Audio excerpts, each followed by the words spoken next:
Testing, testing. 1, 2, 3, testing, testing, testing, testing. 1, 2, 3, testing, testing. All right, well, tell me if you've heard this story before. The Mickey Mouse Clubhouse reigns above all. And even when it looks like they're gonna go down, they find a way to come back and bullshit their way to another one. Tell me if you heard that one before. Additionally, tell me if you heard this one before. Mario Cristobal's another loss for Miami. Answer me this, everybody. Is Miami ever going to win the ACC? There should not be a single yes in the comments, is basically all I got to say to that. We'll be right back here with you guys shortly. I've just got a few things to take care of beforehand. We'll be on in about 5. So stay tuned. Get the popcorn. Get ready for some chaos. And hope for the best. Because I'm going to need it. All right, I'll be back in 5.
I hate it here.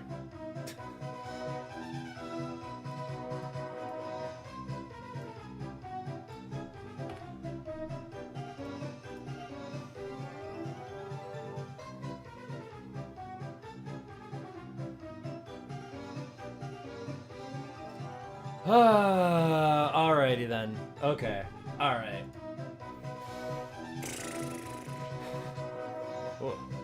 Hair's a little messy. I took a nap. Anyway. Yeah, that official theme song of the Miami Hurricanes. Can you believe those bums did it again? Can you believe it? Easiest path to the ACC title game. Easiest path you could have possibly made, and yet somehow they find a way to blow it again. I'm just as baffled as the rest of you guys are. I don't understand it, and I doubt I ever will. But nonetheless, good day, everybody. Hope you guys are having a fantastic Saturday. Hope it's gone good for you guys. It's probably gone very, very bad for some of you because we've had a lot of upsets happen today as expected. If you're a fan of anybody in the ACC with the exception of Virginia, boy, you are down horrendous right now. Especially if you're Clemson, because all I've seen about Clemson is gifts, I guess, thank yous and goodbyes to Dabo Swinney. They are fully convinced that Dabo is going to be one of the coaches to get on the get out list tomorrow, and I'm not so sure. I think they're going to ride with Dabo at least until they fully can't anymore, and I don't know when that really is. Anyway, off of a Gunnar Stockton rushing touchdown, he took a knee at the one. Smart move. Smart move, but yep. I keep trying to tell you all this, and you just don't get it. You don't get it. You do this every single week with Georgia. Look at Florida. Florida's running away with this game. You're about to tell me that a Billy Napier-less Florida is going to go and beat Georgia? What a story of the century. You know better. You know better than this. Get your head checked. You know better than this. I guess not. Look, the Mouse has already had a great week today. I spent all day today. You know what I did today? I spent all day today working on a brand new thingy thing. I had to basically rebuild my entire... by rebuild, I mean download Fubo TV on the Xbox. And on the original Xbox I've got set up here on the TV that you can't see, by rebuild, I'm in downloading something, those are basically the same thing because downloading anything on that takes a crap ton of time. That thing is as generationally old as you can imagine. So yeah, basically I've got two different games on the screen right now. I can't multi-view. I've tried to figure it out on Fubo, but I haven't been able to figure out how to do it. All right. Viper Technician getting us started with a $2 super chat. Much appreciated. Says, see y'all in Lubbock, Texas for college game day. You think they're going to run it back in the Big 12 2 weeks in a row? I don't know about that. Unless if it's, I can't recall when it is. But, in which case, thank you for the super chat, buddy. Really appreciate it. Anyway, Florida goes down. Put up a good fight, but Mickey Mouse always prevails. And yeah, like I said, the Mouse has had a phenomenal week. Mickey Mouse has had a legendary week this week. And I'm not even just talking about Georgia. I'm talking about good old Walt Disney. Thank you to you greedy absolute bungaloos that we had to go ahead and do all this. Change to different streaming services and everything like that. Because if you're one of these clowns that has YouTube TV like I do, obviously you can't watch any of the SEC games because look at us, we're two greedy companies that have to. I want more money. No, I want more money. I want more money. And so yeah, that's there you go. That's the synopsis of what happened. Unfortunately the ones who get royally screwed in the deal is the fans and the people that watch. And it does make me feel a smidget bad for YouTube TV because they're the ones that got screwed in the whole thing because they're losing all these viewers over something that Disney did to them. But I mean, what can I tell you? What can I tell you? And then all these companies are going to get mad because people are pirating the games or streaming them off of YouTube. They're going to get mad at that. I don't know what you expect. You're bumping up the prices to ridiculous amounts. It's only going to be a matter of time before the market changes if you keep going down this route. Anyway, Tenderhorn with the he has actually become he's a new member. He 1 month of membership. In all seriousness, though, that was a bad loss Georgia had. I'm not too pleased, but a win is a win. Yeah, no. Survive and thrive. That's the name of the game. That's all there is to it. What do you think Tennessee's been doing? We had an overtime win over Mississippi State and then Arkansas, who we only beat by 1 score at home. A win's a win at the end of the day. Survive and thrive. That's all you got to do in order to get there to the championship game. So, but this whole fourth quarter crap that Georgia's been doing, I feel like is eventually going to come back to bite them. You can't be doing this every single week to where you just refuse to show up in the first half and then suddenly the talent fee comes in the second. Once you get to the playoffs and once you meet a team as evenly talented as you are, you try that against an Ohio State or Indiana and you're going to find yourself on the losing end and you won't be able to come back. Murad McGee, a soldier of Tardaria for 8 months. Even if a catch was called, Florida would go 4 and out. You're probably right about that. That's the thing. I thought it was a catch. I did. I thought it was a catch. It was a bad job by ref ball. I don't know what else you could have expected. That's what ref ball does best is they find a way to screw everybody in the deal. And they certainly screwed Florida there in that one. But all you can really do in that situation is just say, yep, that's what happens. That's what happens. You don't take advantage of any of the opportunities that were given to you. And that's exactly what Florida did. So they've got nobody to blame but themselves. And look, Florida got their win. All that to say, Florida got their win already. That's the truth. No matter what, no matter how this went or no matter what happened, Florida got their win. Because now they no longer have to deal with that bumbling moron, Billy Napier. Now, unfortunately, that's a loss for the rest of us. But no matter what happened in this game, Florida has already gotten their win for the year. They have already canceled out and moved to 2026. We just don't know it yet. Now, I will say this. This is a little unrelated, but of course, I put this set down here, and if we get some super chats tonight, I've set it to 1998, 199.8. If we manage to get there tonight, I will put on the mustard costume. And I will wear it for the rest of the stream. That's the deal I've set for you guys. And so again, I don't have multi-view on this TV screen. I haven't been able to figure it out. I'm not going to try and figure it out because I've tried to do everything I can and it didn't work out. So basically how this will work is I've got one game on the screen here and I'm going to leave it up entirely to you guys. If somebody sends a super, it's basically the highest bidder wins is how I'm going to set that up. So if somebody sends a super chat and says, put this game on the screen, I'll put that game on the screen and I'll periodically look at it while I'm also reacting to the Oklahoma-Tennessee game on here. So again, it's a highest bidder wins type of thing. Right now, I guess. Right now, I'm going to keep it on Arkansas, Mississippi State. This is basically your SEC tank bowl, your toilet bowl right here. I would say that, but then we also have Auburn and Kentucky. Auburn, Kentucky, dude. Who wins that one? And I'm not saying that because I don't know who is going to actually win the ball game. I'm saying no matter what outcome comes of that, who actually wins.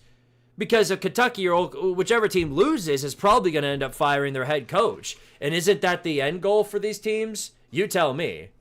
Yeah, nobody wins. It's a win-lose situation. You win the game and keep your head coach, or you lose the game and don't. That's... By the way, I did come prepared for today's stream, as you can tell. I got my milkshake, as always. You already know I was going to bring that along. And yeah, Oklahoma, Tennessee. Let me go ahead and run this poll real fast, because I wanted to give you guys the chance to vote on who you think is going to win the ball game.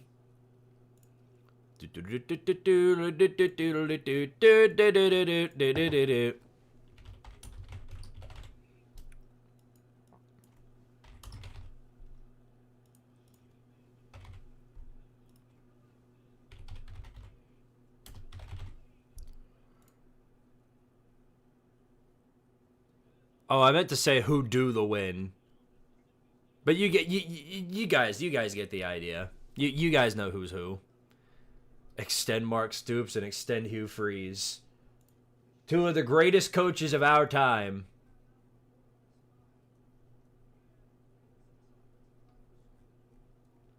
Kind of like that bumbling moron, Mario Cristobal. I don't get it, man. I cannot understand. You had the easiest path. You had the easiest path. I mean, it's absolutely insane. Mississippi State just missed a 51-yard field goal. The kicker's celebrating like he just made it. But there is a flag on the play.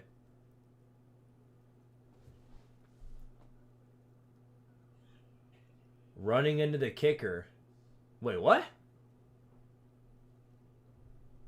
Okay, yeah, it was roughing. Okay, it was running into the kicker on Arkansas. That's why he was celebrating. Okay, now that makes sense.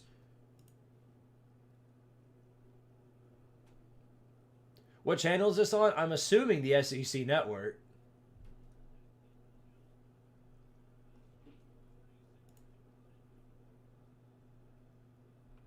Yeah, should be on the SEC network.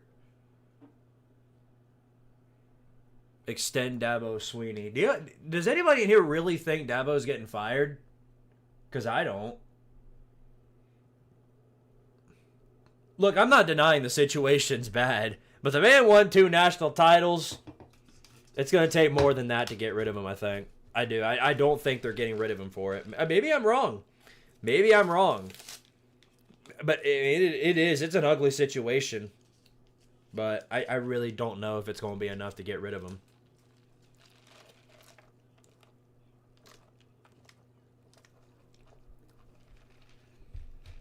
Didn't take a crystal ball to see this coming. Ain't that the truth? Yeah, Miami's never winning the ACC. I know it's speaking the obvious, but they are. They can never win the ACC. They do this every year. It's every year with this team. I mean, and they had a great path. They had an easy path to get all the way there, and just once again they blew it away. And they blew it in the best possible fashion they could have, off of a Carson Beck interception in overtime. I mean, you can't draw that up any better. How can you draw that up any better? I mean, that's insane.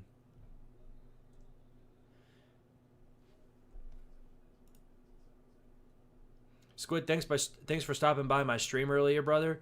I did? I don't recall. I think I did.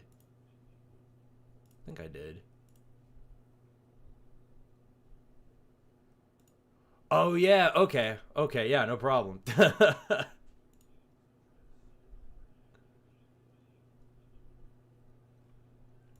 7 hours putting in that good work. I have a greater chance of having a Hall of Fame NFL career than Miami does of winning the ACC, and they never will. Yeah, I'm just fully convinced by it. Anyway, State made the field goal, so it's 35-31 in that game. Yeah, Pop-Tart won. You think Carson Beck's going to declare... Y'all think Carson Beck's going to do like Cam Ward and opt out of the bowl game at halftime? In a close ball game, basically feed the rest of his team to the Wolves. Cristobal's already shown that Cam Ward can get away with this, so why can't Carson Beck? You know what I mean?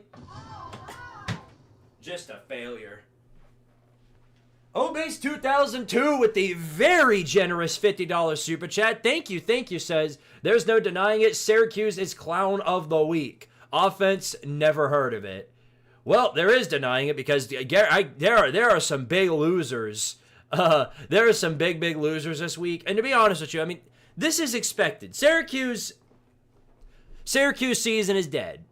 Syracuse season died off of the legs of Steve Angeli. That's just the way it is. Once the jelly bean went down, the season went down with him. Sometimes that's just the way it goes. So it definitely gives me a little bit of leeway with Syracuse.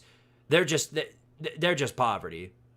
I mean, don't get me wrong, that's a bad loss. And if it weren't for teams like Miami or Clemson or potentially other teams tonight, you probably would be in the running. I'll say that much. Anyway, very, very much appreciate the 50. And while we're doing that, let me go ahead and hit that daggum gritty. Oh, and I forgot to update that. So this is the first squiddy of the day. This is the first of hopefully many squiddies. Y'all ready? Here we go. I said right foot creep. Eventually I'm going to have to take off this sweatshirt. It is daggum hot in here now. Did they just run a halfback? Arkansas just ran a halfback screen on 3rd and 10 in the most crucial moment of the ball game. This is exactly why you're 2-6. That right there is exactly why you're 2-6. Dadgum freaking halfback screen on 3rd and 10 in the final 4 minutes of the game. Are you joking? You're up by 4. Take a pass. You have freaking Taylon Green. What are you doing? All right. There's your gritty. Oh my goodness.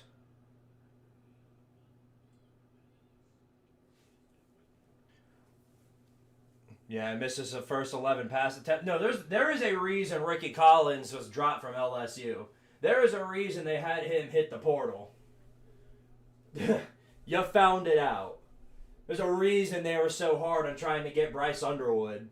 They saw what that was and wanted no part in it. Anyway, here you go. Whee! I may need to put that on. We'll see how cold it gets in this room.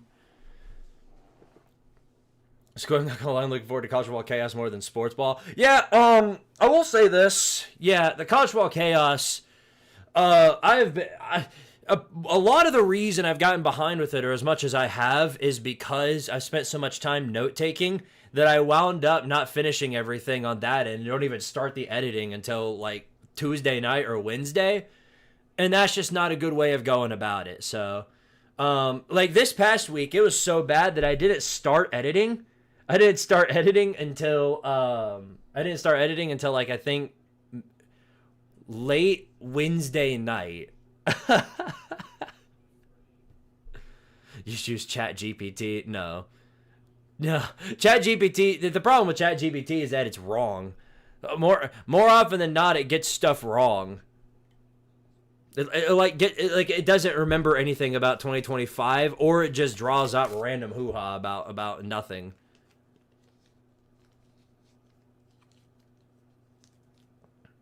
The NFL's had some good moments. But this college football season has just been absolutely insane. Drop pass on 3rd and 6. Mississippi State, 4th down and 6. You've got 3 timeouts to work with. Do you gamble everything right here? Or do you give the ball back to Arkansas, see if you can drive them off the field? Very tough decision.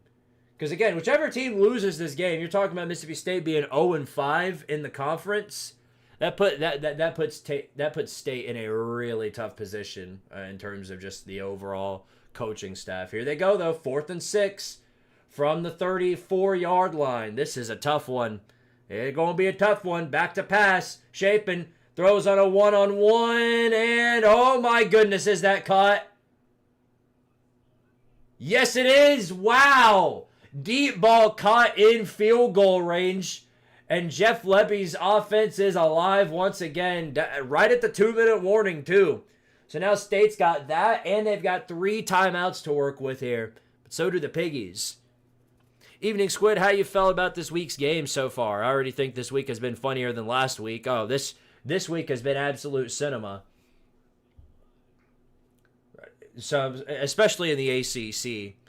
Which, again, not much of a big surprise. Tank Conference is a daggum mess. When you look at what Tank Conference does, this is no surprise. But wow, Virginia and Georgia Tech are your front runners without a doubt in my mind.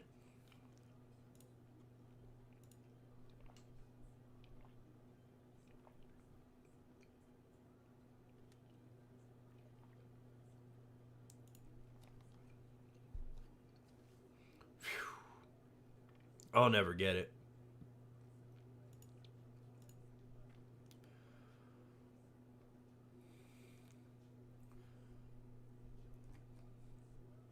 Chaos Conference proves again West Virginia over Houston.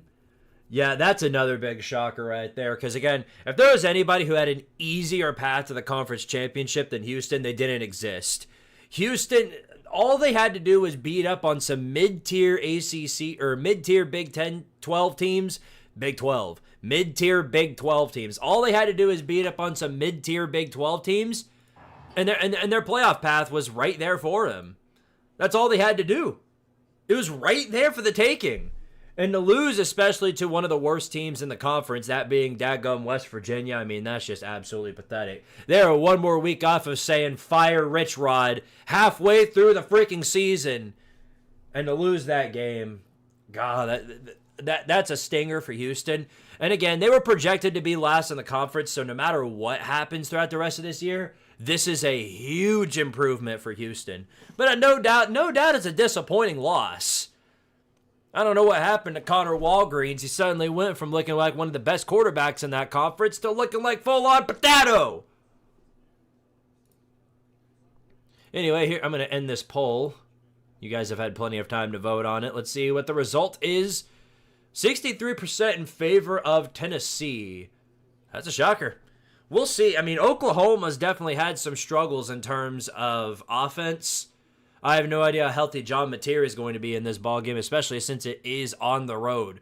But again, man, Kentucky had a terrible offense heading into the game too. And we went on the road and let this freshman quarterback put up 5 dadgum touchdowns, set a school record for passing touchdowns in a dadgum ball game.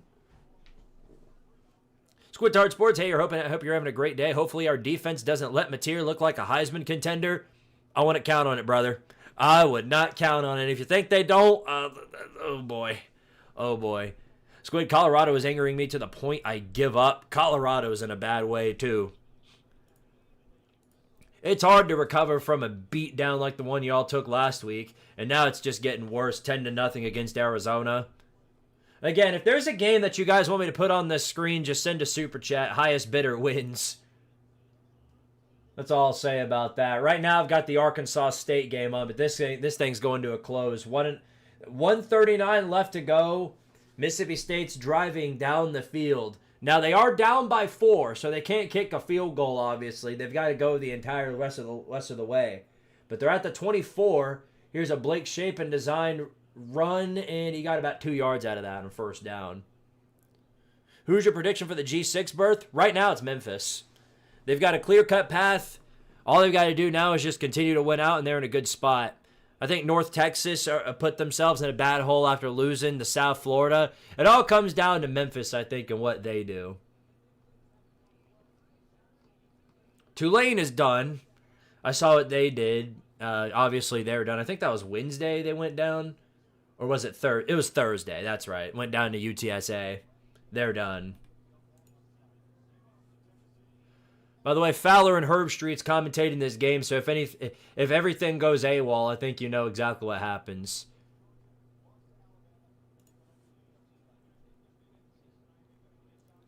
For those of you thinking it's Navy that's going to be the G5 contender, I'm going to tell you right now, it's not. They got to play Notre Dame on the road next week. Then they got to play South Florida. Then they got to play Memphis.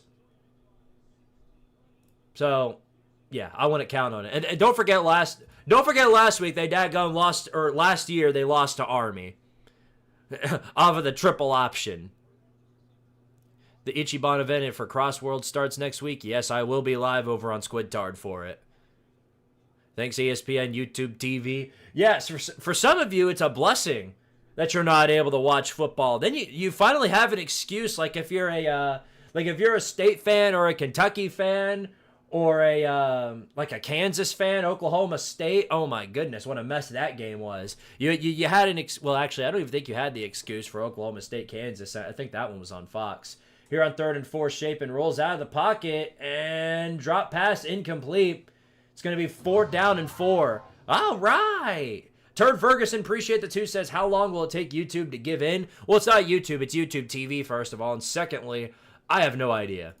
I thought they were already going to give in. I thought they were going to give in before last night, and they just never did. I stayed up until 4 in the morning playing dadgum Wizard 101, waiting for the announcement to come that they made a deal overnight, and it never came. So now I don't know when it's going to be, but this Fubo TV thing, this little subscription, this free trial only lasts for 5 days. So if they don't make a deal within this next week, we're going to have to find another solution. They got to make a deal. The football base, when it comes to like the college football fans who use YouTube TV as their way of watching it, is way bigger than I think they realize. They're going to regret it if they don't make a deal. And it sucks because they're the ones getting screwed. They're not the ones trying to bump up the price. They're not the ones trying to squander the deal. That's all on Disney. But that's just the way it goes. The mouse prevails.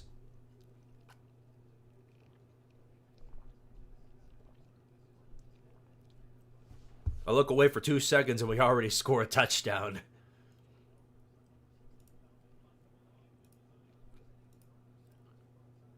Let's see. So what games are we getting ready to look at? South Carolina, Ole Miss.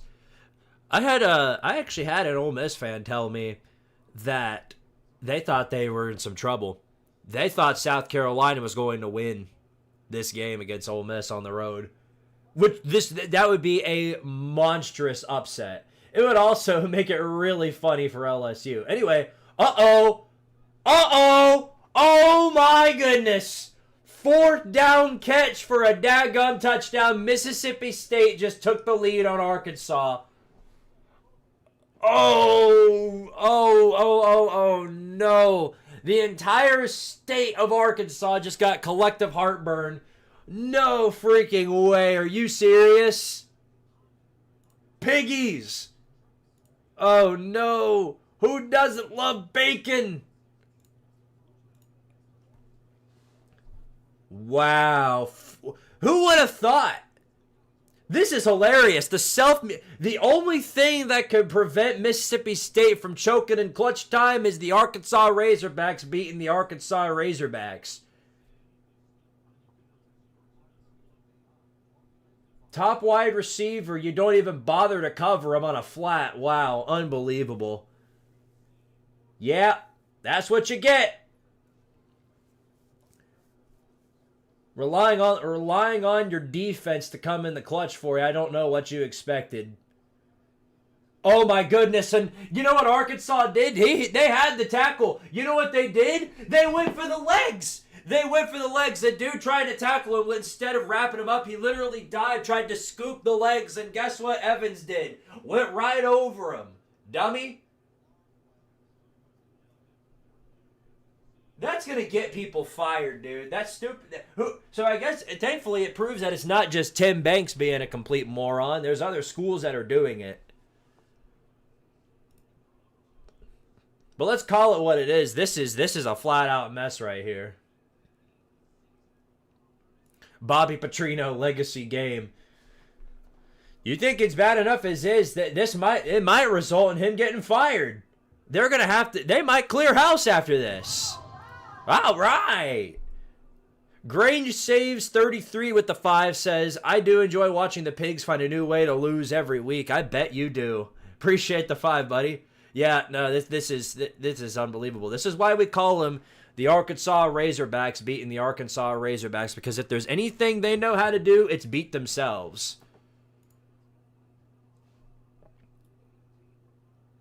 Oh, that's right. Arkansas is getting out. Unless if they've got 3 timeouts, so they can go down the field and do something here, maybe potentially take it to another overtime, which I already know is an absolute nightmare for State fans. But if this score holds, yeah, that means Arkansas is going to be eliminated from bowl eligibility. Uh-oh. Dadgum piggies. Aye. Petrino about to rev up his engine and dump the clutch as he leaves Arkansas. Yeah, if I'm the Piggies, I'm starting the coaching search. Because I imagine they're going to try and ride with Petrino. I think they realize now that that's not a viable option.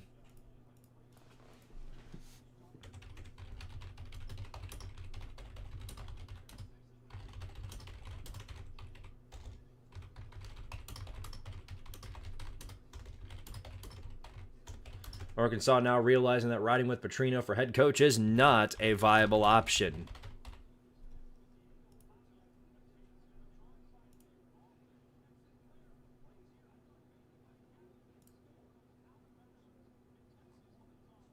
Ay, ay, ay.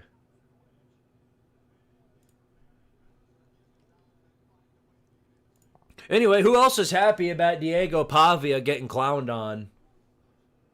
I knew a letdown week was coming. After all the crap he put up last week wearing the chains into the press conference, it's the same thing Deion Sanders does where you get too big. And like thing is, like, I get the smack talk. I never got mad about the smack talk because everybody does it. Lane Kiffin does it. That's his entire thing. Everybody trash talks every now and then, and that's completely fine. But going into, like, these press conferences wearing chains and putting on jewelry and acting like you're better than, like, everybody else, I mean, that, like, come on.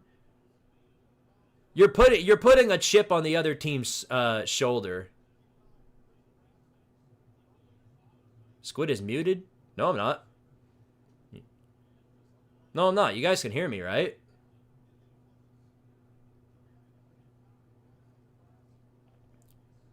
Probably. Okay, yeah, you guys can hear me because you guys are talking about Diego Pavia in the comments. Pavia tried to be Johnny Football and his team paid the price for it. Yep. That is absolutely right. He stayed up too late last night watching Johnny Manziel highlights. Was he on the sideline? Does anybody know? Do we have confirmation on that? Was he also wearing gold chains or whatever?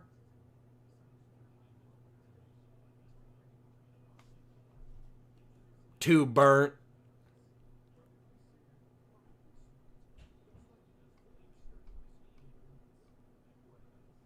Oh, wait a minute. I think I might know what's going on. Or could it be? I don't know. I guess, guys, refresh your page. I think something was wrong with the stream for some of you. Just refresh your page, and I think that'll fix it. Let me check the stream on Twitch, because something might be. Let me check. Nope, Twitch stream's fine. I don't know. Yeah, just refresh the stream. If something's acting up with the stream, just refresh it. Because, again, YouTube and Twitch, sometimes they have this problem where, like, something will go AWOL or it'll buffer or something. Just refresh, and that'll usually fix it. Next thing we know, Diego Pavia is going to be seen Saturday morning partying in Vegas. Ooh, you think he gambling on his team? No. I doubt it. Why does it feel like we got punished for being on bye? Well, I don't think so. You might. They might knock you down in the AP poll rankings just for funsies. I'm not going to do that. Like, right now, I have Texas A&M as my number one team. I'm not going to do that. Like, unless, you know, like Ohio State or Indiana or somebody had in my top three just comes out and just looks like the number one team. But I didn't see that out of either team. Ohio State definitely rode the struggle bus in that first half against Penn State. And Indiana, Indiana too got off to a slow start, but then they picked it up. Talent came in, and the Hoosiers started whooping booty cheeks. But nothing to the extent of putting them above A&M, at least not yet. Why is Johnny Knoxville there? Anybody understand that? I don't know what that's about.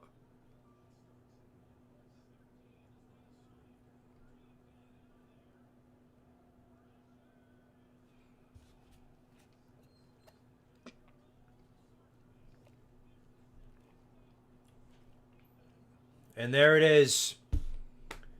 Incomplete pass on fourth down. State's going to get the dub unless this flag is on them. There is a flag with 14 seconds left to go in this ball game. If it's on State, that's obviously going to give the Piggies a first down.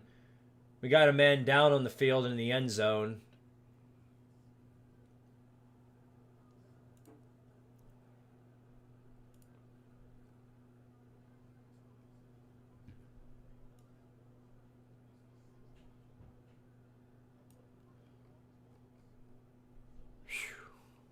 Oh boy! By the way, if Tennessee wins this game, fun fact, if they win this game, it'll even out the series between Oklahoma and Tennessee. I'm pretty sure, because I think we've only met a total of 5 times And Oklahoma's 3-2 all time versus Tennessee. We made it a little bit better by beating them in Norman last year. This will even out the series.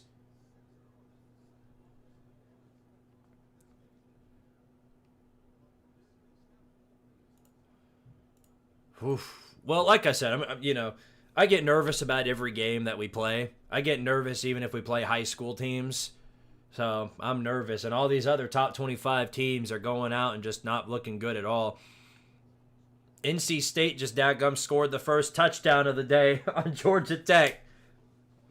Dave Doran coaching for his job, too. If he gets a win over number 8 Georgia Tech, you can expect the man to come back for another 6-6, 7-5 ride next year. Oh, boy.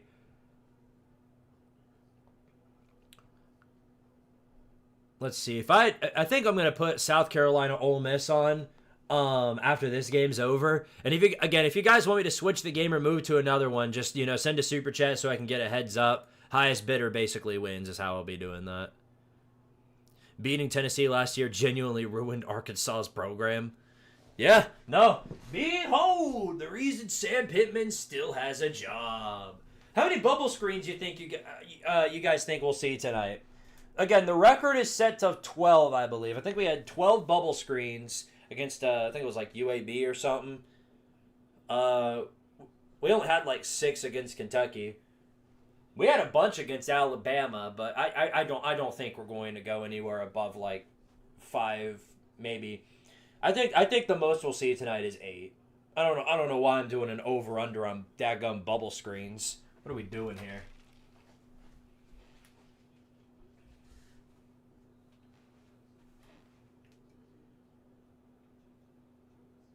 Anyway, ball game's effectively ended here. Mississippi State holds on the road, and the Piggies go down at home to 0-4 State. Arkansas is going to move down to 0-5 in the conference and 2-7 throughout the entire year. Which means, yes, that's right, everyone. It is officially time for Arkansas to... We can now officially play that for him. Tisk tisk SMH. You want this piece of bacon? Who's Daddy Pig? Who's Daddy Pig? Oh my goodness. Boy, this is going to be a matchup right here. One of the top defenses in the SEC versus the top offense in the country in Tennessee. Boy, what a battle this is going to be. Oh, Lord Almighty. We got to switch the game right now. They got the... You thought Toilet Bowl of the SEC #1 was bad? They got the sequel on now with Kentucky and Auburn. Whichever team wins that game loses. That means they got to keep their coach. All right. I got Oklahoma Ole Miss on... I got a South Carolina Ole Miss on this screen right here. If you guys want me to switch it up, just let me know. Bobby P won't be riding again for much longer. Probably not. I doubt it. This is a bad year. And again, I feel like the only reason they kept him around is to see if maybe he can drive up something that brings this program back, and he just never did.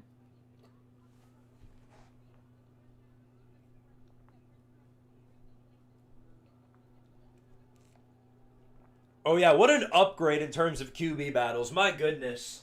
Yeah, last year it was Jackson Arnold versus Nico. Oh my goodness. Hilarious. All right, gentlemen. Well, this is it. Oklahoma, Tennessee here in Knoxville. Just as they always do, Tennessee is going to start with the football. Who would have thought? I know, crazy, stunning revelation. Let's hope for a clean, injury-free ball game where the best team wins. That's all I could ever ask for. So, Oklahoma fans, if you're watching, best of luck to you. And may the best team win. This is Mississippi State's first conference victory since October 21st, 2023, in which they defeated the Piggies, says Sad Browns Fan HQ. Appreciate the $5 super chat, by the way. Yeah. Pig time down horrendous. It is not pig time at all. Kind of like how it's not Cocktober anymore. It never was Cocktober. I don't even think it's going to be Cockvember either.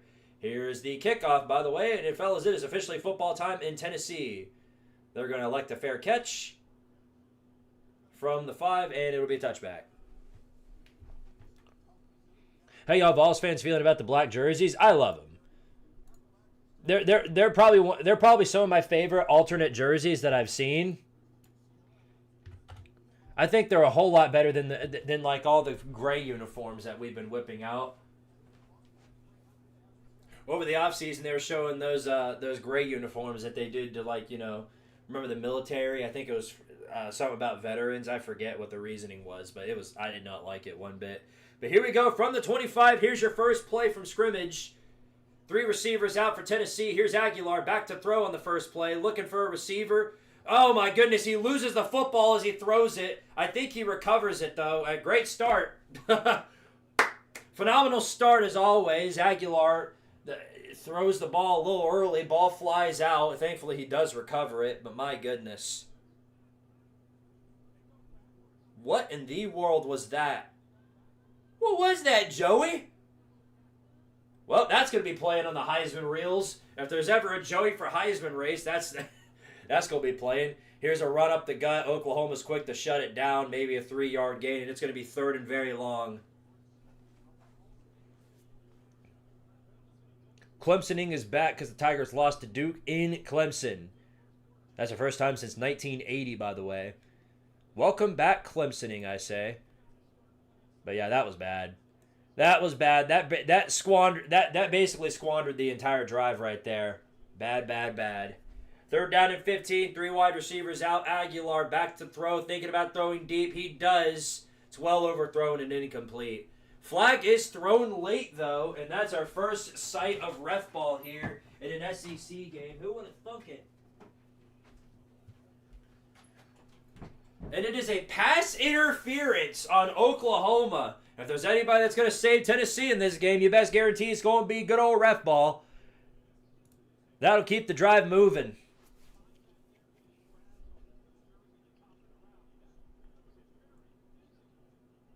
Definitely a bit of a ticky-tacky play call right, or flag right there, but we'll take it. That puts us all the way to the 29-yard line. 4 receivers out. Going to be a handoff. Aguilar takes it on a play action. Throws deep again. Got a man. Oh, no. It's batted in the air. Almost picked off.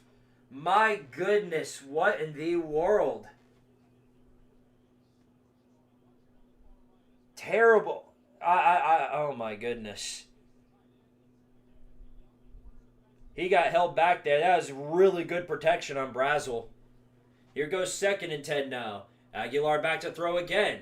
He looks, throws over the middle. Now he's got Brazel, connects with him, and it's a 1st down past the 45-yard line. Didn't work the first time. Might as well throw to him again. What else can I say? Good stuff. 1st down and 10. The Vols rolling down the field. 3 wide receivers out once again. And it looks like somebody's going to take a timeout real early. And that's exactly what Oklahoma does. Wow, that's an early timeout. I'm not sure why they're wasting it so early, but I guess we'll take it. Who else but Brazel would come in with clutch ball, you know what I mean?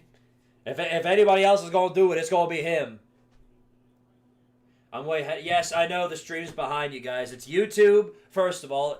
If you're watching this on YouTube, it's already playback issues there because it's like the stream itself is already 15 seconds behind, and then the game, you know, it's a live broadcast, but it's a live broadcast. It's if you're watching this on somewhere else, chances are it's probably faster than mine or ahead of mine. So yeah, of course you're ahead.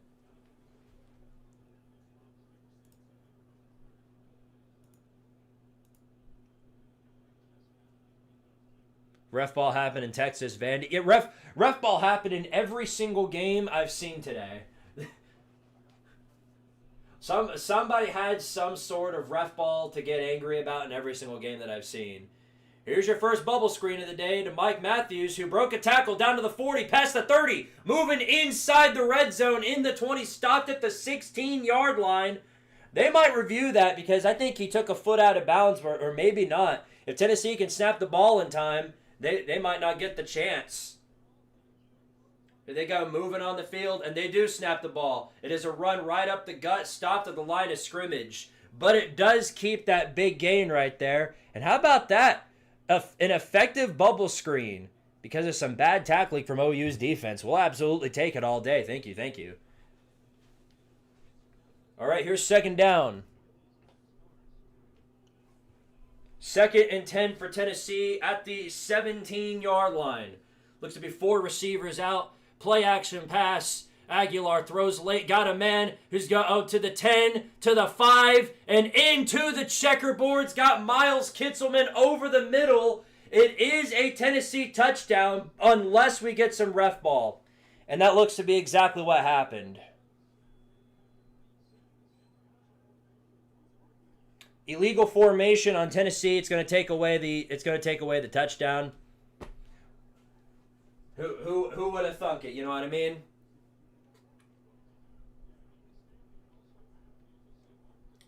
Self-inflicted penalties, as always. You know, you keep doing this crap, and eventually it's going to come back to bite you in the booty cheeks. You know, that's all. Literally, that's all there is to it. So not only does that take away the touchdown to Kitzelman, but it also puts us back 5 more yards. So now we're out of the red zone at the 22-yard line. With 3 receivers out, this is going to be a handoff to Bishop. Got some blockers in front of him. Good run right here. Gets past the 10 and inside the 5. 1st and goal, Tennessee. What a run by dadgum Deshaun Bishop. Let's go. Let's go. Huge. Absolutely ginormous for the program. It's going to be 1st and goal. Tennessee, one of the best in red zone efficiency. They're going to have a really good spot here. From the 6-yard line is where they'll start them on this drive. Here's Bishop up the gut again. This time they shut it down. Maybe a yard if they're lucky. It's going to be 2nd and 5.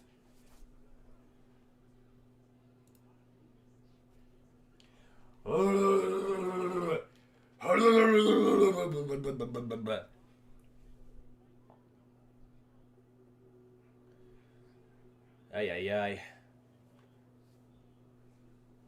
What do y'all think? Is it going to be a bubble screen? We're going for bubble screen number 2 right here. I think that would be about the dumbest thing you could do here, because if there's anything Oklahoma's expecting, it's probably a bubble screen. Watch them get the read and then get a pick 6 again. Oh my goodness. Lined up in the bunch formation. It's going to be a play action over the middle, and it's Staley who jumps up and makes the catch in the end zone. And we've got our first touchdown of the day, which belongs to the Big Orange.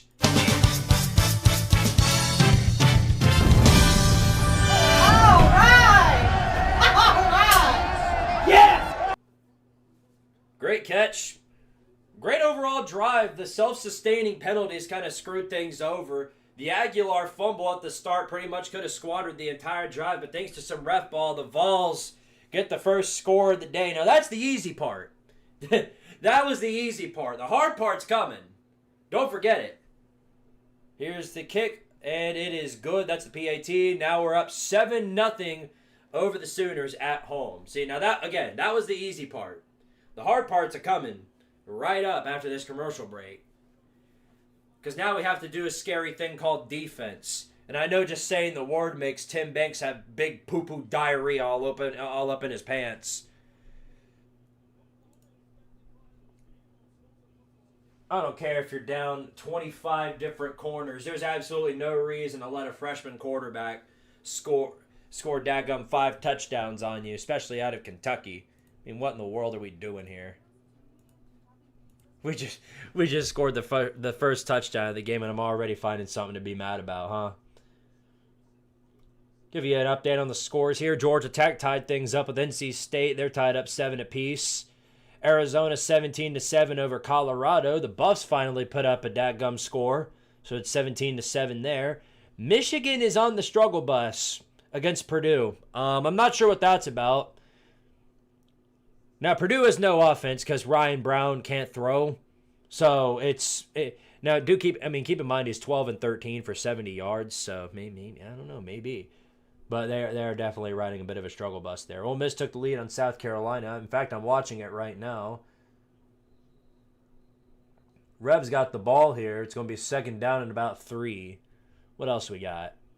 Auburn, Kentucky is tied up at a big fat donut. Who would have seen that coming? Same for the Pac-12 championship. 4:13 left in the first quarter. It's still tied up, donuts apiece. Washington State and Oregon State. Pac-12 championship. Who would have thought we've seen a conference championship in week 10 of the season? But here we are. It's wonderful. Big hole for Ole Miss. It's going to get him some big yards at the 40-yard line.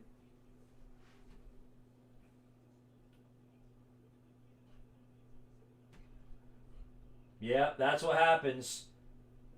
That's some of the worst tackling I've ever seen in my life. They didn't even try and bother tackling Kawan Lacey, and now I can't help but see if Carolina Jackpot's live. Because that's a play right there that would make me crash out.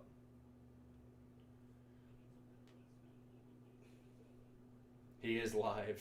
I can't imagine how bad this crash out is. Lacey, handoff, try to trip him up. No.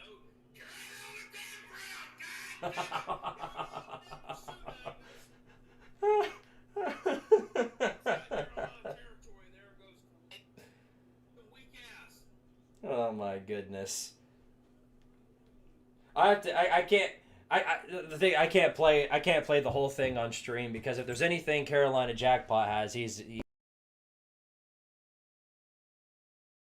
I got interrupted, guys, sorry. Yeah, no, he's very profane with his language.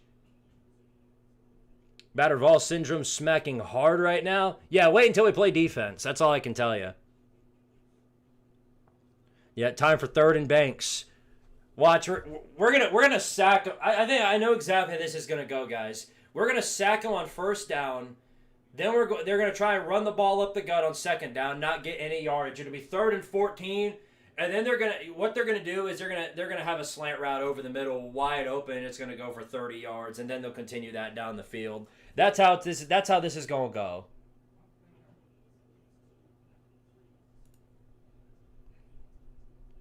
I've seen this story time and time again.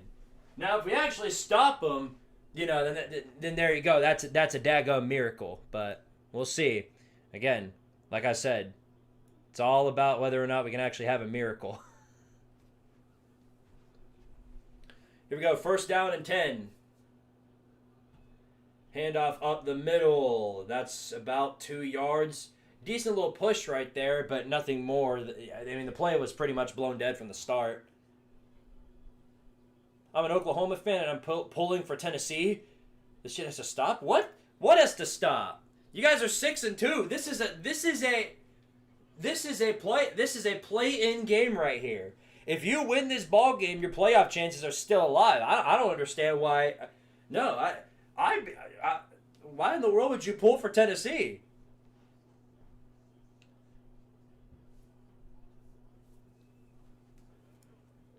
What in the world was that about? The ref said something, and I don't know. I don't know what it was.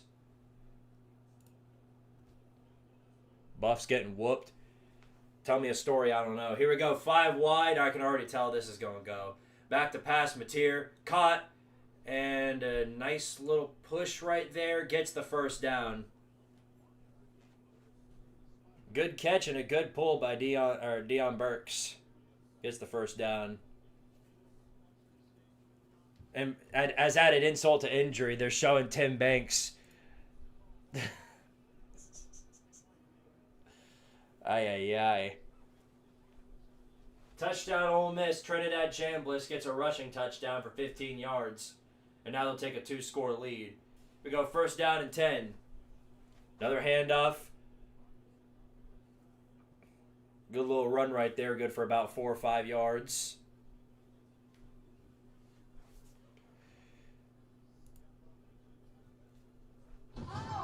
That scared me a bit. Thank you for joining the channel out of 10. They want Brent Venables fired. Apparently he isn't meeting the standard of Oklahoma football. Well, you're in different leagues now. You're in different leagues. It's going to be real tough to go undefeated or meet that supposed standard. But here's 2nd down and 6. Going to be a pass. Mateer over the middle. Incomplete. Try to do a quick slant route, and he doesn't get it. It's going to be 3rd down and 6. Good old 3rd down and Banks. Does Squid not read Twitch chat? Nope. I do not. Obviously a joke there. I just, again, I see so many chats fly through that it's hard for me to read all of them. So sorry if I miss them, but there's so many different so many different so many different chats going through. I just can't see all the comments. I apologize for that. 3rd down and 6. Got 4 wide receivers out for OU. This is Tim Banks territory. Let's see if he can do it. Back to pass, Mateer. They're bringing the pressure on the edge. He does throw late, nearly gets it off, and it is incomplete. Got his man. It was nearly caught, but it is incomplete, and it's going to be 4th down and 6. So, in a disasterly turn of events for OU, Tennessee actually gets a stop on defense. And so the Volunteers are going to get this ball back. Wow. Who would have thunk it, huh? Tim Banks actually got the stop, even though it was mostly due to the D-line.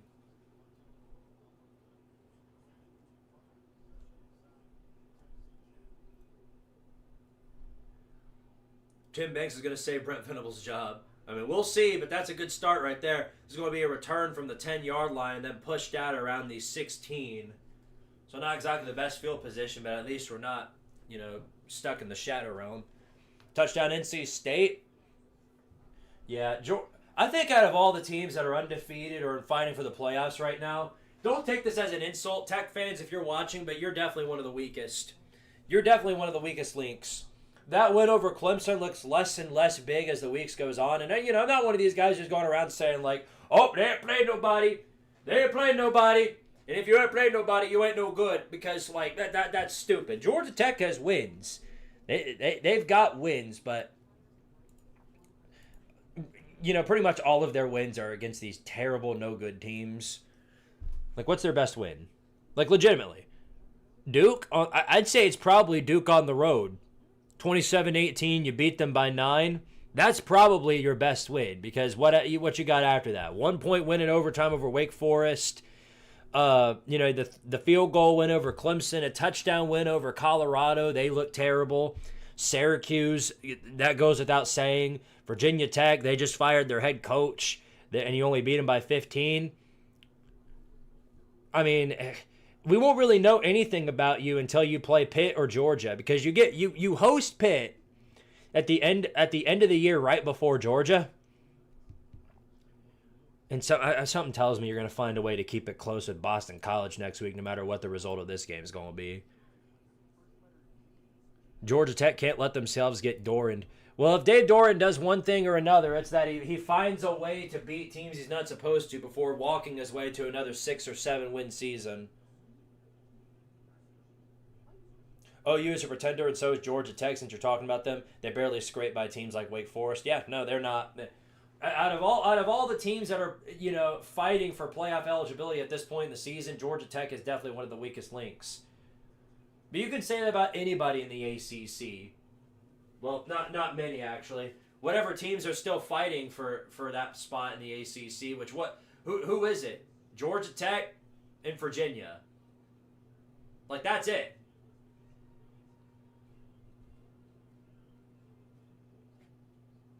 And it was funny, too, because we were hearing this narrative at the start of the year once Florida State beat Alabama. Oh, the ACC's got a ton of contenders this year. And then what happens? Miami Mario Cristobal is their way to another L. Florida State, the moment they beat Alabama, they fell off the face of the earth. They're on their, 4th straight loss. They're terrible. Clemson is, probably one more loss away from firing Dabo. It's a flat-out mess.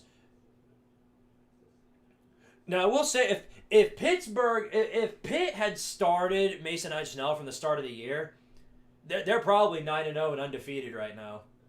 They're probably the biggest contender in the conference had they not had that loss to West Virginia.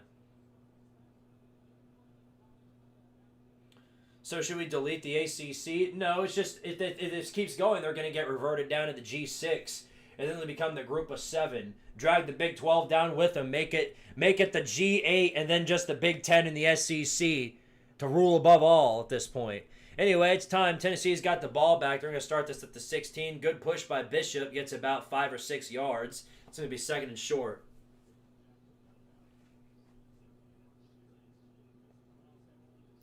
The thing that sort of saves Tennessee when it comes to that narrative about them not beating anybody good is that they put up a hell of a fight against Georgia. That's it, really. Here's Aguilar and a deep ball over the middle. Got a man. Oh, no, he dropped it. He dropped it. Wow, oh my goodness. Braylon Staley took a monstrous hit, and yes, he's hurt. Oh, no.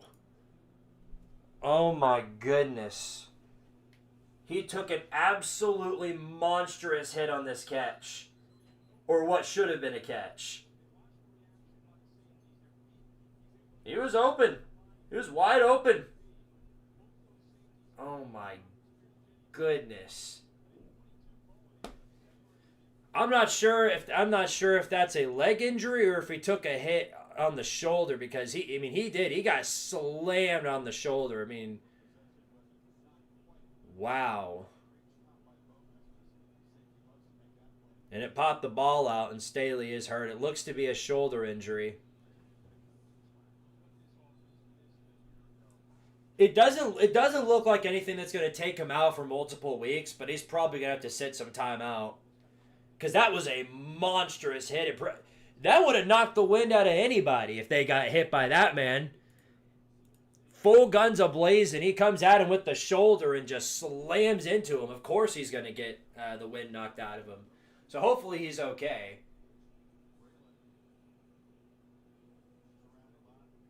Either way, it's looking like he's going to have to take some time to recuperate. And with that being said, it's the only thing you can do is just send in the next man and have him be the one up.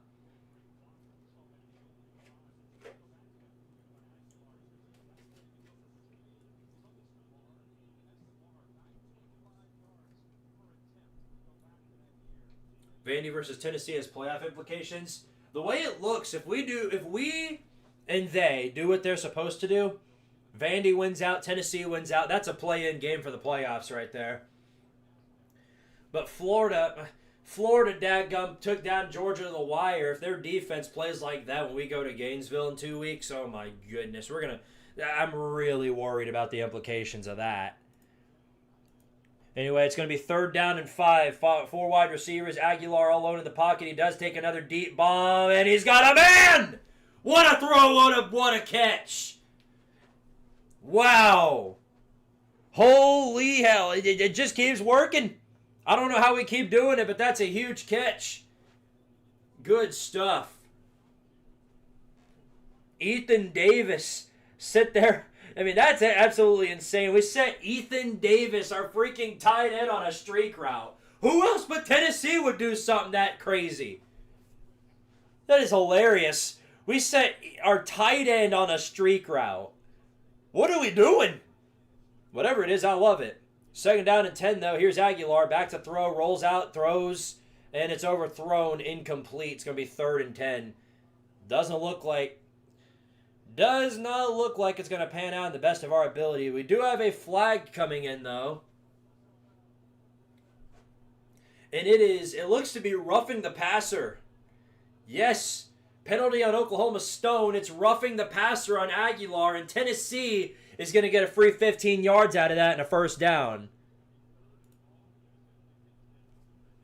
There's a receiver down there somewhere. I guess there's a tight end down there somewhere, too. Isn't Ethan Davis one of the better tight ends in the country? He's actually 2nd in the depth chart behind Kitzelman, which I never understood. When he came in when Kitzelman was injured, he looked way better than Kitzelman. I'm just being completely honest here. He's faster. He's more reliable. Not to rag on Kitzelman, but he's looked like the better guy.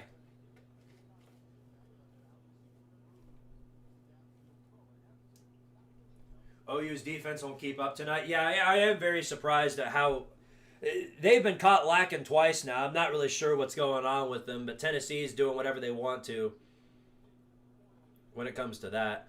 Except for the number 22 on OU, he's all business. I want to throw to any receiver next to him. That dude That dude was absolutely monstrous. I don't know what that was about. All right, well, here we go. 1st and 10 at the 24-yard line. Already 99 passing yards. We'll see if we can get some more. Here it is. It's going to be a handoff up the middle. No, it's oh no, play action, and it's recovered by Oklahoma. It's a fumble, and the dude's still running off of a stiff arm, returning to the 50, the 40, the 30, the 20, the 10. Shitting out my own ass. We did it at dadgum again, dude. Mother freaking asshole. It's all going to hell, boys, and it's a freaking scoop and score off of a freaking Joey Aguilar fumble. I'm going to jump out of a dadgum window.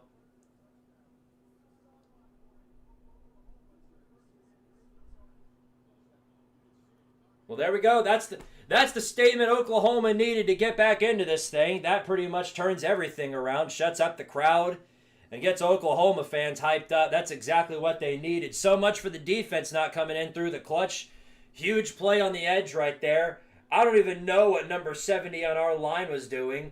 Obviously, a horrifically bad miscommunications by David Sanders of all people. That was entirely on David Sanders. Suppose a 5-star, one of the best offensive linemen in the country last season in terms of recruiting classes, and then of course horrible tackling by our offense, and that's just terrible. Yeah, you guys knew we weren't running away with this thing. Keep it real. We all knew that wasn't going to happen. Like, come on, we all knew it.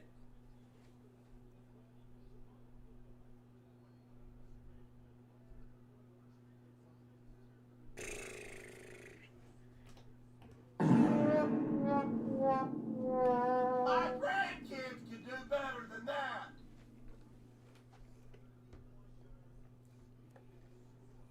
Squid, I think you're very cute. Best news I've heard all day. You're now the second person I've heard that from, and that means there are two. That means there are two people that are very delusional. But yeah, that ties things up at 7 apiece.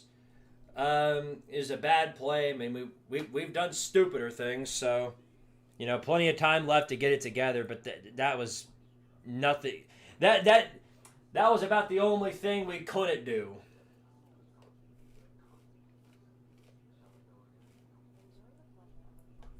Creates for some entertainment, I'll say that much. We knew this was going to be a fight. That's the thing. We all knew this was going to be a fight.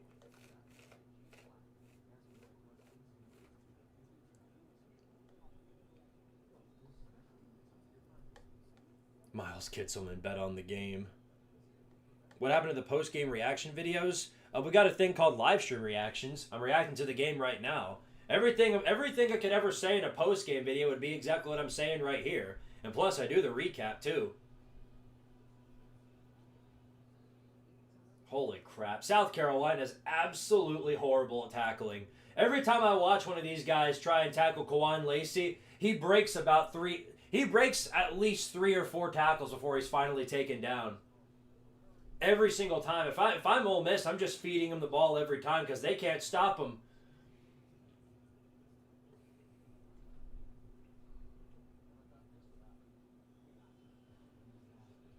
Outside run. And I think that's good enough for the first down. Yeah.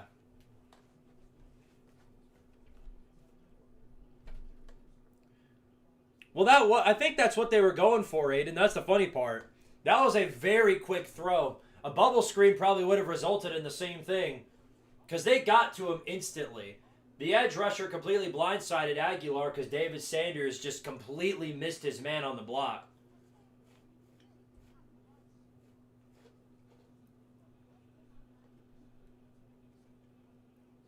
Were they going for the legs? I bet they weren't because they don't have Tim Banks. No, on that one, they just sucked at tackling. No, he just got straight up stiff-armed by this defensive lineman that recovered the football.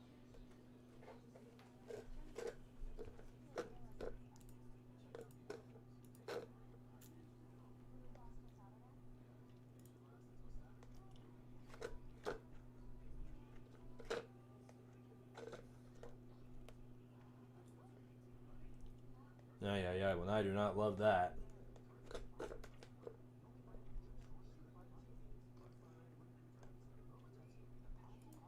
All right, let's check back in on the scores here. Breaking news, there is a point. 3 points total scored in the Kentucky-Auburn game. Kentucky kicks a field goal to go up 3-0. If we're lucky, that's probably the only 3 points we're going to see all day.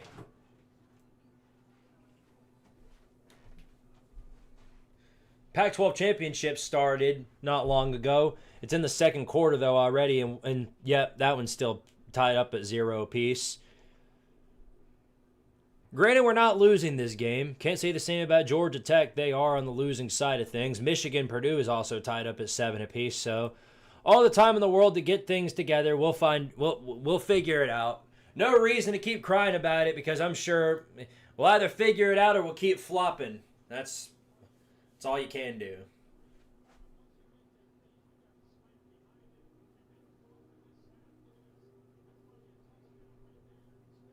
And yeah, that's crazy. Mac Matthews was wide open. That was a Tennessee touchdown if Sanders makes that block. But he didn't. He didn't. if is a big word, and you know me, as somebody who's a fan of an SEC team, I'm a man of hypotheticals. Here's a play action, a little RPO up the gut. Star Thomas gets about 3 or 4 yards out of it.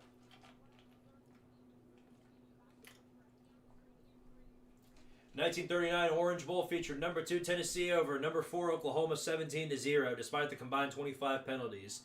Well, you might get your wish here. 25 penalties again. It might be what we might be looking at. Aguilar back to throw again, gets it off late to Thomas, who breaks a tackle, spins out a man, and gets the first down.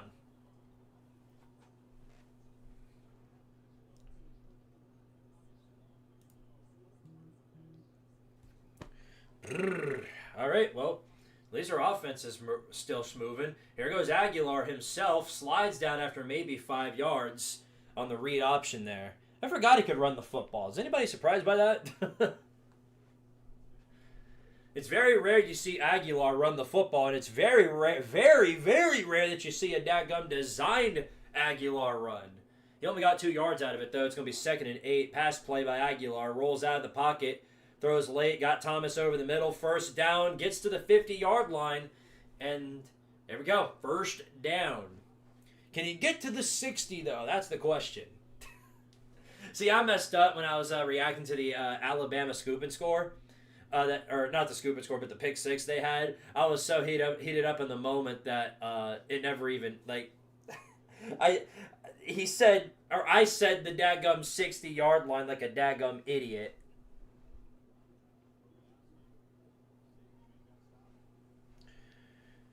All right, well, here we go. 2nd and 9. Is Staley back in this game already? I figured he'd be out for at least the rest of the quarter. I think he is. I think he's back. Here's Aguilar again. Back to throw. Over the middle. Complete. First down. I believe so. Yes. And it's Staley. I just talked about him, and he caught the catch. He caught the catch, yeah.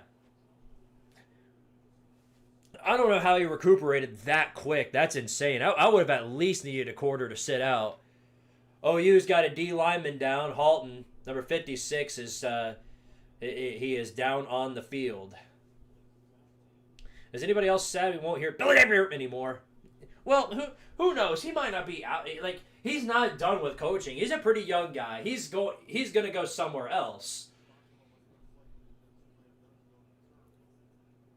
And considering where he stood, with Florida, like, he's going to get a coaching job. I just don't know if it's going to be like a coordinator position or maybe he goes back to the G5 as a head coach. Did him wonders when he was with Louisiana, so who knows? Anyway, Trinidad Chambliss just threw one of the worst interceptions I've seen in a very long time out of Ole Miss quarterbacks. Just a clear miscommunication right here. Threw into triple coverage, and the Gamecocks make them pay for it. They're going to get this ball back around the 15 or 20-yard line.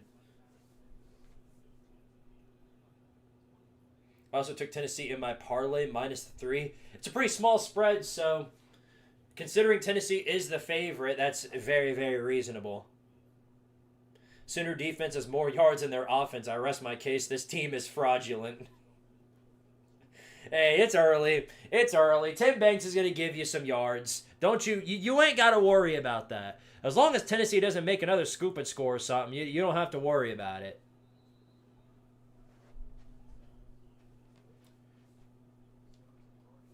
That's if we're able to still field the team on offense, because all of our guys have been just getting wrecked every time they catch the football. At the 41-yard line, 1st and 10, Aguilar in a play action looking deep. He is going to throw over the middle to Kitzelman, who's got some yardage, did to the 30, and then pushed out around the 22-yard line. What a play. You can't ask for much better than that. We're in the same position we were before the touchdown, or the scoop and score that OU had. A run up the gut. Oh, my goodness, that is shut down immediately.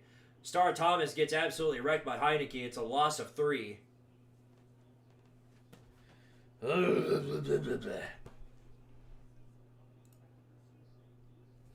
Butch Jones to Auburn, because if they don't hire someone who was head coach at Arkansas State, they'd explode.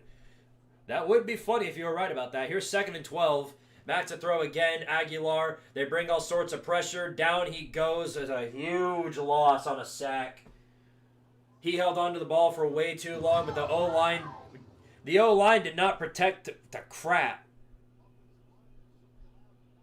They didn't even. Did they even bring a blitz? They brought a small blitz, about 5 men, but I mean they gave up instantly. And then for added measure, they do the 6-7 celebration. Great. Add on the extra salt, why don't you? To make matters worse, we've got a man down for Tennessee. David Sanders. I have no idea how hurt he is, but despite the miss, he's been pretty good at offensive line. He's been one of the most consistent offensive linemen, so I'm not sure what's happening here, but uh-oh.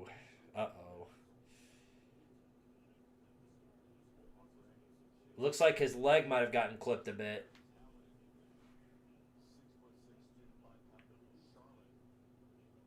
That's gonna hurt. That's gonna hurt. I don't know how long he's gonna be out for, but I think he's gonna be out for quite a bit longer than Staley was.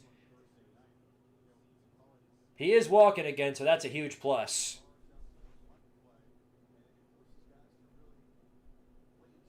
I would say we're getting skewered by injuries, but if you look around the country, everybody is. There's no team that goes without injuries. Hello, Squidtard. Thoughts on the Miami game? Well, it pretty much convinces me that Miami is always going to be Miami. They're never going to win the ACC as long as they're in it. Carson Beck is always the same Carson Beck we always knew him to be. I don't know who he's going to blame for that interception, though, whether it's his receivers or if it's his offensive line, because it can't be his fault.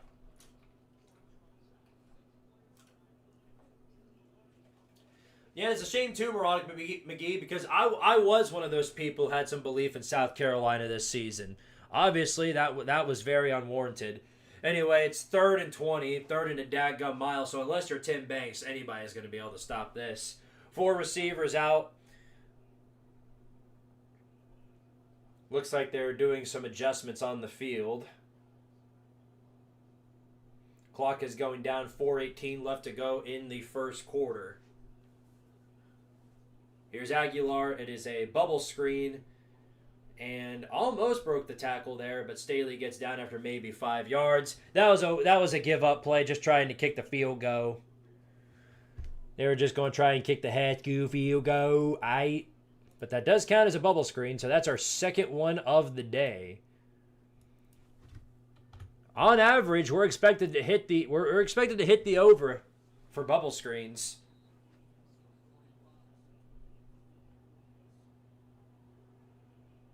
Anyway, here's our boy Max Gilbert coming in with the field goal. This is a 45-yard attempt. The kick is up, and he got it. Yay, yay. Field goal is good. And so it is now 10-0 Tennessee over the Sooners. Or 10-7. Did I say 10-0? I meant 10-7. Point is, Tennessee has the lead again, even though it should be a way bigger lead. But what can you do? Just Just be happy with what you have is the way I see it. Ole Miss, South Carolina just went into the half at 17-7. About what I expected. They're interviewing Kiffin. I'm sure he's got something phenomenally entertaining to say, but I don't really need to hear it.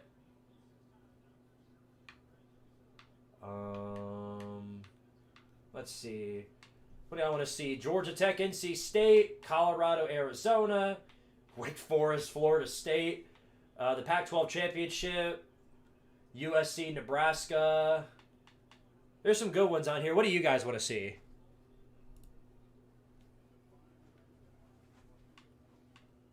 Unless, what's not at halftime? That's important to note.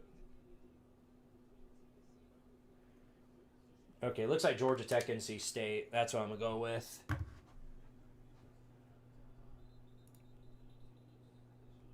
Here's the kickoff. It goes out of bounds, or not out of bounds, into the end zone, and it'll be a touchback. Why does everyone think Indiana is so good they've beaten one good team? Because they've gone out and did what they were supposed to in every single week with the exception of the Iowa game.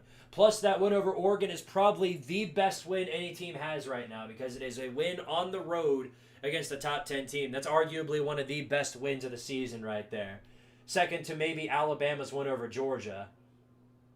Other than that, it's hard to find a better win than that one. So, yeah, that's why people think Indiana is good.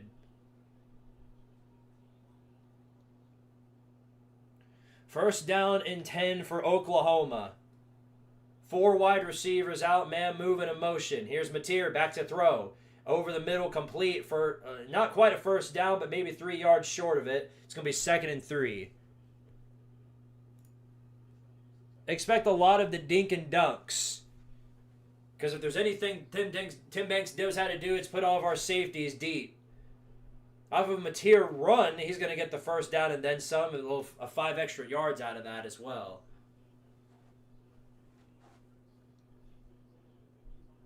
That's Oklahoma's 2nd first down of the day, by the way.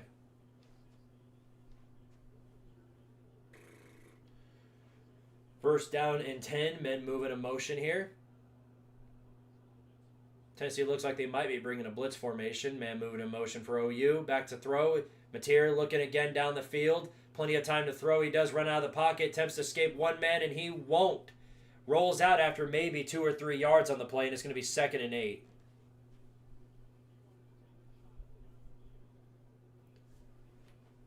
So I guess we have that to look for now because that's like the 2nd or 3rd time Mateer's tried to take off on us.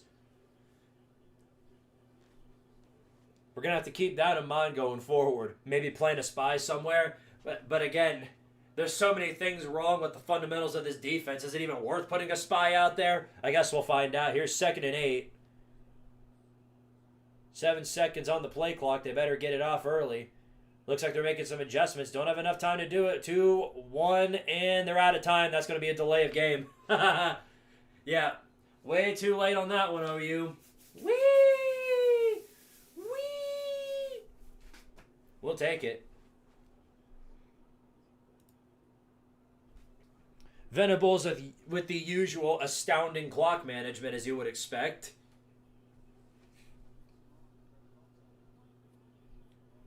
Oh, wow. Touchdown, Georgia Tech. Haynes King got it over the middle to the tight end. And it's going to be 17-14 if they make the extra point. Got it to J.T. Byrne. I think that's the tight end, yeah.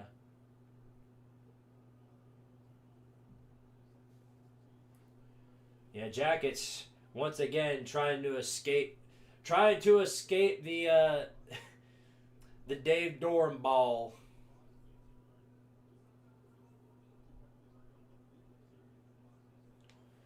By the way, Oklahoma just used their 2nd timeout. So now they're down to 1 timeout, and it's not even the end of the first quarter. Meanwhile, the Vols have all 3 timeouts. I'm not really sure why Venables would burn another timeout like this. It doesn't really add up to me, but nonetheless, I mean, we'll take it. Might as well burn all 3 of your timeouts while you're at it.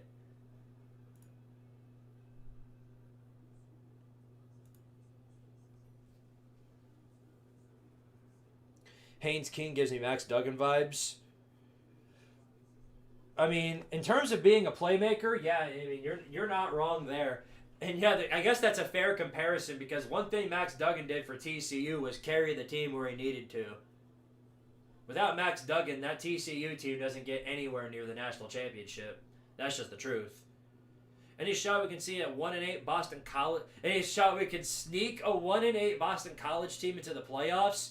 No, but when they, because Notre Dame beat them, hopefully they can win a game. So then Notre Dame can prop that up as a quality win because they need all the help they can get there.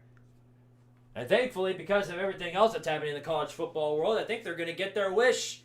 Start out 0-2, and now they might win out and go to the daggum playoffs. Here's 2nd down and 8. Man moving in motion. Mateer, it's going to be a handoff. Up the gut, good push up the middle, and it is good for maybe 5 yards. So it's going to be 3rd and about 3. Sven Kreuzberg with the $2 Super Chat, 232 actually. The curse is broken. We won an SEC game. Yeah, congratulations. Congratulations. You've been propping up State as this absolutely terrible team, and they might still be a terrible team, but they did win a ball game. So take for that what it's worth. Here's 3rd down and short for Oklahoma. 5 wide here on the play. Mateer, it is a screen that is batted up in the air and nearly intercepted. And it is going to be 4th down and 3. Man almost had it. That would have been really, really nice. But it is 4th down and OU is going to have to settle for the punt. Womp womp. Man, would have really loved a turnover there. Wouldn't that have just been nice if we got another defensive touchdown? Either way, it's another Tim Banks stop, so we'll take for that what it's worth. That was Edwin Spillman on the play. Good job, Spillman.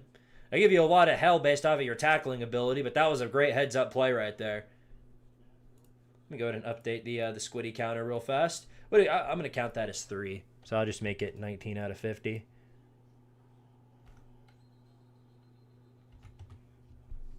So on the punt, a whistle was blown. I have no idea what that's about. Brent Venables is crashing out about something. I'm not really sure what. Oh, it's a false start. Womp womp. Womp womp. That's real tough.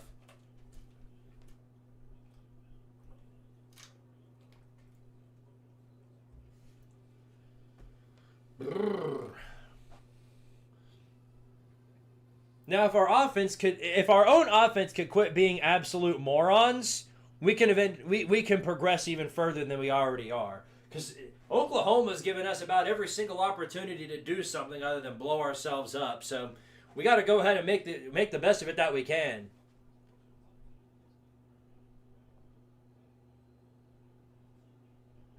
Oh, muffed the punt for a minute there, but he does get it off.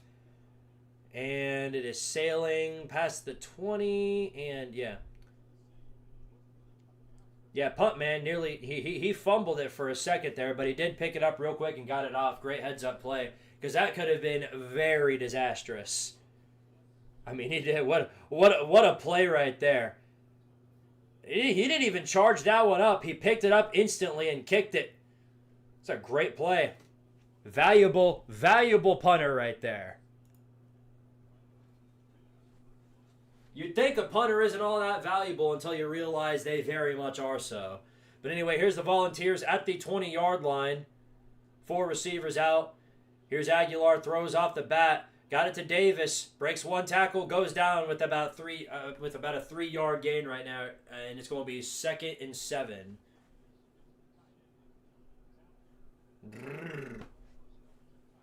Clock is going down. It's going to be a handoff up the middle. No, it's going to be Aguilar with a read option. Dives for the first down marker.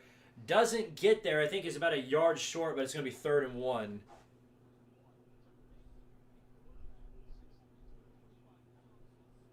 And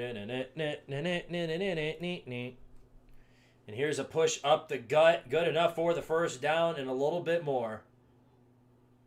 And I think that'll effectively put an end to the first quarter.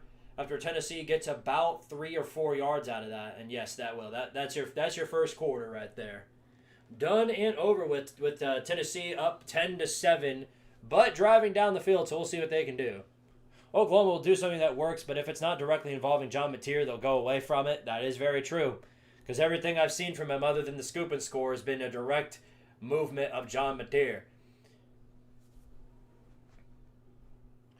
Is Virginia Cavaliers the best team in all college football? They beat FSU, beat Alabama, and then beat Louisville, who beat Miami, and Miami beat Notre Dame.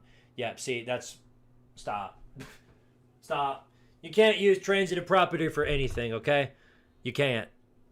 Transitive property means absolutely nothing, because the moment Ohio State loses to Michigan, that's all we're going to be hearing. Ohio State now lost to Michigan, who lost to Oklahoma.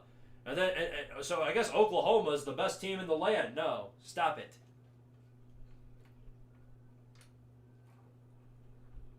but that is funny. Virginia's probably the best team in the ACC, especially if Georgia Tech continues this absolute dumbass fight that they're doing with NC State. Any chance we could sneak in 11-1 Oregon State if we use whiteout on the state in their name? That's a possibility. That's a possibility. I would be in favor of that if they're up against the G5 team in the playoffs. That'll make it far more entertaining. All right. The Griff 967 with the 2 says, lost power in South Texas. Keep me updated. Go Big Orange. Well, sorry to hear that you lost power. Is the weather bad down there or something, or is it just a bad power line? Whatever it is, man, hope it gets fixed. Never like to see any sort of power outage, and I know from experience what that's like. Our power lines are daggone made out of silly string. I understand exactly where you're coming from there.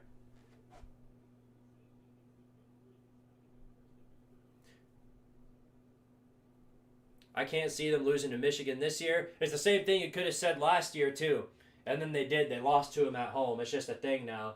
It's kind of like, you see this in rivalry games. I think it affects Kansas, too, which is why Kansas never shows up against Kansas State. They always go into these rivalry games and then overthink everything, and then they go out and they get beat. Just flat out get beat because all they can think of in their head is that this team has such a big streak over us that we're just going to play like absolute idiots throughout the entire thing. Tennessee does the same thing. They do it against Alabama. They do it against Florida. You see that in a lot of these big-time rivalry games where one team has just been so overly dominant over the other. I put my rent money on Boise State winning it last year. I got evicted. You're lucky you didn't get arrested either. South Florida sneaks into the playoffs and Byron Brown goes on a crazy playoff tear. Okay. And then you woke up somewhere in Memphis, Tennessee. End of the first, and Tim, why do you still have a job? I mean, credit to the defense. They've done their job for the most part today. Everything just sort of... The only thing that's really derailed this has been Tennessee fumbling the ball, and that was more on David Sanders than anybody else. So that was an offensive miscue, which is very rare from this team. Anyway, here we go. First down, Tennessee, starting up the second quarter. It's a handoff right up the gut. Decent little push right there to get back to the line of scrimmage at least, but nothing more than that.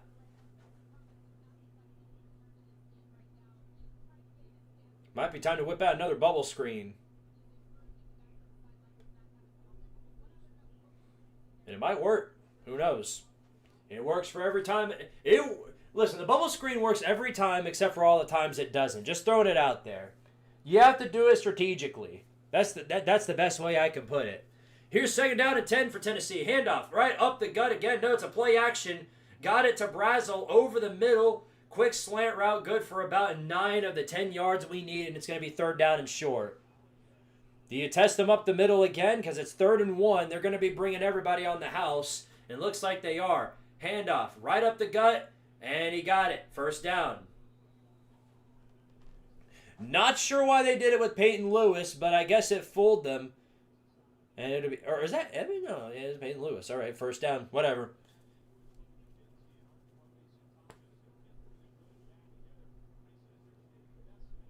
Oklahoma's 1-8 when trailing under Venables.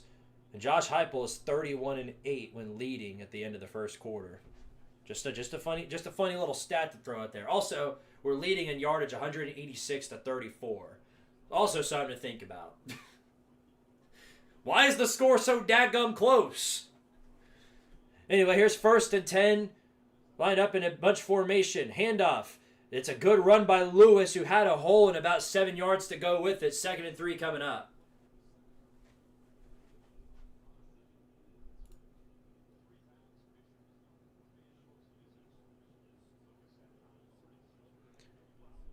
I send you $2, add that to the counter. I mean, if I get anything, I get automatically notified. Throw over the middle, slant route, good for a first down. A whole lot more, gets inside the 25. Good play by Mike Matthews right there. Oh, I didn't see the super chat. My bad. NJ Nicolay with the 2. You are at least as cute as Lane. Go Vols. Thank you. I will absolutely add that to the counter. My bad. I missed that. I gotta make sure I keep that in mind. I don't know why the notification didn't play. Sorry about that. I'll keep watch. Anyway, quick little run up the middle, good for about maybe 2 yards. Why did they suddenly just completely move away from the pass? You can pass the football too, you know. Or better yet, have another run play other than the same run up the middle. Here's 2nd down and 9. 4 wide on the play. Handoff. Again, up the middle. I don't know what they're doing. They just completely deviated from the pass, and that's a loss. Well, it's a gain, but it's a gain of maybe 3 yards, and it's going to be third and about 6, I'd say. So now you got to pass.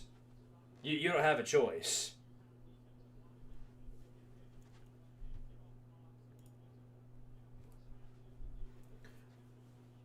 Yeah, in terms of getting into the playoffs, Oklahoma's got an absolutely rougher stretch than Tennessee. That's why they're giving some leeway on their playoff resume. Here's 3rd down and 6. Aguilar back to pass, throws to the end zone on a one-on-one.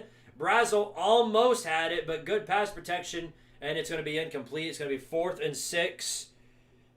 And I guess, yeah, you got to kick the field goal. Go up by 6.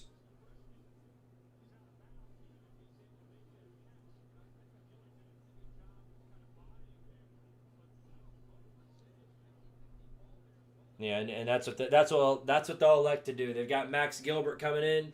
Made the first one from 45 yards out. This one is straight up the middle for 37 yards. Well, not quite straight up the middle. It's a little bit to the left, but it's makeable. And he dadgum freaking missed it. Okay, never mind. I take everything back. Bro, what are you doing, Max Gilbert? What kind of kick was that? Why?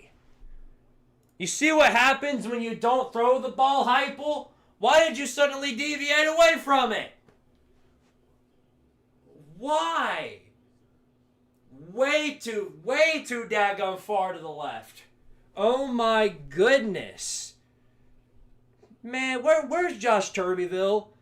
Where's Josh Turbyville? I'm sorry. I don't know why we keep letting this little kid out there on the field to kick the field goal. He's obviously not ready. He's not. Oh my goodness.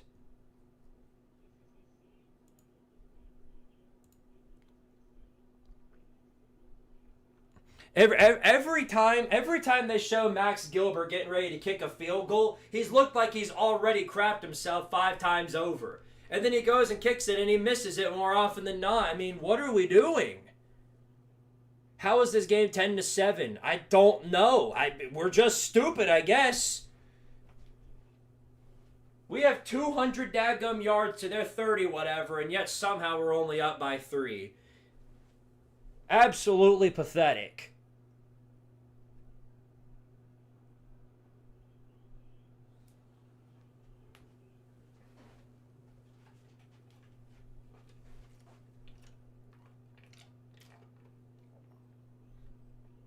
He does. He looks Gilbert looks absolutely terrified well before he even kicks the field goal. It's obviously in his head. He's in his own head, and so he keeps missing these field goals. You got to let Turbeville out there because Turbeville's been around for a while. I think he was behind Chase McGrath all those years ago. He's got way more experience. He might not be as good of a kicker, but he's got way more experience and is way more clutch. He doesn't get in his own head like Max Gilbert does. My goodness. Squid, do me a favor. Pay attention to when Oklahoma hands the ball out versus letting Mateer try and copy the Browns' version of Manziel. Then you'll see Oklahoma has the same frustrations as you guys. Well, the difference is that you guys haven't done much of anything actually on offense. The moment you guys do something on offense and then just completely fly off the handle in the red zone, that's when I'll sympathize. That's when I'll be like, oh, now I see where you're coming from. Who's trying to throw harder, Tennessee or Oklahoma? Or absolutely Tennessee. We played the better game so far, but off of the scoop and score and then the missed field goal, we're squandering every single opportunity we've been given. And I feel like it's only a matter of time before Tim Banks eventually forgets how to play defense. And then everything sort of falls apart.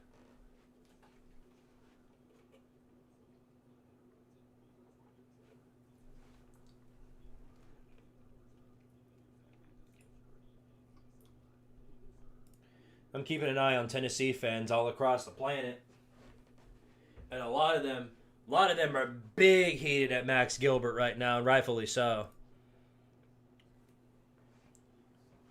It's not entirely his fault we got in that position, though. That's what happens when all you do is run up the middle. Joey Hazel. Run up the gut, good for maybe 1 or 2 yards for Oklahoma. Here's a 2nd and 8.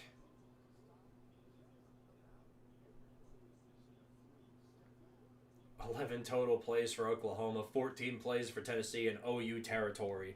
Really tells you a lot, doesn't it?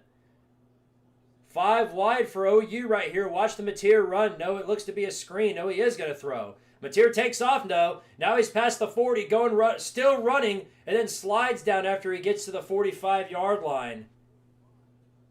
Oh, no.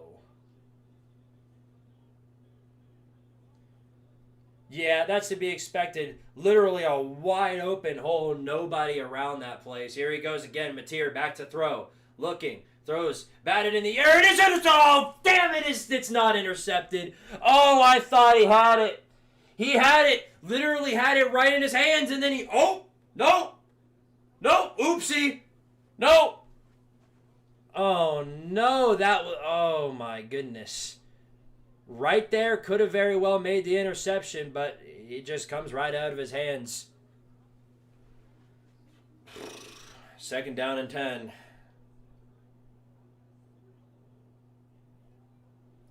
OU already to the 44-yard line. Here it goes. Mateer, outside throw, caught.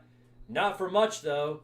And then pushed out, and there's a dadgum flag. It's going to be unnecessary roughness because he shoved him out of bounds when the whistle was blown. Oh my goodness, that is a ticky-tacky, soft-ass player. It's soft, such a soft flag. Are we being real here, dude? You can't tackle anybody anymore, apparently. If the whistle is blown, you have 2 nanoseconds to react, and if you do anything or even dare touch them, oh, flag! Gotta throw the flag!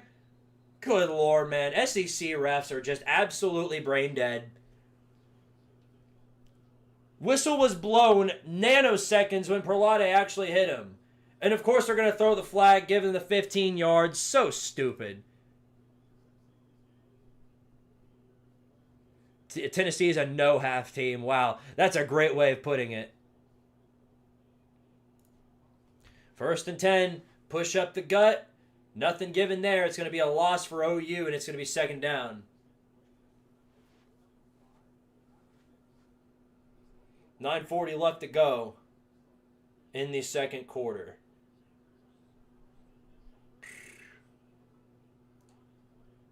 I just realized NC State. I didn't realize I was so enamored on what was going on here. I just realized NC State retook the lead on Tech. At least they're not the only ones riding the struggle bus right now. And to make matters worse for them, that's Dave Doran they're losing to. 2nd and 10 for Mateer. Rolls out of the pocket. He's looking for a man down the field. Plenty of time to do so. He might take it for himself. No, he doesn't. He throws. gets about 4 yards out of it, and it's a perfect time for the refs to make it about themselves because a flag is blown.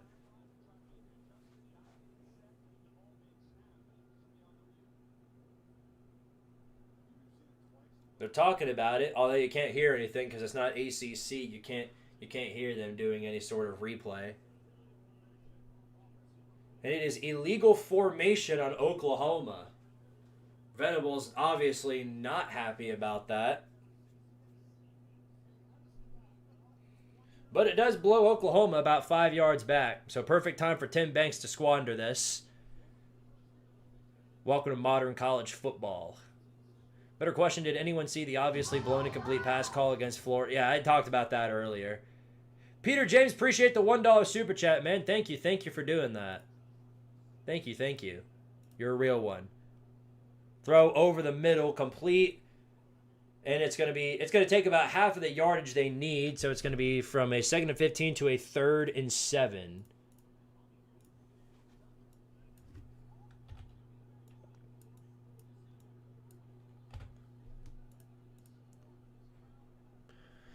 All right, here we go. All right, Tim Banks, what you got here? They got 7 yards to go. Create something. Create something special for us, please. Why don't you do that? Oklahoma 0 for 2 on 3rd downs. Can Tim Banks whip up a masterclass right here? They disguise a blitz. Mateer takes off, tries to roll out of the pocket. Plenty of time to throw. Still running. Gets taken down on a sack. But there is a flag. And this is probably on OU, but if not, that would be great. Weathersby with the sack. It looks to be a hold. And yes, it is. It is a offensive hold. Penalty is declined, and it's going to be 4th down. And Venables is losing his mind on the sideline. That's the 4th time now they've shown Brent Venables screaming at somebody. Whether it's the refs or anybody else, he is angry.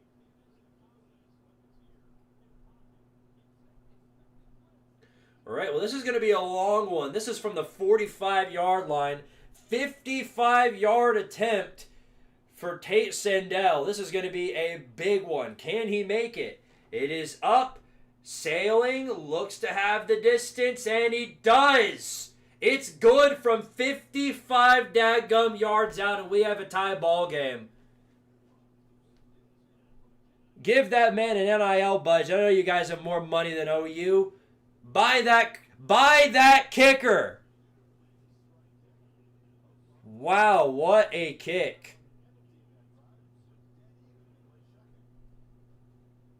That's crazy.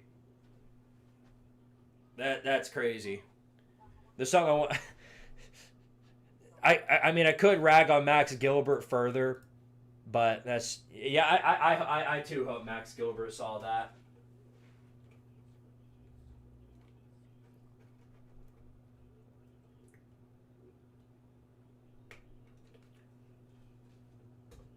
I just don't get how.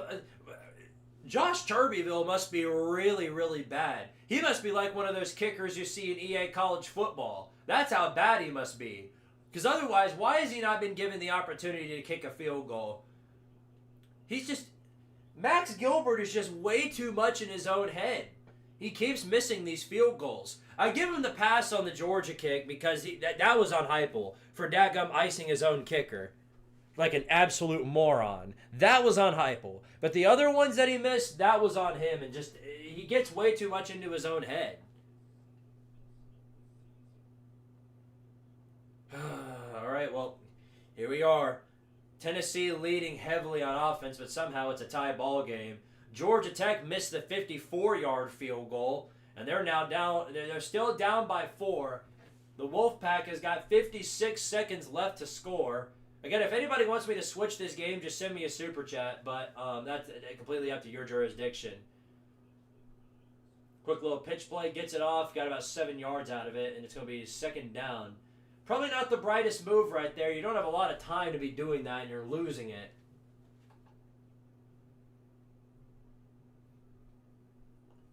Pass play, rolls out, throws, incomplete. 34 seconds left, and it's going to be 3rd down and 3.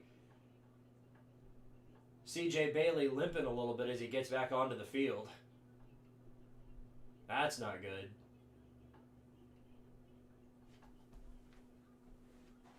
This is freakishly similar to last year's game. Well, Tennessee was a first-half team in that game. They sort of ran away with it early. And then, you know, OU spent the entire second half just playing around with their quarterbacks. They benched Jackson Arnold for, what was his name? Something Hawkins. I know that.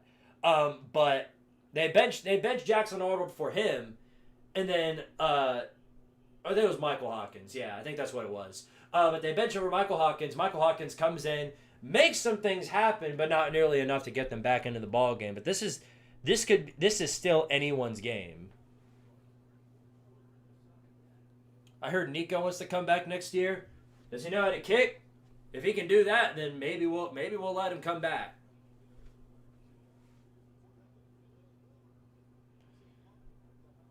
Remember when you said Tennessee is the worst defense in the country? Oh, I absolutely do. But bad defenses sometimes have good games. Here's a return taking this out from the end zone. Gets all the way to the 20, but not much further than that. Probably not the best decision. Trying to make something out of nothing there, and it didn't pan out. Did you see the masterclass that UNLV put up today? What level of development did it take for that to happen? Bailey rolling out of the pocket here. Throws over the middle, complete. Inside the red zone. NC State looks like they're going to go up by at least a touchdown now. Uh-oh. Anyway, here's Tennessee on 1st and 10. Quick play right there, thrown on the outside. Got Davis for about 7 yards. Here comes 2nd down. Keep it going, keep it going, keep it going. 2nd down, what do we got here? Man moving in motion. Ball is snapped, going to be a handoff. No, it's going to be Aguilar taking it off on a read option. It's going to be a loss. Oh, not the right time for that. You should have just handed the ball off. Not the best time for a read option. It is beat on the line, and it's going to be a loss of 1. Now it's going to be 3rd down and 4. Bailey throws to the end zone. Might have been, nope, incomplete. Here it is, 3rd down and 4. Back to pass, Aguilar looking deep, thinking about throwing deep. No, he throws a slant over the middle to Chris Brazel, and he does get the 1st down. Just a little bit over.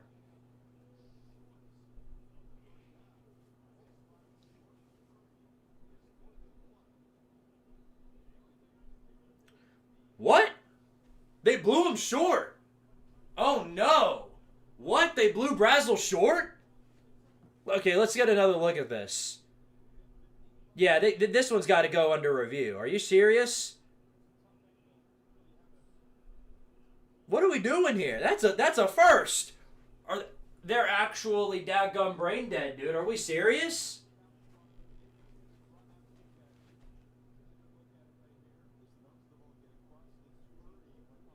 Yes, the ball, his knee, yeah, the ball, well, it was well past when his knee went down. Are we freaking serious right now? What are they looking at? Dude. Are they actually, like, brain dead?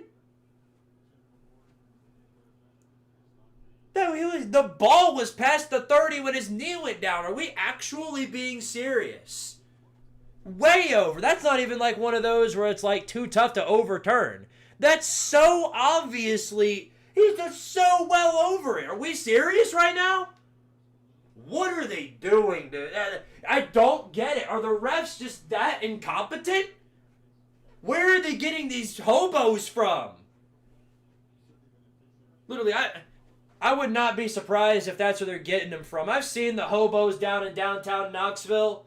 I've seen how methed up they are. Would not be surprised if they picked them up, dressed them up as zebras and said, hey, you go out there and call this game, and whatever looks like a flag to you, whatever looks like he crossed the yard line to you, whatever you think, that's what you do. Because that makes absolutely no dadgum sense. Are we serious?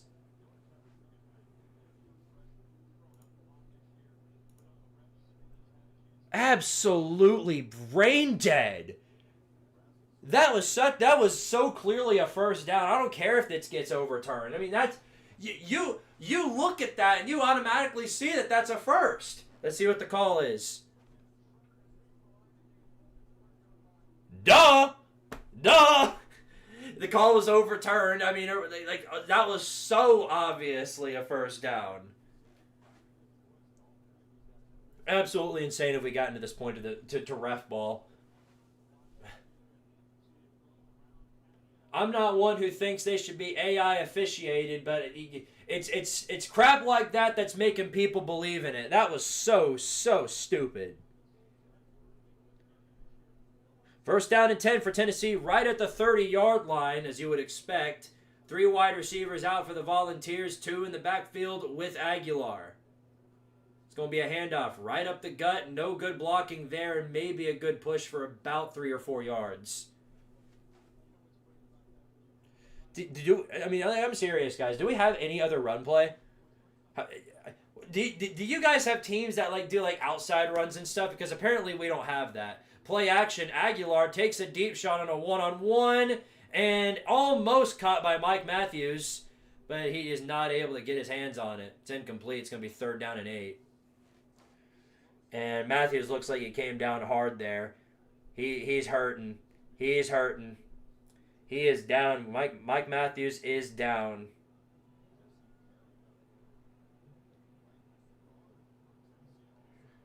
Yeah, he definitely came down hard on that catch.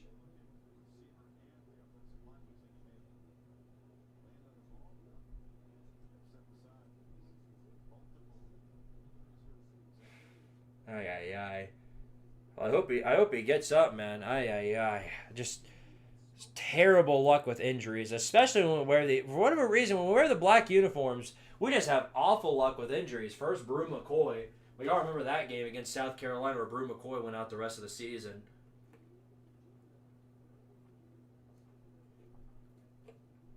SEC worse than ACC in officiating? No, it's an all-around bad job. I mean, they just take turns. First, you think it's the ACC because the officiating was terrible in that Clemson-Duke game. It was funny that Clemson lost, but that final play that they had, I forget exactly what went down, but what I do know is that that was a stupid call. And then the AI will look at every obvious first down and be like, nope, that's not a first down. No, it'll turn into a thing where every time they get it, anytime a fan base gets a call that they don't like, all they're going to hear is that all we're going to hear is that the AI is biased towards specific teams, or even better, the AI is biased towards the SEC. Yeah, to be honest, if I had to choose, out of the conferences, the worst officiating, it probably is the SEC. And I'm not just saying that because I've seen it from Tennessee. All of the really absolutely insane, egregious fouls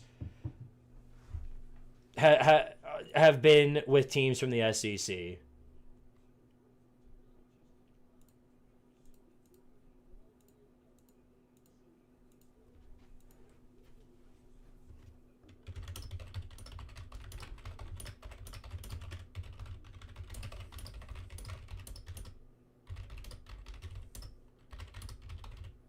Sure would like it if Tennessee had more than one run play per game.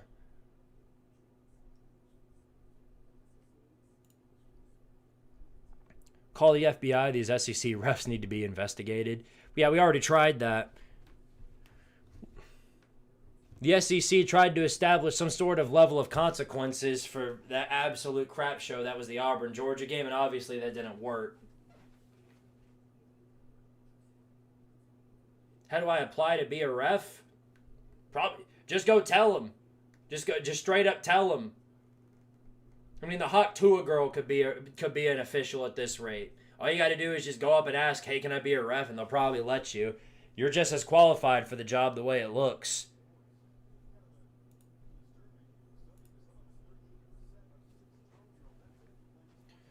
This does not look good. 3rd down and 8. From the 32-yard line. Gonna need a miracle on this one. Can we get the polar opposite of third down and banks here? Because that's what we're going to need. Tennessee 4 for 6 on third downs. 4 receivers out. Aguilar back to throw. Throws late and got a man in. Chris Brazzell for the first down. Okay, great. Shout out to Oklahoma for leaving Brazzell wide open to make the catch. And it'll be 1st and 10 for the Volunteers.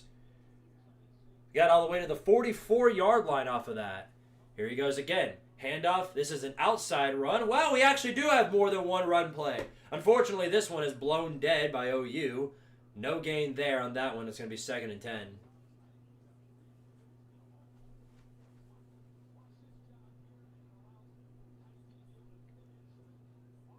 See this again.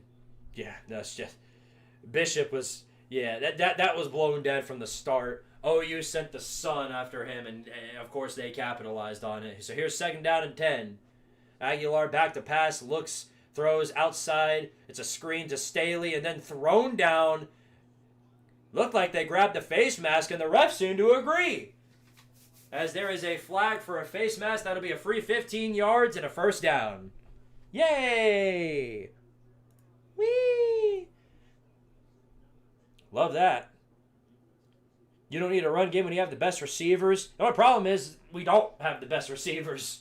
We don't have a Jeremiah Smith. I mean, we have a Chris Brazzell, but you can't just throw it. You can't throw up 50-50 balls to him every time. Let's be honest. Bill Belichick is 100% in a different league. College football is very different compared to the NFL. Different leagues. Different leagues. That's like an emote. Different leagues.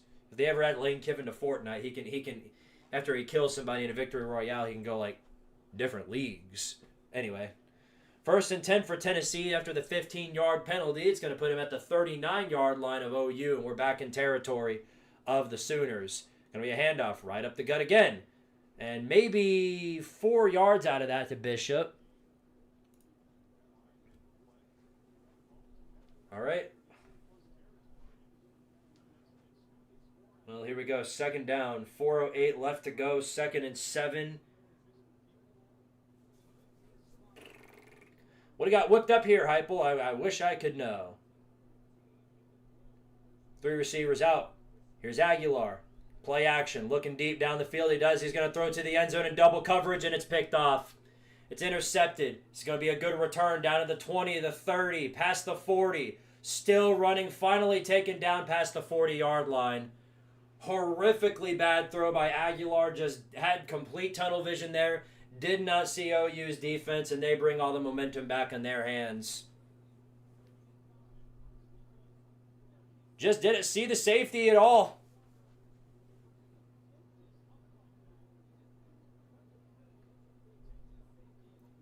Well, that's bad news. I told you guys just a minute ago, you can't just throw up 50-50 balls to Brazzell, because then if you do that, some shit like this is going to happen. And that's exactly what happened.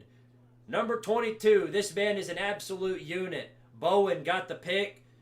And he was the same guy who absolutely trucked the crap out of Staley and almost took him out of the game. But that's Tennessee's 2nd turnover. The Sooners are turn up now, and it's not looking great, I'll say that much. Here's 1st down and 10, man moving in motion. Mateer takes it for himself, tries to run out of the pocket. He will, now throws late, got a man, and it is incomplete. It's going to be 2nd down. My goodness. Well, that is just unfortunate. What the hell are you doing, Vols? Hell if I know. Nobody does. Nobody does. I mean, we're dominating them in every single stat known to man except the scoreboard. It's absolutely ridiculous. Here's 2nd and 10, man moving in motion.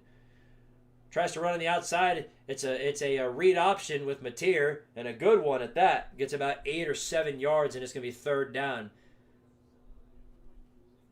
Got a man down, Tyree West. Another Tennessee player down. Not sure if this one's more serious than the others, but Tyree West is one of the only guys on the defense we can rely on, so it would really suck if he went down. Welcome to the Injury Bowl, everybody. Everybody gonna get injured on Tennessee tonight.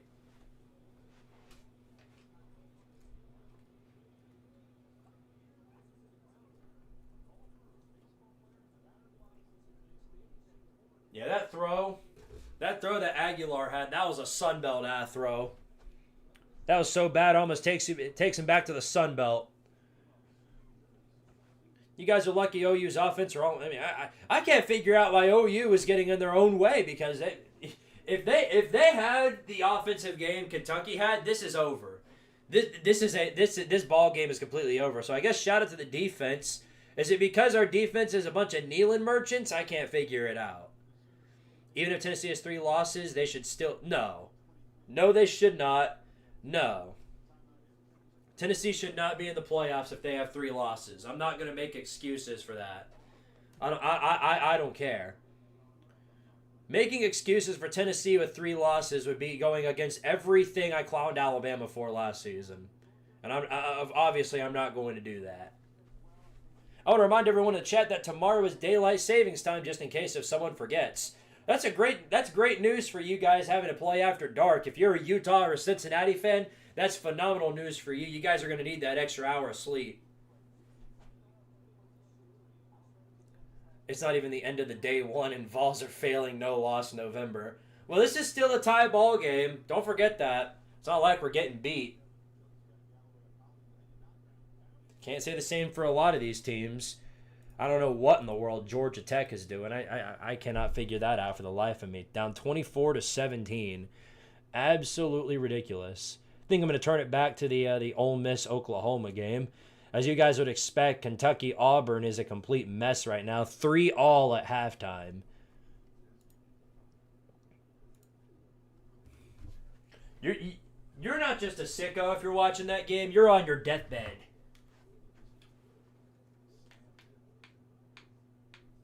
They got you in the ER if you're watching that one. As a Bama fan, I appreciate Squid standing on principle. Even yeah, it's stupid. It's stupid. Not a 9-3 Tennessee that loses this game, and then like we have Vandy. That would be our only quality actual good win. And by the end of this season, I've got a good feeling that there are going to be a lot of other teams standing in that path where they only have 1 quality win or maybe 2. Oh, Gamecocks, you absolute morons. They just dadgum fumbled the punt. They were going to get the ball back, but the punt's muffed, and Ole Miss is going to get the ball deep in South Carolina territory. That was their shot. That was their shot. Right through his hands. Wow. And Ole Miss is going to get this ball at the 13-yard line. SMH shaking my head. 3rd down and 3 for Oklahoma. You can just sort of expect how this one's going to go. I can only imagine. Let's see how it goes. 4 receivers out. No, they're lined up 5 wide now. Man in motion. Moves up to right next to Mateer. Back to pass, looking for a man. He is going to throw over the middle, complete, 1st down inside the 40. Tim Banks brings back the soft zone defense at a perfect time. Yeah, 3rd down and 3, perfect time to send everybody back there. Don't want to, they only need 3 yards, but better make sure they don't get 30. Great idea, Tim. Great idea, buddy.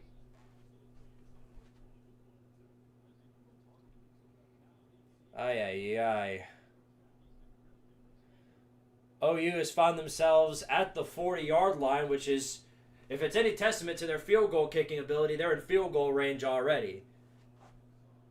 Here's a handoff up the middle. Nothing given there. Tennessee's defense comes in clutch on that one. It's going to be 2nd down and 10.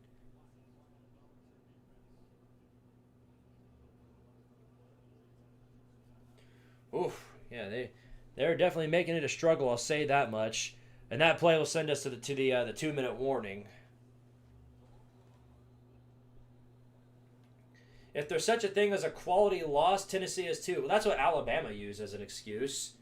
We only lost 3 games to like really quality teams like 6-6 Oklahoma, and like 6-6 Oklahoma, 6-6 Vandy. Those are very, very quality teams right there. Very, very, very quality. Spoiler makers ripping the U of Michigan's heels. Are they winning now? Don't tell me they're winning.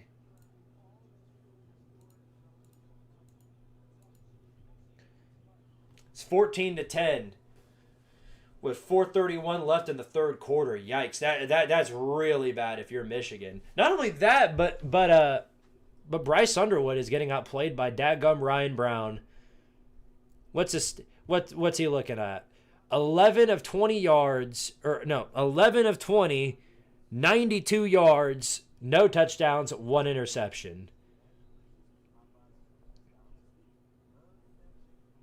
I guess Justice Haynes got injured again because he's not playing in this game. Jordan Marshall's doing the heavy lifting in the run game, 103 yards. So at least they're able to run the ball somewhat efficiently, but 14-10 in the third quarter against this Purdue team is just absolutely unacceptable if you're Michigan. Good on the Gamecock defense, by the way. They somehow held Ole Miss to a field goal despite them getting the ball. Literally, they got the ball at the 13-yard line to start the drive. That is pretty crazy. You don't understand, Squidtard. Those teams are quality losses. They're also teams that beat Bama. They daggone beat Alabama. Let me tell you what, sonny boy, they daggone beat Alabama.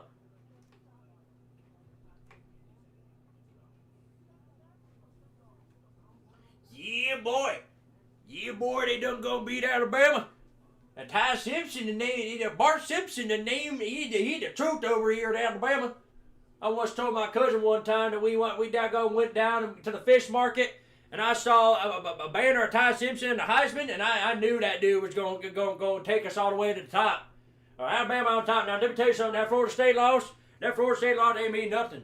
I don't even know nothing about them that daggone Seminoles. I don't know nothing about them. All I know was the name of the Tide. Roll Tide, and I'll tell you what, Roll Tide, that's all I know. That's all I ever know. Roll Tide, Bear Bryant, and Nick Saban, and Caleb DeBow. Bear Bryant, Nick Saban, Caleb DeBow. He's going to take us to the promised land, let me tell you what. All right, that's enough of that. Calling it here, Aggies and Rebels for the SEC Championship? No, sorry. A&M most likely. But it's probably it's gonna come down to the winner of Georgia Texas, potentially. I think it's gonna be Georgia. They're gonna Mickey Mouse their way all the way because they only have a few more games. If they beat Texas, they're in it because Ole Miss already lost to Georgia. Dogs only have one loss, but it could also be Bama. It's either gonna be Bama or Georgia, I think. Anyway, welcome back to hell. Watching the Tennessee defense. 2nd and 10 from the 40-yard line. Rolling out. Do some trickery. Run on the outside. Good tackling by Tennessee. Still a good push by OU. Gets about 5 yards. And it's going to be it's going to be 3rd down and 5. Did South Carolina turn the daggum ball over again? No, they got spared. It's going to be 2nd down. All right, here we go. 3rd down, and Tim Banks once again. Watch those safeties and watch all the linebackers. They're going to send them all the way to the 10. They're going to send the linebackers all the way outside of the stadium. Watch. Here we go. 3 receivers out, man moving in motion. Mateer rolls out, throws. It is complete, but only for 1 yard, and we actually got to stop. It's going to be 4th and 4. And if I'm Oklahoma here, I'm going for it. I don't care. I'm going for it. And with 1:12 left to go, Tennessee is going to use their first timeout. Finally, Heupel with some decent clock management. Going to give us 1 minute and 12 seconds to get down the field and potentially tie the ball game back up because OU is going to make this field goal. Let's be real here. After what I saw from that first kick, they're most certainly making this one.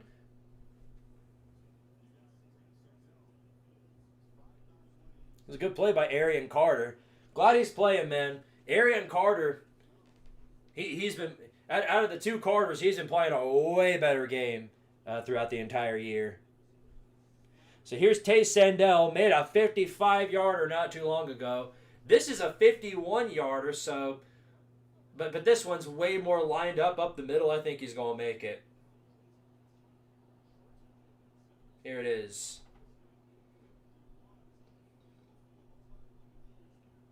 What's funny is that he too is built like Max Gilbert.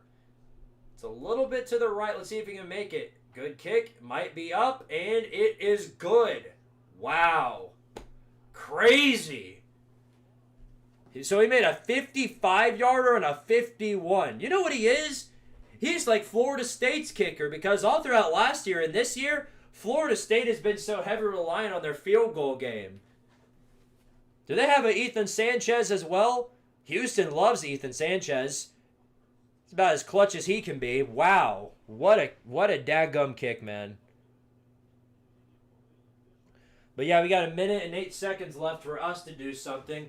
Obviously, I'd imagine Tennessee is going to be aggressive here. If we start doing runs up the middle, I might jump out the window.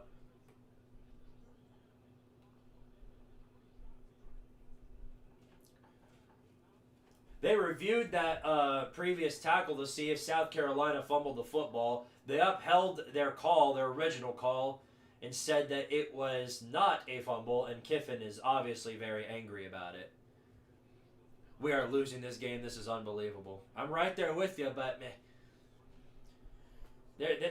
Tennessee is never going to make things easy. They're gonna take us down to the wire. They're gonna make this game as interesting as they possibly can. And as long as it ends with a dadgum win, I'll be satisfied with whatever it may be. That's all I could ask for at this point.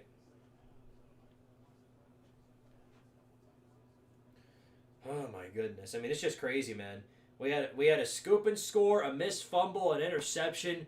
Potentially 21 points written off of the board. So they're going to return this from the 5, and it's a decent little return, maybe 3, yeah, but nothing much more than that. Stopped at the 23.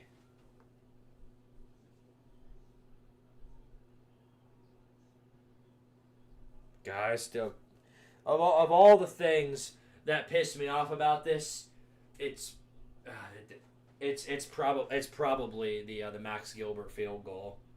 Because we're looking at a tie ball game right here if he didn't. Either way, we got a minute and 4 seconds to do something here. We've outgained Oklahoma by 249 to 93. Here's Aguilar, back to throw. They're bringing all kinds of blitzes, and the edge gets to him. He throws the ball late as he goes down, and it's going to be 2nd and 10.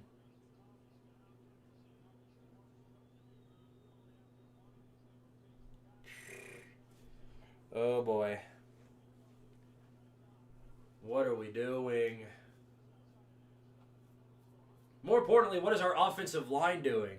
Here's 2nd down and 10, and it's a handoff up the fucking middle. Are we dadgum freaking serious? Now's not the time for this. That's not going to work. You've got a minute left with 2 timeouts. And of course, now it's 3rd down.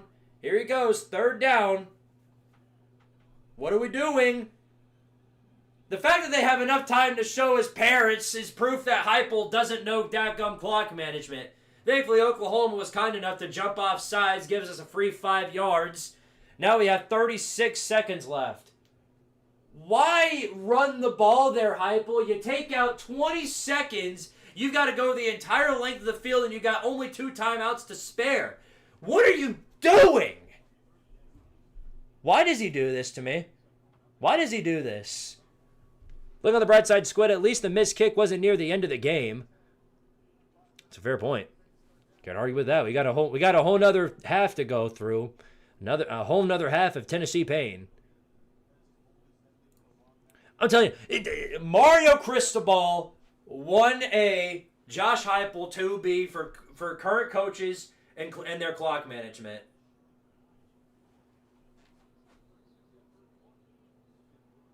Here we go. 3rd down and 1. 36 seconds left. Handoff up the middle. Good for the 1st down. All right, that at least keeps the drive going. But you got to get everybody lined up and fast and quick because you got 31 seconds left to give, and obviously you're not going to use your timeouts here. Lined up. Aguilar, deep to throw. Looking for a man. He is going to throw. Slant route over the middle. Oh, my... It's intercepted. Return from the 40 past the 50. Going into our 40 now, still going, and they're now in their field goal range with 17 seconds left to spare. I don't even know who Aguilar was looking for there, but he threw into triple coverage. It's picked off, and OU now has their 3rd freaking turnover.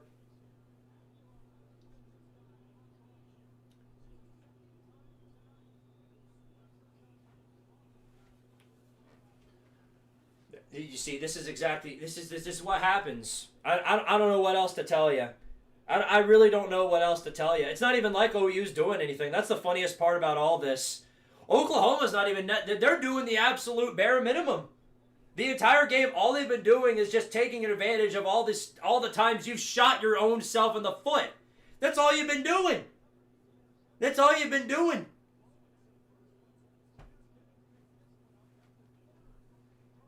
Oklahoma's been doing the absolute bare minimum. They're playing offense like they did against Auburn, which means they're not doing it at all, but all you guys are doing is just blowing each other off. So of course they're going to take advantage of the opportunities you give them. 16 seconds left to go. Look at they're in prime territory to score 27 yards out. Mateer rolls out, throws, end zone shot, overthrown and incomplete. Colton Hood at least got some great coverage there. But he's one of the only guys on the defense who bothered to show up in this one. And that's the thing, the defense isn't playing a bad game. Our offense has reverted to last year's Aguilar out there playing like he's Nico 2.0.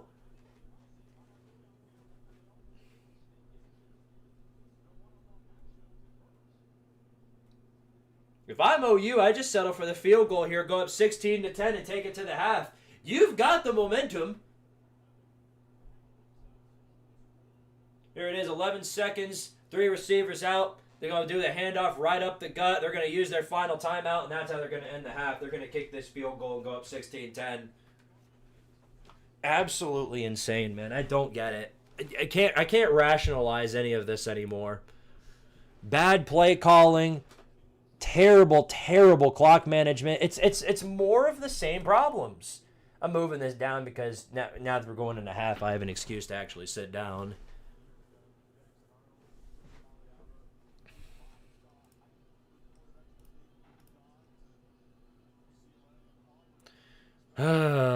Just can we stop getting Chris Fowler on commentary? He doesn't do anything wrong. It's not like I don't like his commentary. He's one of the best commentators I think in the sport. But every time he commentates one of our dadgum games, every single time he come in here, we literally just play like piss ants. I'm sick of it.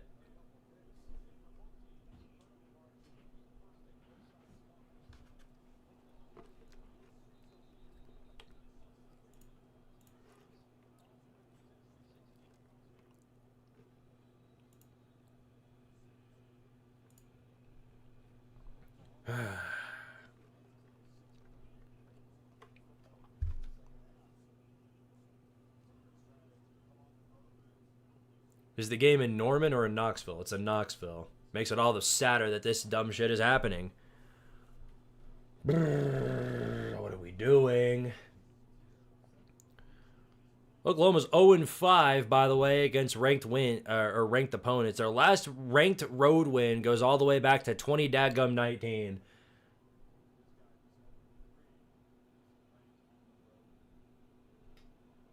Well, here's the field goal to put Oklahoma up by 6, a 40-yard attempt. And based off the last 2 kicks he made, this is nothing more than a chip shot. Very makeable kick right here, straight up the middle, I imagine, and that's what they're going to go for. It is up. It is good. And there's your half, ladies and gentlemen. 16-10 OU on top of Tennessee. Now, this is bad. This is bad. But somehow, despite the 3 turnovers, despite all the dumb crap that we did, we're only down by 6 points. So all you got to do is get it together in the second half, come out and play like a legitimate team again, and then everything comes to fruition. If you can do that, then everything is better. That's the thing. If you can do that, then everything goes better. But we'll see. Yo, man, Connor, appreciate the 2, buddy. Says, do we get our money back? No. You never get your money back. That's the problem.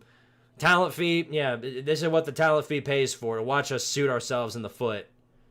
Shout out to Truxima, by the way, becoming a captain of Tardaria. Thank you very much. Welcome to the, what do I call it? The memberships. Ed Shadowbearer 1789 with a 2 says, Squid, I'm glad my Penn State Nittany Lions scored against Ohio State in the first half. Yeah, you guys had a great first half. It's a shame ball games aren't just one half. Otherwise, that would have been a great day for you.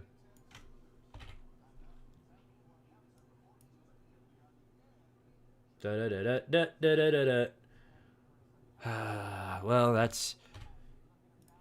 that's your half right there, ladies and gentlemen. Let me go ahead and give you a stat update in case you're curious. As you would expect, Tennessee dominates the stat board. This should tell you everything you need to know. John Mateer, here's OU's stats before you. John Mateer, 17, he's 7 of 13. He is 7 of 13, 44 yards passing, no touchdowns, no interceptions. He has 36 yards rushing, though. So in total, he has around 70 yards. 70 total yards. In total, Oklahoma has 55 yards rushing. So they don't even have 100 yards of total offense, you guys. Oklahoma literally does not even have 100 total yards of offense. Meanwhile, Tennessee, Joey Aguilar, 211 yards passing, 1 touchdown, 2 interceptions. There's your story right there for you. We do have 44 yards rushing, which, again, not being able to run the ball has put us in a really bad spot. But again, all that added together is 250 yards compared to their less than 100. But the thing is, turn the ball over enough times and you continue to do the same thing again.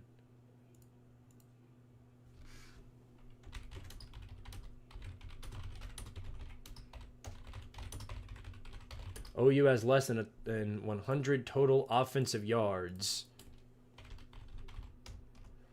Tennessee has 250 yards of offense.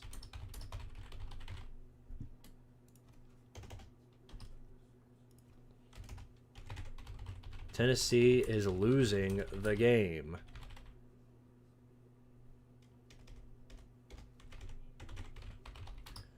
Heupel is surely inheriting his James Franklin energy tonight. I'm reading this tweet out to you guys because I need you all to hear it as I'm typing it out. It's very, very important.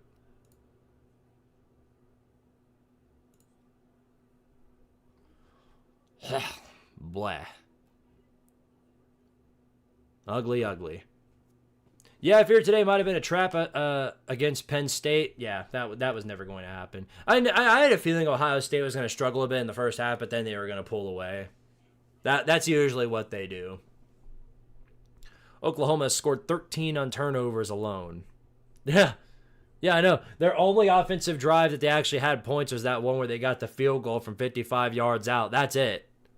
Sell the program. To who? Another money-hungry AD? You're just going to bump up the talent fee even further, make us pay $500 to go to a Tennessee at UTSA or something, or UTSA at Tennessee. Tennessee ain't going to UTSA. We pride ourselves on being an elite football program without the elite status that comes along with it.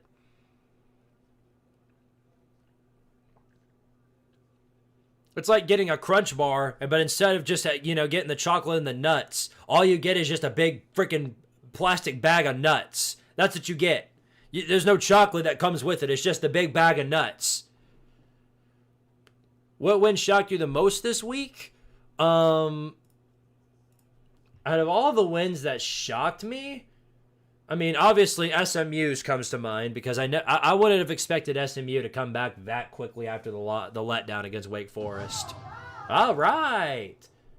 Jaywalk with the 5, thank you, says Gilbert's missed field goal will come back to haunt us now. Looks like OU's kicker stared down Gilbert after making that 3rd field goal. I'm telling you, something is in Max Gilbert's head that's making him do that. He is not prepared for that position. He's just not. He gets way too much in his own head, and then he winds up overthinking these field goals. You can't do that if you're a kicker. You don't think, you just do. That's what the kicker's got to do. And the fact that he didn't do that, again, has put us in a rough position. Kenny Vasquez says, thoughts on the Florida game? Was at that game and called off work for the shit? Oh, yeah. The fact that Florida put up a fight really does make my head scratch. They've got a great defense. That's the thing. Florida has got a great defense. It was the fact that their offense was moving, at least, and kind of moving on all cylinders for what looked like a few moments in that game. But, you know, if you're Georgia and if you let them hang around for long enough, stuff like that tends to happen. It didn't surprise me, though, to see them come back. It's what the Dogs do. That's literally what they're known for. Georgia Tech still down to NC State, and to make matters worse, the Wolfpack has gotten all the way to the 1 yard line. They've got 3 attempts to push this one in and go up by 2 scores.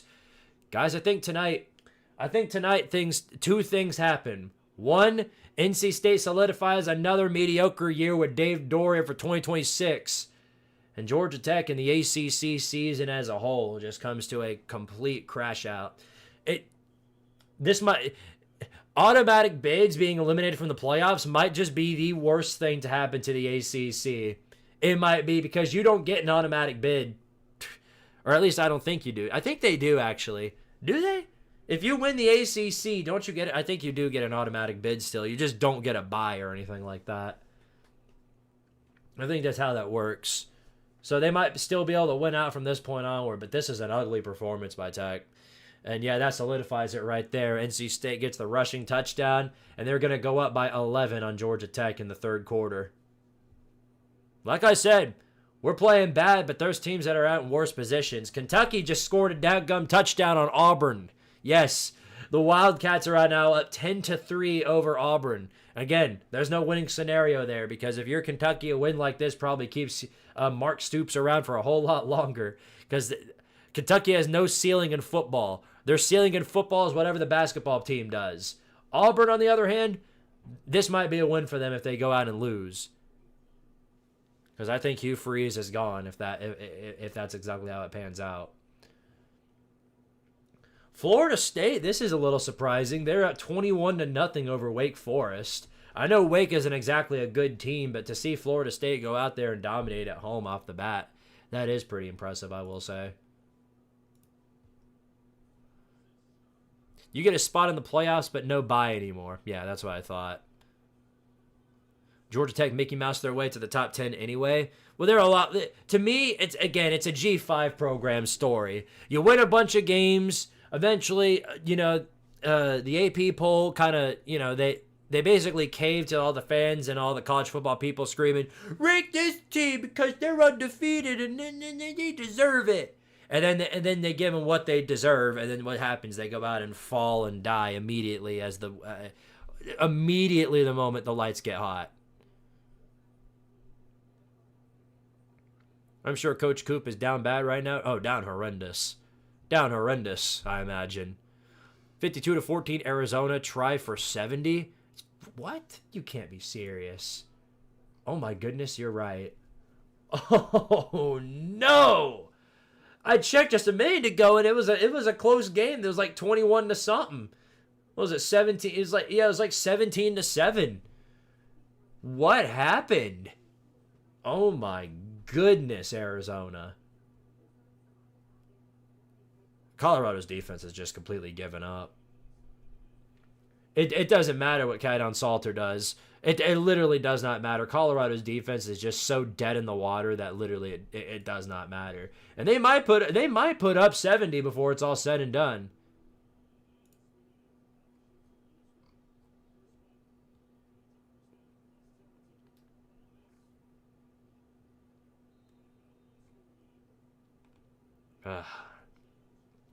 Point is about the Tennessee game, this is our chance to solidify like a big win in the conference. The problem is that even if we do come back and win this game, all we're going to hear for the next week is, OU,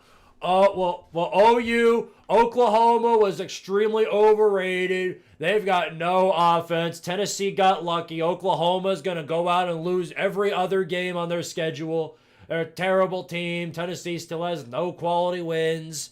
It's going to be that over and that the regurgitated same pile of aids over and over again. But that's only if we come back and actually win the ball game, because right now the fact that we just keep shitting all over our own foot, literally our feet right now are just covered in layers of cow pies. I can't figure it out for the life of me how we're only losing this game by 6. Send Freeze back to the FCS where he belongs. Yeah, I wonder what I do wonder what is going to happen once he gets fired. Is he going to go back to the FCS, or maybe he'll join? Maybe he'll rejoin Liberty. We all know Liberty needs somebody new. With the loss today, does that seal Vandy's playoff fate? No, they had a mulligan. Remember, they were 7-1 heading into this game. They've got a mulligan. But if they lose another, then that'll end it. I don't think there's going to be any 3-loss playoff team unless you win your conference. That's the only way. How are we collapsing in our own stadium? I don't get it either. Again, though, I mean, we've seen this story so many times before. Hell, all throughout last year, we how many games in the SEC last year were we at halftime losing? Florida, Kentucky, Arkansas. What else? I mean, Vandy was leading 14-0 to start the game when we played them last year. I mean, we did this so many times. So, I'm not at the point yet to where the sky's falling and when the team just sucks and all that. I'm not there yet because I've seen this so many times that I'm not buying it. Wake Forest casually getting shut out against the team that beat Alabama. Yep, and that's all we're going to keep hearing. Oh, Florida State, a playoff team by trade of property. Brandon Perna, Devil Magic. That's how Tennessee is only down 6. So many things have to go right. I mean, if there were a year a 3-loss team enters the playoffs as an at-large bid, it would be this year because so many stupid things have happened outside everywhere else, that it really wouldn't be the biggest shocker in the world to see something stupid happen. Really would not surprise me one bit.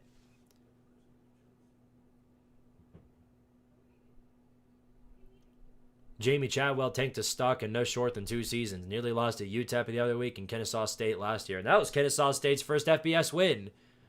Got to have a very strong second half if we want to win this one, and I think we will. All you got to do is clean up the turnovers and at least do something on offense, and everything comes together. Winnable game, but damn, we got to wake up. And if we don't, we'll find out. But we're not at a point we don't have the luxury of having 3 losses and then still getting into the playoffs. Because in order to do that, here's the thing: if you're a 3-loss team, if you want to get into the playoffs, you better have a luxury amount of quality wins on your resume, like what Bama has. You got to have that. You got to have like 4 or 3 ranked wins on your resume. Otherwise, you're cooked. Didn't Liberty also only win by 1 against 2-10 UMass last year? That I don't remember if they did or didn't. But all I know is that they weren't good. They were terrible last year. 10-15 is all the way to 2 or 3 loss teams are. Yeah, unless you're in the ACC. If you have 3 losses in the ACC, you're probably unranked. I think Georgia Tech is undefeated at 8-0, or at least for the time being, they're 8-0, and they're only ranked they aren't even being considered for top 5. All right, well, before I forget, there's something I have to take care of real quick. I've got to take a quick little break. So I will be back very, very shortly. In the meantime, I'll play this college football music for you, and I'll be back in 5 minutes probably, probably less than that. I got to go to the bathroom real fast. So yeah, listen. All right, Justin Ziegler, Soldier of Tardaria for the 3rd straight month. Appreciate, buddy. Says, so is Vandy's playoff hopes dead or on life support? It's on life support because it's not dead. They have 2 losses. If they went out and finished the season 10-2, they're going to be in as an at-large bid, I think. Also, with the losses today, is Notre Dame in a position to get a playoff spot or be first out? The way things are panning out, Notre Dame is probably in. If they went out, Notre Dame is probably in because, and it's mainly because of the fact that Notre Dame has. Here's the thing: they needed Miami to drop. Because if they do, they're not going to be in competition. They're not going to be trying to fight Miami for a playoff spot. But if it comes down to a 10-2 Miami and a 10-2 Notre Dame, ooh boy, that's all I can tell you. That is all I can tell you. All right. Anyway, I'll be back very shortly. Just something I got to go attend to. Let me make sure that I switch this out because I don't want to play the Tennessee touchdown sound effect when they didn't score. All right. Give me just 1 minute, ladies and gentlemen, and then Squidtard will be right back on television for you to suffer more. God save the Queen!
I have returned. Good day to everybody. Let me turn this music off. Look who decided to pay a visit for the time being. He's only paying a visit for a brief amount of time, but it's Smokey. Hi, Smokey. Look at Smokey. Hold up. Let me lay him down like this. Hey, Smokey. Hey, Smokey. Look at him. Look at Smokey. Okay, Smokey don't want to be looked at. All right. All right. Sorry. Okay. Smokey all done. Anyway, It's about time for the third quarter to kick off. We've only got 2 recorded bubble screens. I guess that's the most surprising part of this game. Not. This is pathetic, you guys. I don't know what it's going to take for us to come out and start playing like an elite dadgum football program again, because I'm tired of this I'm so damn tired of Tennessee running around masquerading as this elite program when we're not. Get it together, guys. Come on. Here's the kickoff, and this one rolls out of the end zone for a touchback. So Oklahoma's going to get this ball, and what better way to start the second half than a 3 and out, you know what I mean? Had his 5 seconds of fame, yeah. The problem is that they're both camera shy. I think Scooter is under here probably. Nope. That's surprising. Scooter is usually always under the bed for like the entire first half of every single stream that I do. Because they do. The cats always like to run under the bed and then just hang out there. Did not see any of that today. All right, gentlemen. Well, let's lock in here. That's the best thing you can do. We're only down by 6 somehow despite an 0-3 turnover ratio. So let's see what we got. Here's Mateer. Over the middle, complete. That's about 7 or 8 yards off of a play right there. And it's going to be first down. Well, not quite first down, actually. Where did the live chat go? Are you serious? Sorry, guys. The live chat's acting weird. I'm going to take a minute to fix it. Back to pass. Mateer finds a man over the middle. Complete. First down. There's that soft zone coverage coming in clutch again. Not a man in sight. Good for an easy 5 yards.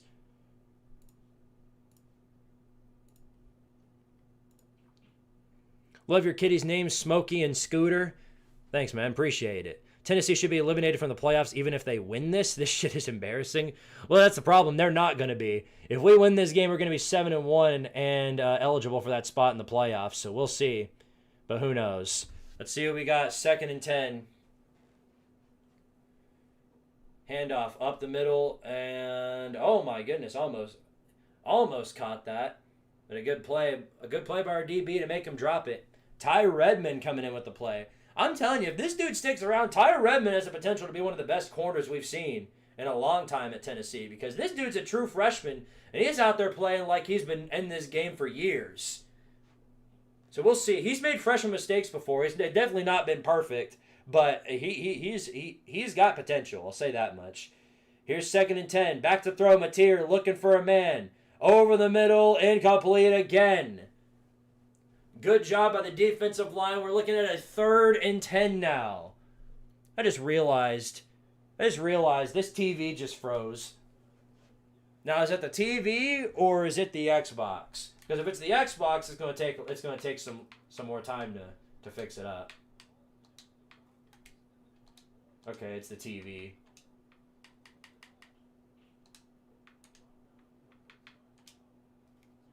Here's 3rd down and 10 for OU. Looks to be 3 receivers out. Running back in motion. Handoff. Now it's going to be a pass play. Running around. Tries to run away from the pressure, and he can't get anywhere. Tennessee with the sack, and it's going to be 4th down and long. Huge. Absolutely huge for the program. All right. Let's see. Where do we go? I guess I'll go back to Georgia Tech, NC State. Remember, if you guys want me to change the channel and go to a different game, because I've only got one game here up on the screen. If you guys want me to change the channel, just let me know through a super chat. Anyway,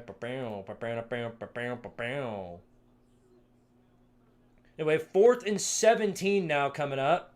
Boop. Nearly blocked that punt. This one sails.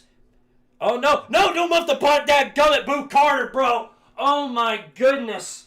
Thankfully, he does recover it, but Boo Carter muffs the punt, and that turns what could have been a nice little return into one that is stuffed at the 15-yard line. Oh, my goodness, Boo Carter.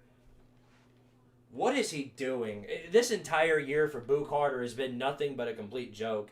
After all of the problems with the transfer portal and all that throughout the entire offseason, and he just does all that. Like, what in the world are we doing, man?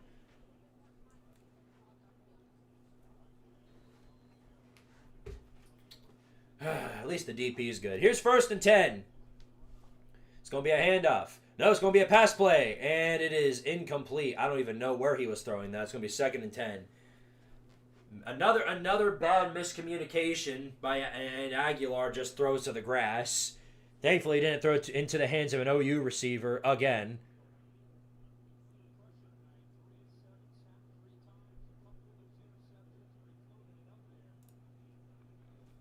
Here's a pass play for Aguilar again on a, big throw. Got Brazel at the 40, still running, gets all the way to the 45-yard line. Who else but Chris Brazel to keep us moving forward on offense?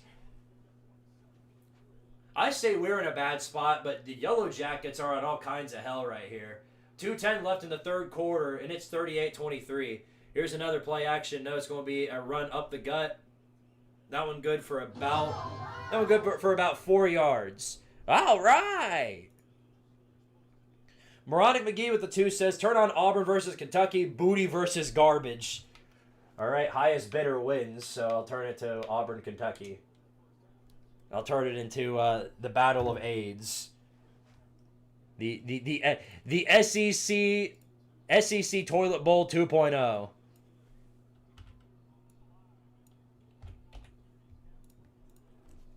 Second and 7 coming up. Play action. Aguilar over the middle. Oh my goodness, incomplete. Completely whiffed on an open pass to Ethan Davis. Yeah, this is probably Aguilar's worst game of the season. Ethan Davis, dadgum wide open, easy first down, but Aguilar missed him by a dadgum mile. What is he doing? Oh no, dude. Oh my gosh, what are we doing? You got to get something here, please. 3rd down and 7. What is this? From the 45, Aguilar. He is going to throw. Got Staley, who breaks a tackle, goes past the 40. He's got a blocker, goes down to the 30, still running past the 20, the 10, the 5, and he's gone into the checkerboards. What? When did Staley get the ability to do that? He broke a tackle and a dadgum touchdown. Okay, well, I guess that's what we need. I can't think of anything else other than that. Touchdown, Tennessee. All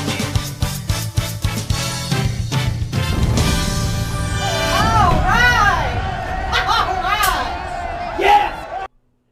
We'll take it. I'm not going to complain about that. All we needed was like one good offensive play, and I guess that I got our wish. And just like that, the ball game is tied up at 16 apiece. Here's the PAT to put Tennessee up by a point.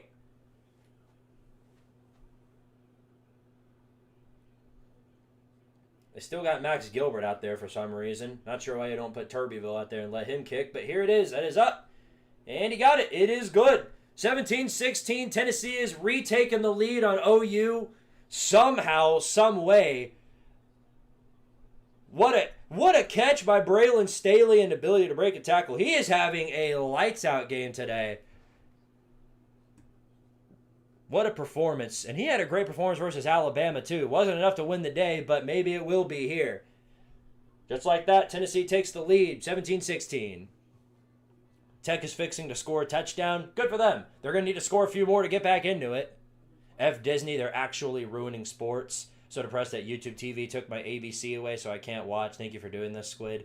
Sorry to hear that, man. I think Fubo TV is doing a thing where you can get like a little subscription for like a free trial. It's not a free trial, but it's like a $5 trial. You can do that. I know it's already 10 o'clock, so it only matters so much, but for the rest of the football games, you could just do that.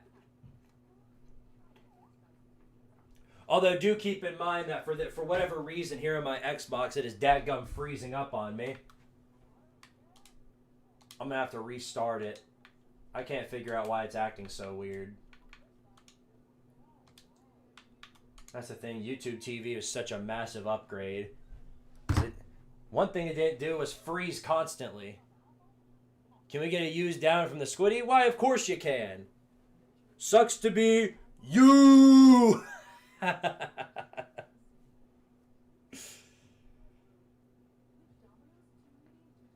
Tech took no time to score. That's the thing. They don't have time. They don't have the luxury of waiting to score.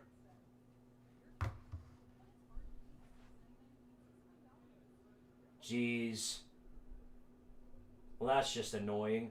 I didn't realize, but that there was such bad burn. I had the it got stuck on like text that says 12-team playoff reveal this Tuesday.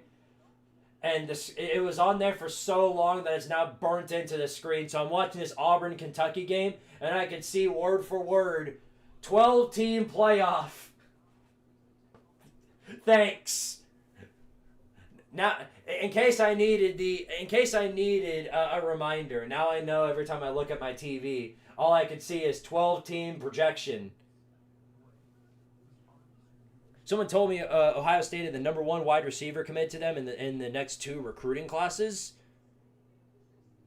Yeah, no. Well, Ohio State's wide receiver you. That's so that makes perfect sense. Doesn't mean they'll lose that player to the portal, but it definitely creates a phenomenal narrative for them to run around with. Wake Forest so buns. Brother, it is the ACC. Welcome to Tank Conference. You get this. You get this same sort of thing every single week. Nothing out of the ordinary.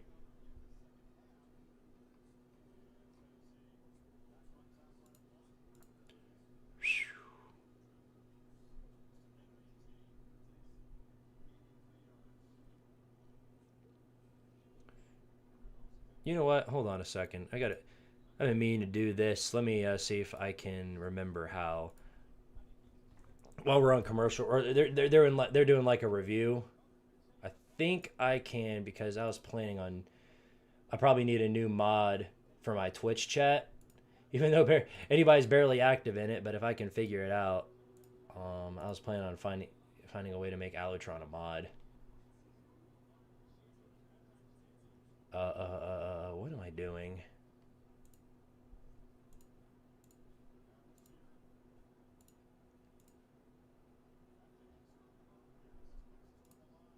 I guess I'll figure it out later. Ball game's back on, so I gotta go to that first. 1st and 10, handoff up the middle. Nice little push right there. Good for about 5 yards. ACC is not a real conference. Oh, it's a real conference, all right. Real ass. Tennessee, Squid, I'm not sure my health can take this Tennessee game. Welcome to being a Vols fan. We're going to make sure everything is painful. Quick play by Mateer. And that one is, oh my goodness, nearly knocked the ball out. That was a good bubble screen right there. Got it to Carter, and it's going to be a 1st down for OU. 1st down and 10. Lined up in the bunch formation. 4 wide. 3 receivers to the left. Here is Mateer. Rolls out of the pocket. Tries to run away from the sack, and he won't do it. Big sack right there. A flag is thrown in, and it might be a hold on OU. And yes, it is. Holding on Oklahoma is going to pin them back. Whee! Whee! I love this pool noodle. You know, I'm so glad because I thought about getting rid of this. And I was like, you know what? What if I use it as a prop for my videos? Whenever anything is related to ref ball. And so, yeah, that's exactly what I did. And it is a great idea. Great idea. Yeah, Mateer tried to roll out of the pocket. Won't get anywhere off of that one. So now 2nd down will be coming up.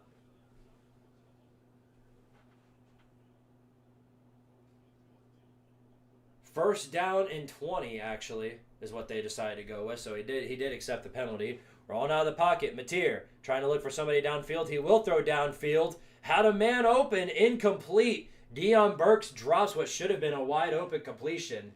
And the daggum Auburn-Kentucky game is frozen again. Is this game running on a daggum brick? What are we doing? Why is it buffering so bad?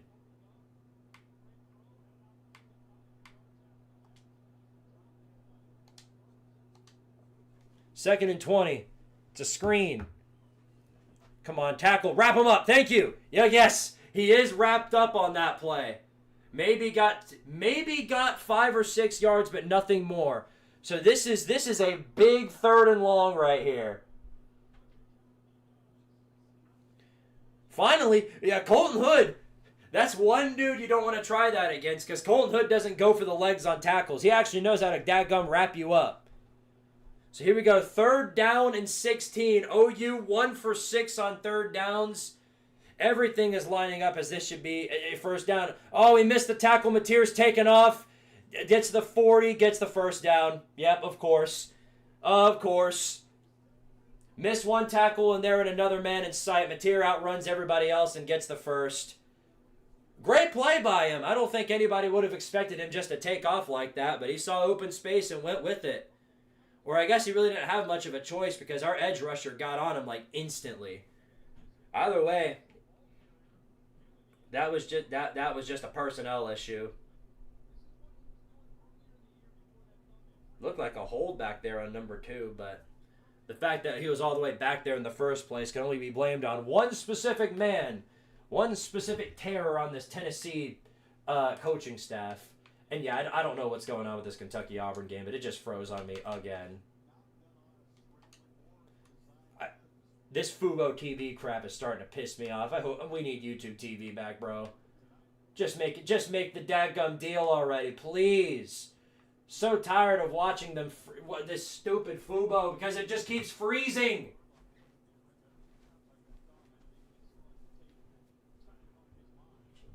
Ay, ay, ay.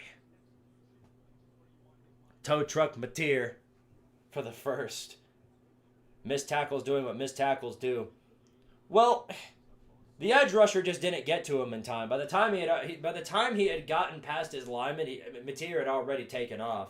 I don't put any blame on the edge rusher. At least they made the attempt. Nobody else was there in sight because Tim Banks is an absolute complete idiot. Yeah, 3rd and Banks striking in full force on that one. We're in the 4th quarter here with Kentucky-Auburn. It's 10-3, Wildcats on top, and they've got the ball in 1st and 10.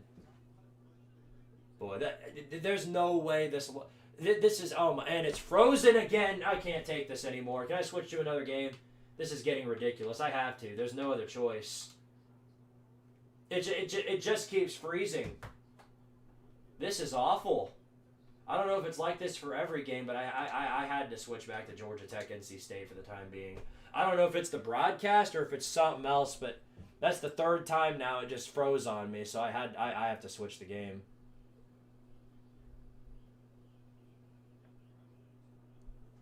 First down and 10.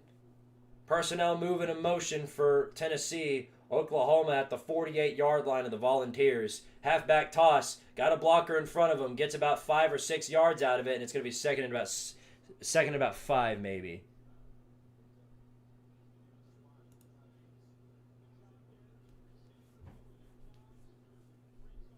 Look at how far back every single time they do anything. Look at how far back these Tennessee DBs are moving. Here's 2nd and 2.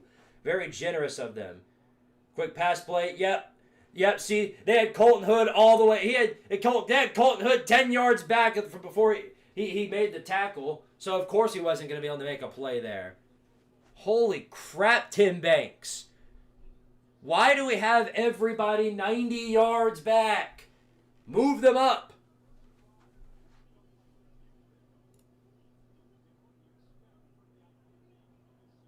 Do you have YouTube TV? Yes, that's exactly why I'm having to use Fubo for the time being. Rolling out of the pocket. Here's Mateer on 1st and 10. Looking for a receiver. Plenty of time to do so. Runs up the gut now, and then is taken down after maybe 4 or 5 yards. Mateer is absolutely a playmaker, man. He's doing the same thing. He's doing more of the same thing Gunnar Stockton and Ty Simpson did to us.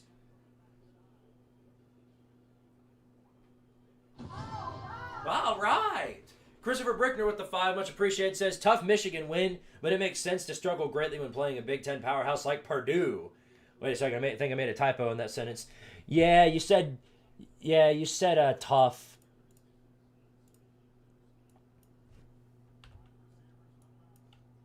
Thank you for the 5, though, much appreciated. All right, 2nd and 6 coming up. I'm sure Tim Banks is going to have all of our linebackers 90 yards back.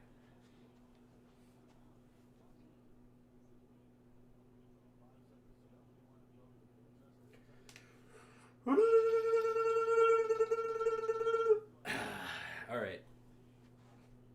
Did somebody take a timeout?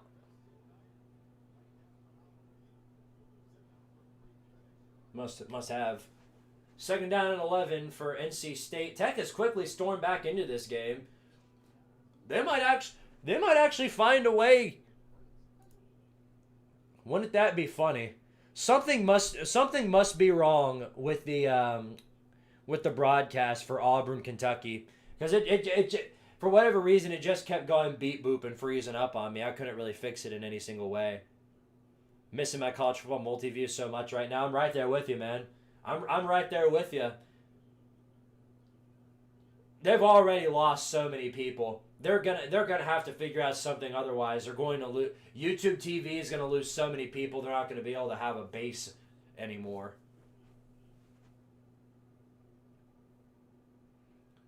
Back to throw. Bailey looking for somebody over the middle. He had a man. Well, must have gotten that receiver from Cal. Literally wide open over the middle is an easy first down, and then it just falls right out of his hands. How are you a D1 receiver and you drop a football like that, Anderson? That was bad. Luckily, NC State is in Georgia Tech territory for an easily makeable 37-yard field goal. This is going to put them up by 2 scores again, if they make it.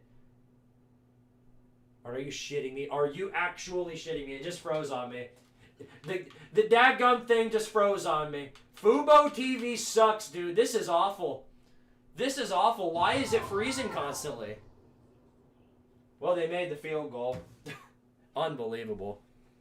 Christopher Brickner with the 5. Thank you, buddy. Says, seriously, though, Jordan Marshall running the ball was the main reason Michigan managed to beat Purdue today. Yeah, can you tell me what happened to Justice Haynes? I thought he was better. I thought he was recovered. What happened to him? And while you're explaining that, I think we're actually, okay, 2 out of 50. If we manage to get to, we're at 102. If we manage to get to 199.8, we get to that 1990.8. If we manage to get there, then I will put on the mustard costume for the rest of the stream. But for now, let me go ahead and hit that gritty for you. Again. I said right foot creep. Yeah, I'm never going to get the lyrics down for the song. I just don't care. I just don't care to remember. What's going on, Parker Curry? Ooh. Ooh. Ooh. Ooh. Ooh. It froze again. Are you... All right, got to switch it back to the Auburn-Kentucky game because now the Georgia Tech-NC State game is frozen. This is awful, dude. This is actually awful. Absolute dog water. You have to switch between the two, otherwise it's just going to keep freezing. Anyway, here's Oklahoma. They've already used their first. That was their first timeout they used. Here's 2nd and 6. They better have something good whipped up here, otherwise that would be a waste of a timeout. Punch up the gut, maybe 2 yards out of it, and we're going to be looking at a 3rd and 4 coming up. And we are unable to play this content. An error occurred while loading this content. Please try again.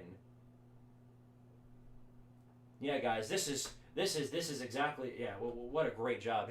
Here's a throw over the middle, and it's a first down. Of course, I didn't even need to look at it. I already knew what was coming, so I used that time to switch to this game. Because what'd you think was gonna happen? What'd you think was gonna happen? Keep it real. Keep it real.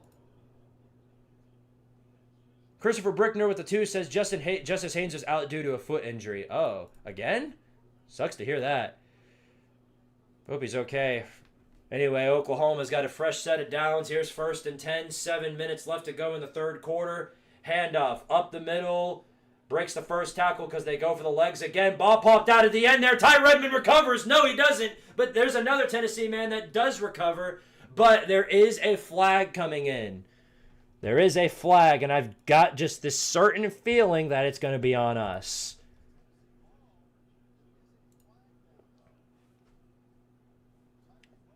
I've just got that feeling.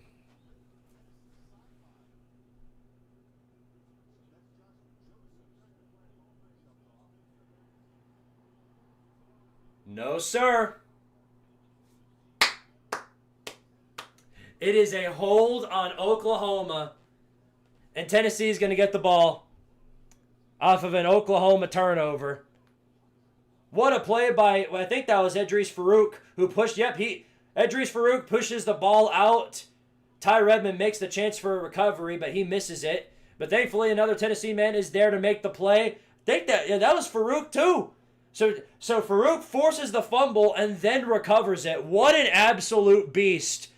Good play. I don't give you credit for a lot of things, but I got to give you a hell of a lot of credit for that.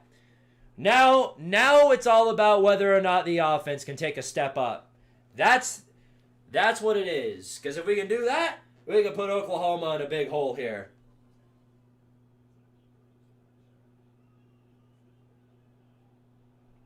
Jackson Arnold just got sacked again.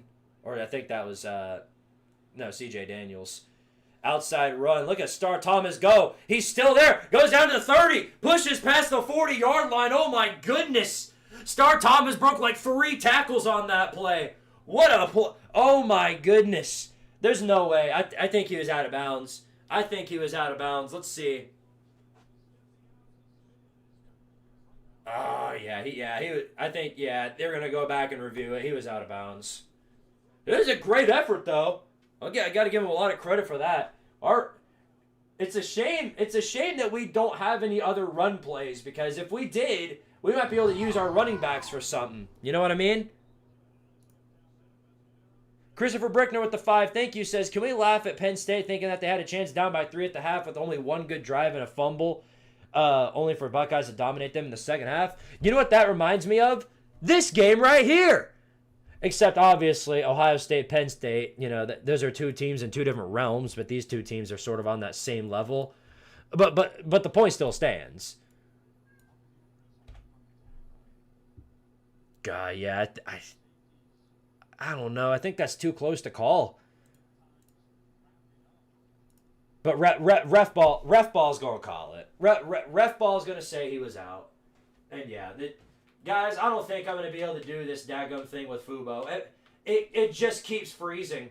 It just keeps freezing on me. This is not it, Chief. That's all I can say, because it daggum froze on me again.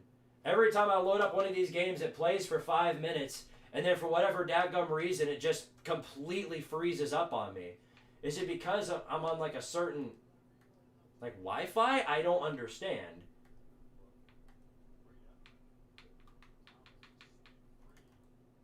I'm gonna take a minute to figure it out.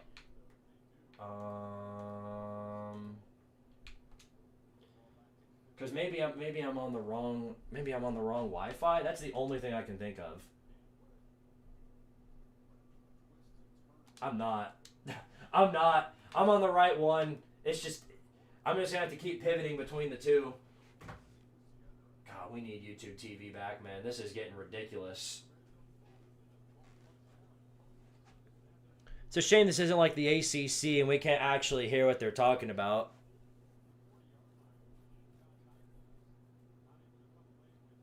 Oklahoma isn't a playoff team and neither is Tennessee. Well, the way they're playing, they certainly don't look like playoff caliber squads. Then again, look, Georgia Tech is supposed to be a playoff team and they're down 30-41 to NC State. Daggum Dave Doran, 1-3 in the conference, 4-4 in the season.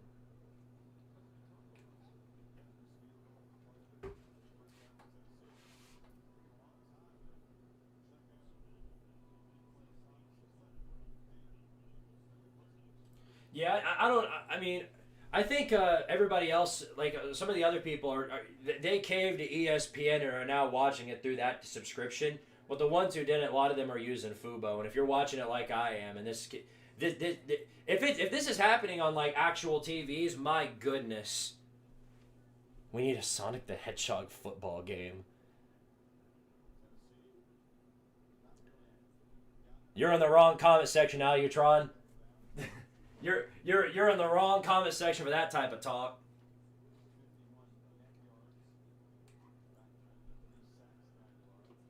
Wait until Monday at noon to bring that talk over to her stream. Kentucky is only good for their chicken, useless state. Even then, there's better places to go.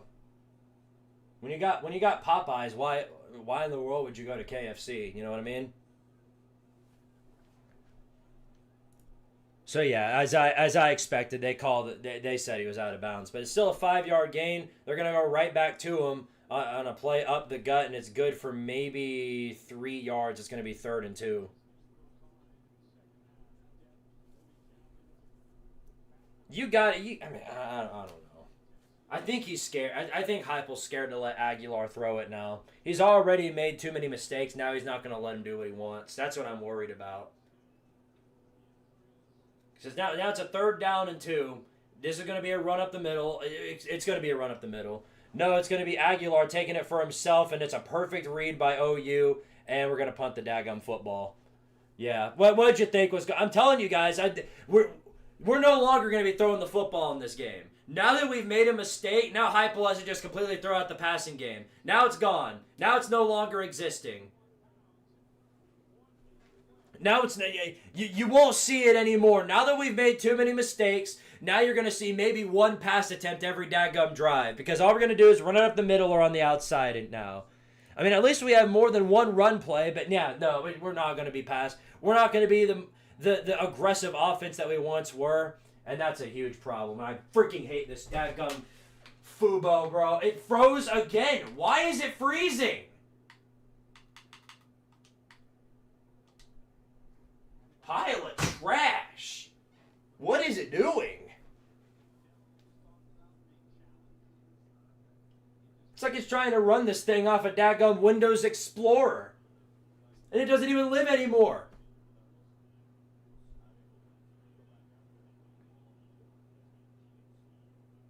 Outside run on 3rd and 2. He's definitely scared. Yeah. You already ran an outside run. You can't run it the next 2 plays. Just pathetic, dude. That's going to turn into an Army offense because now all we're going to do is just try and run it. All right, well, that was stinky, but Brian Callahan play calling.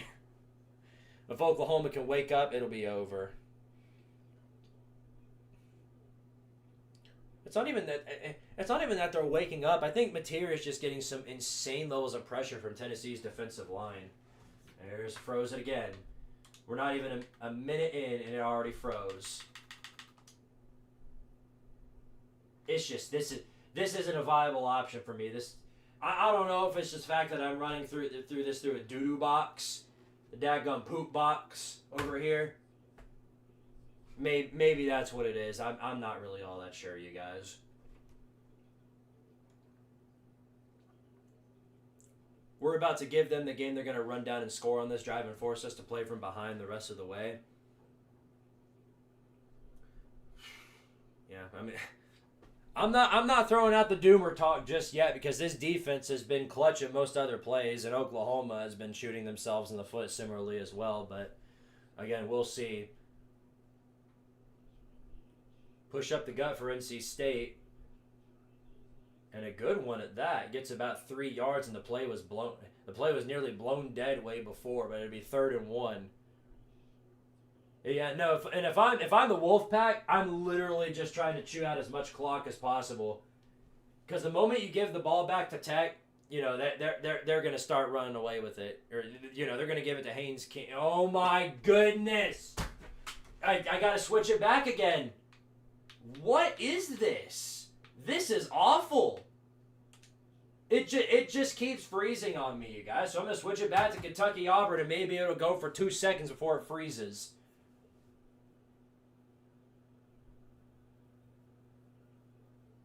Third and 4. One-on-one shot. Incomplete. 4th down for Kentucky. They're going to punt this ball back to Auburn. And there's 2:19 left in this ball game. They're up 10-3 here on the road in Jordan-Hare. By the way, I just want to remind you all, Kentucky's last SEC win was a road win over Ole Miss last season.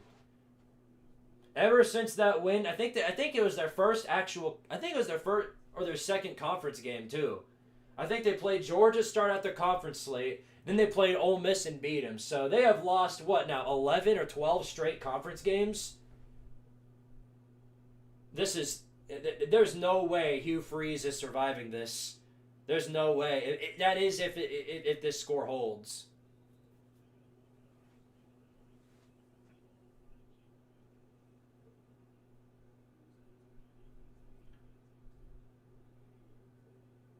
Yeah, Disney is doing themselves absolutely no favors in trying to shut down all the bootleg, the pirated streams on YouTube. They get mad, and all these companies get mad at these people pirating these games. But then you bump up these prices to ridiculous amounts, and in most cases just keep all of the football games behind a dadgum paywall. It's no wonder people are doing it. I'm obviously not saying it's a good thing. It's not. It's not. I condemn pirating, but it makes sense as to why people are doing it. Slant route over the middle, first down for Oklahoma, and they're already in Tennessee territory off of that play. Oh boy. Great. All these teams have got to do is just start running slant routes. It's the perfect mix of a play right there that isn't at the line of scrimmage, but also isn't where the Tennessee defenders are going to be, because all of our linebackers are 9 years down the field. You got to do something here. We need another sack. We need a turnover. A flag is blown, and it looks to be a false start. Okay, it is. It's a false start, but puts Oklahoma back 5 yards. It'll be 1st and 15. Ay. Boy, they're sure making it stressful, I'll say that much. They're making it a challenge. Squid is 100% right. The increasing prices directly correlates to the increase in piracy. Exactly. 1st and 15, pass play. Mateer looking down the field. He is going to throw down the field. Wide open receiver. Literally wide open. Unbelievable. Soft ass zone coverage again. Nobody even bothered to cover him. The ball fell out at the end there, but it looks like they're not going to bother even reviewing it. They're just going to call it a first down. Ty Redmond caught lacking again. He giveth, but then he certainly taketh. So now Oklahoma has found themselves in prime position to score here in the red zone. Handoff up the middle. Tries to push for more yardage. Gets another yard. Gets 2. Gets 3. Maybe 3 yards out of that. It's a great push, all things considered, for a play that looked to be blown dead from the start.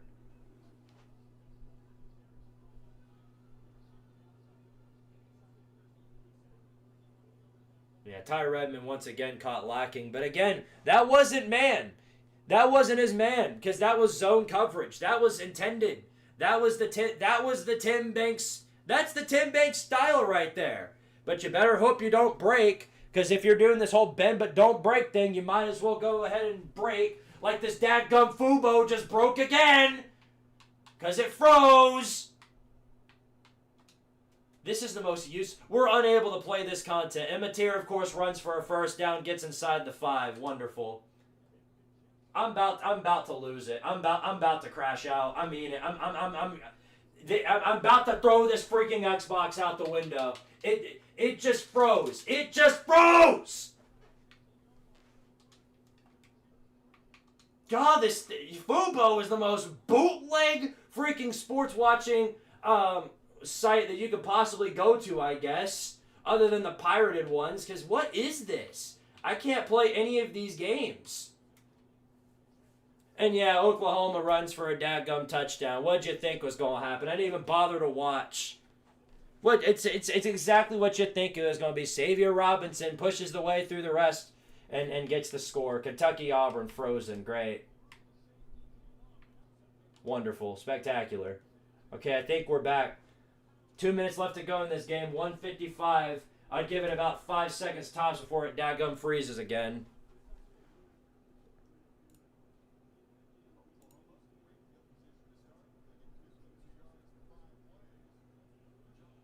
Heupel should have challenged the first down. Of course he isn't. No, he's gonna wait until the press conference so that he can cry about the refs there. Is he gonna push the mic when people start asking him questions? Is he gonna push the mic in their face again and start pouting over the refs? Blame that on them. Oh, it's all the refs' fault. It's all the refs' fault. Joey Aguilar wouldn't have thrown any picks if that didn't happen.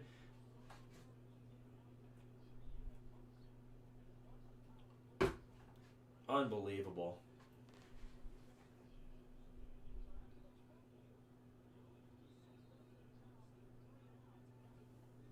This is a mess. Credit to OU. Now they're fighting back. It's 23-17. I'm surprised they didn't go for 2 to try and go up by a touchdown here. But this is bad, dude. I feel like, call me crazy, okay?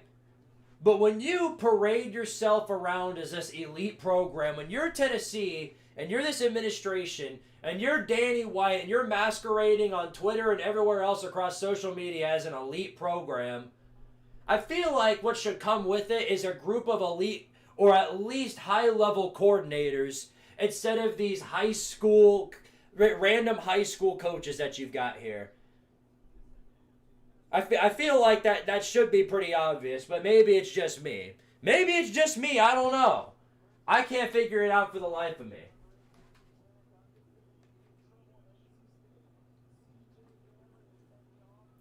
Any timeouts left for Tech? That I do not know, because I do not have the game on.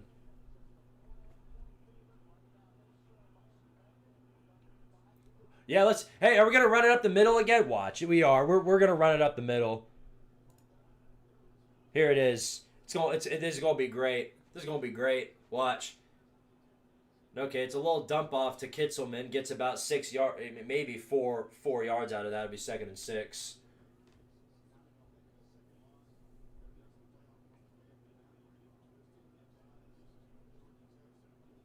Here's 2nd and 6. Pass play. Aguilar's bubble screen. Got it to Brazel, and it's a loss. It's a loss. So now we're looking at another 3rd down. And there's our 3rd bubble screen of the day. At least we don't have many of those. Only 20 billion runs up the middle. 3rd down and 6. Let's see what we've got here. 4 receivers out on the play.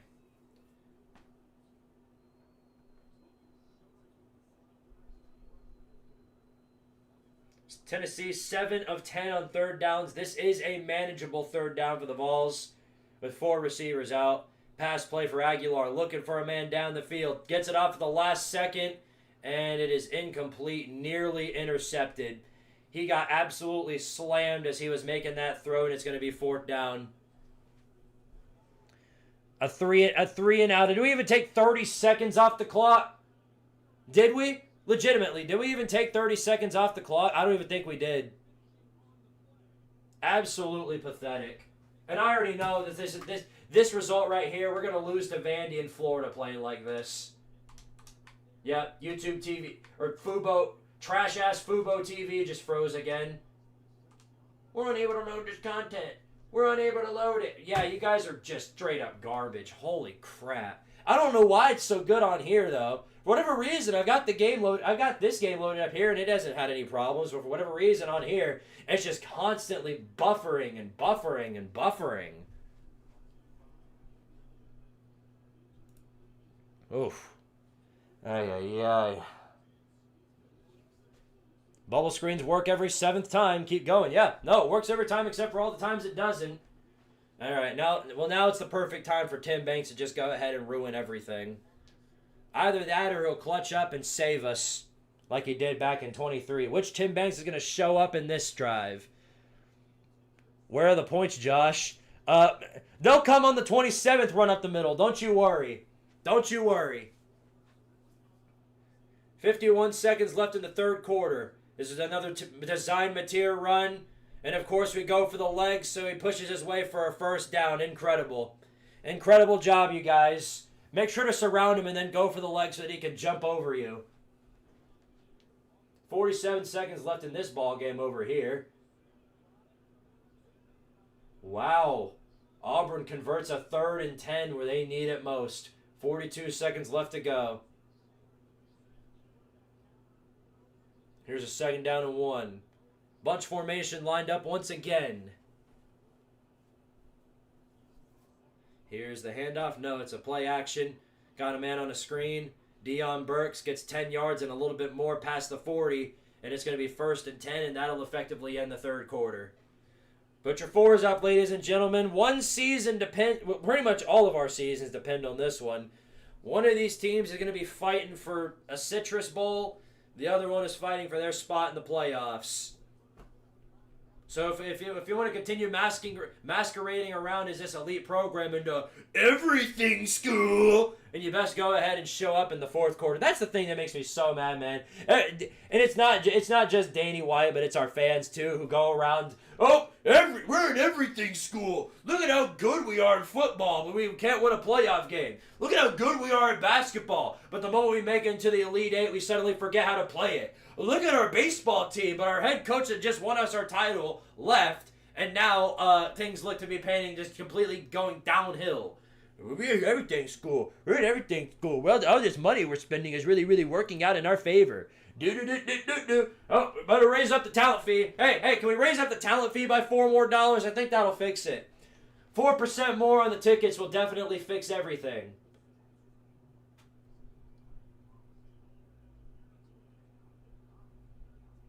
Texas is going to be in after today, and that's shocking to say because they were out not that long ago. Uh-oh, big sack. You better get everybody on the field. You're out of timeouts. You're out of timeouts, Hugh. 8 seconds. 7, 6. Lines up with 5 seconds left to go. Final play of the game.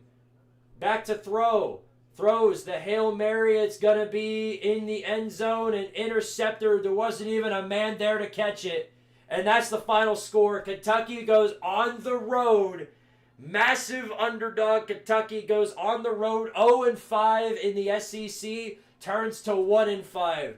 They get their first SEC win since September, or was it September of last daggum season.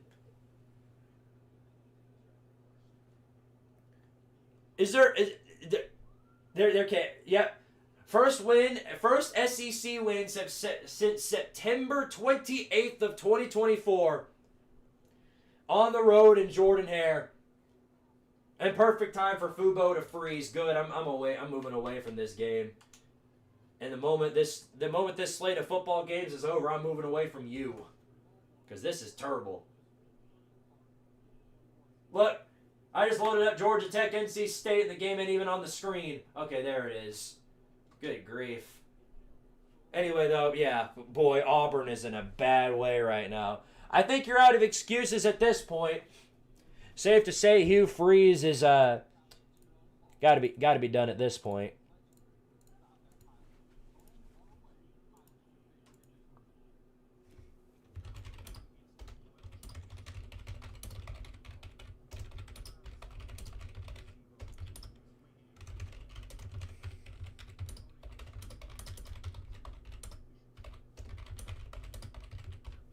The Auburn boosters might throw Hugh Freeze into a cannon off of this one.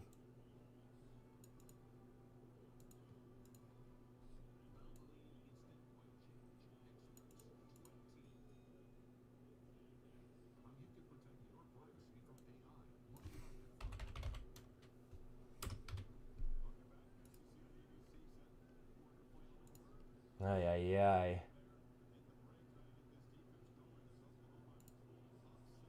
All right, 173 people in here watching. Appreciate you guys for being here to be a part of this, even if it's just pain and agony. Here's Mateer rolling out. First play of the 4th quarter is a first down. Soft zone coverage coming in the clutch once again. Deion Burks literally wide open for a first down on the outside.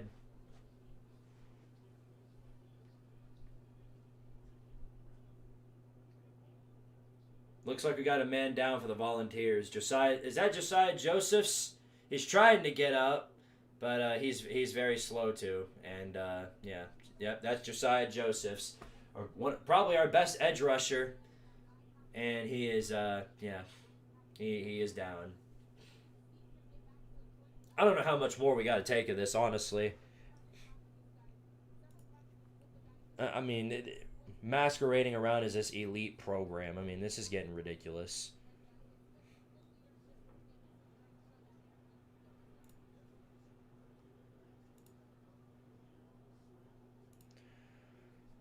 All right, well, that's just the way our defense doesn't have the depth to continue. It's not that clear cut. I don't think we've got the depth we need. But I mean, this is just terrible. This is terrible. It's not over yet, though. I mean, we're going to be down 2 scores either way because this kicker can kick from 60 yards out. Here's an outside run by Mateer. Good for maybe 2 or 3 yards. What happened to the blitz? That's what I want to know. If you could bring a blitz every now and then, you know, switch it up instead of the same soft zone coverage that you always do, then maybe somewhere down the line we can force John Mateer into some sort of pressure. Because that's been effective. We've been getting pressure on him all day when we were bringing blitzes. Here he goes again. Mateer back to pass. We are bringing a blitz. And he's wide open. Dadgum first down. Holy crap. We're so dead. We're cooked, gentlemen. We're cooked. We're cooked. Congratulations, Oklahoma. We're cooked. Oh my God. Why? Why? God, this piece of crap. Dadgum frozen again. Play. Just play, please.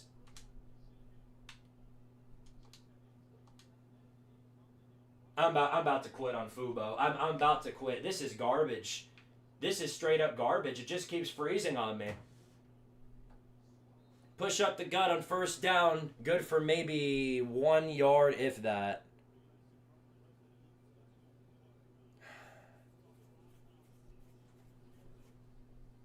But you know what really matters for Tennessee, you guys? You know what really matters? Is that we came out in dark mode. Ooh! We got dark mode.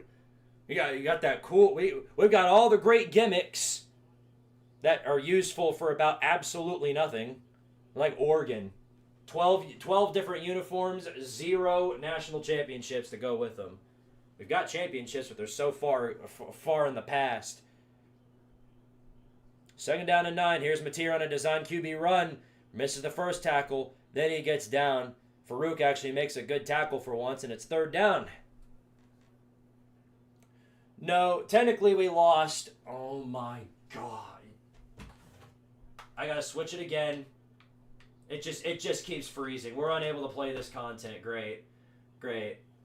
And this is exactly why YouTube TV was so much more successful than Fubo, and why nobody watched it on there. Because all it does is just buffer and freeze. 3rd down and 7 for OU right here. 4 receivers out. This is extremely important right here. And we got a timeout. Oklahoma uses their 2nd timeout on 3rd and 7. Good time to use it. Because a touchdown right here could effectively end the ball game.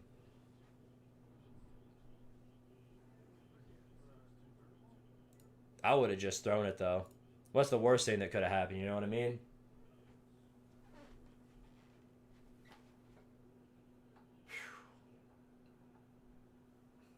Well, at least we're not Georgia Tech. But then again, Georgia Tech's still got to run to the playoffs. This is their first loss of the season, so they've got to run. Tennessee just died because of those 3 turnovers.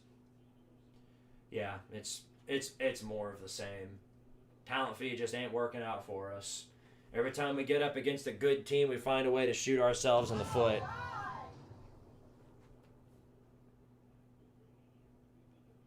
Thanks for the 5. Mayhem says, get the Disney bundle. Costs literally the same as YouTube TV, and you get ESPN Plus and Disney Plus while you're at it, and Hulu. Yeah, we'll talk about it for sure. It's not my decision at the end of the day. Sorry, guys. I've got some really bad heartburn right now, and I have no idea whether that's a result of this game, or something else. But it's hurting bad. Oh my goodness. Ay. Why is Utah having a blackout versus Cincinnati? I don't see why not. With a 10 o'clock kickoff, you might as well do some fun blackout gimmick. And then maybe, who knows, you might get a win along with it. Can't say the same for my team. There's still time in this ball game for us to do something stupid and for us to talent fee our way to a W. But again, it's just, Heupel's too soft for that.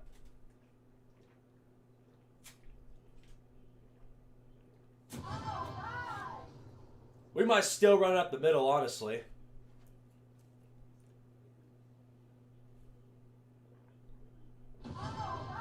All right.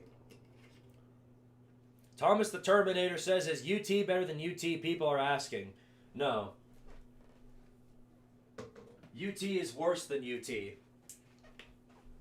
And TU might be better.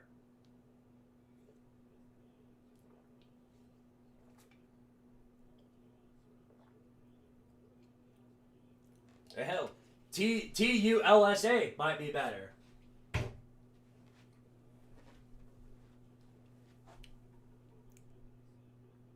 That's your heart telling you you're cooked. Yeah, no, I was cooked the moment I became a fan of this team. So that's, yeah, no, ain't much I can do about that. All right, well, we're gonna need some luck. That's for certain. We're gonna need some good fortune to come out. Excuse me. We're gonna need some good fortune to come out of these next few plays. That's all I know. There's gonna be a 3rd down and 7.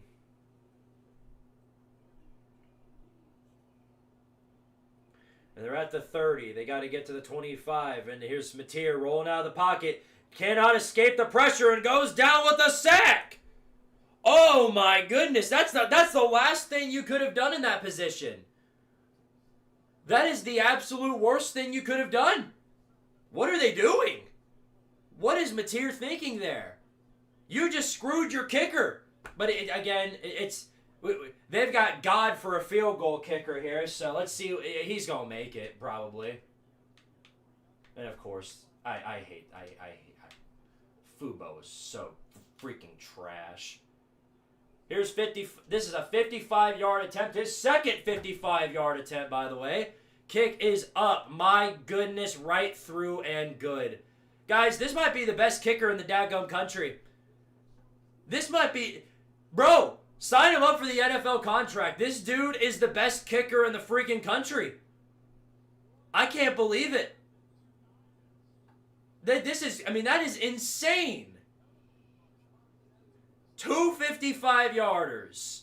A 51-yarder. I mean, are we serious? Dude, I don't get it for the life of me, man. Is it because it's Tennessee? Is it because we've just got that bad luck? I don't know. Something tells me this dude would come in and make a 70-yarder if he had to.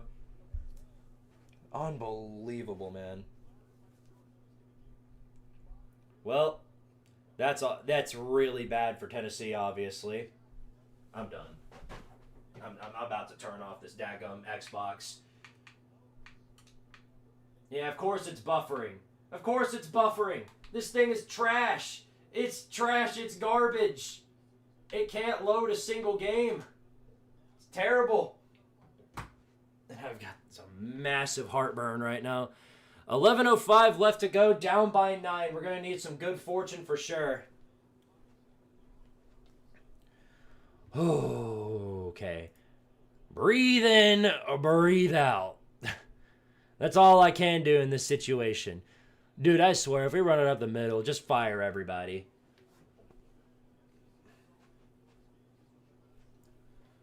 Alright, well. This is bad. One thing I want to see is if we get into position to kick a field goal, we need to go ahead and put out Josh Turbyville. Max Gilbert just doesn't have it. Well, USC is going to hold on here. They're going to take down Nebraska 21-17. Huskers lose another close game. And, of course, we just ran the ball up the middle. I mean, we're down by 2 scores, Heupel. That's over. That's over. Why are you running the ball up the middle? What are you doing? At least make an attempt to win the game. You don't have the luxury of that anymore. You wasted 3 quarters of football. You got to do something. Here's Aguilar, back to pass. Throws at the last second, and it is incomplete. Oh my goodness, he had Peyton Lewis open, but he threw it way far to the left, and now it's 3rd down and 8. Holy crap, what are we doing?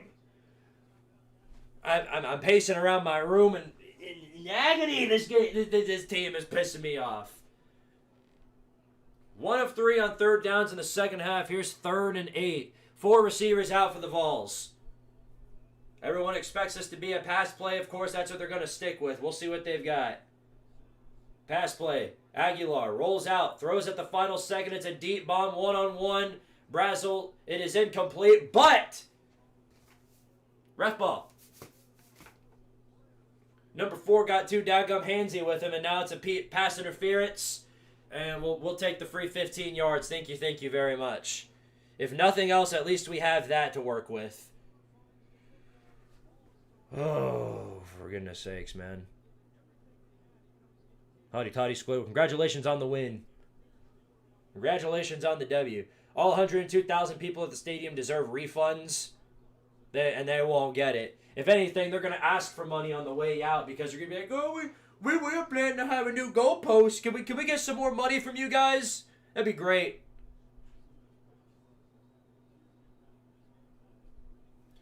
Pass play, Aguilar looks, throws over the middle to Kitzelman, and it is incomplete. Had it in his hands, and this guy's a... Why in the world is he still our starting tight end? Why? The job of a tight end is supposed to be to catch the daggum football. If nothing else, that's what you need to do. And he still can't catch it. Holy crap, what are we doing? 2nd down and 10. Down by 9, 10:23 left to go. Aguilar out of the pocket again. Throws. Got a man. 1st down past the 50. There you go, Ethan Davis. That should be starting tight end number 1. There's your tight end. Oh, my goodness.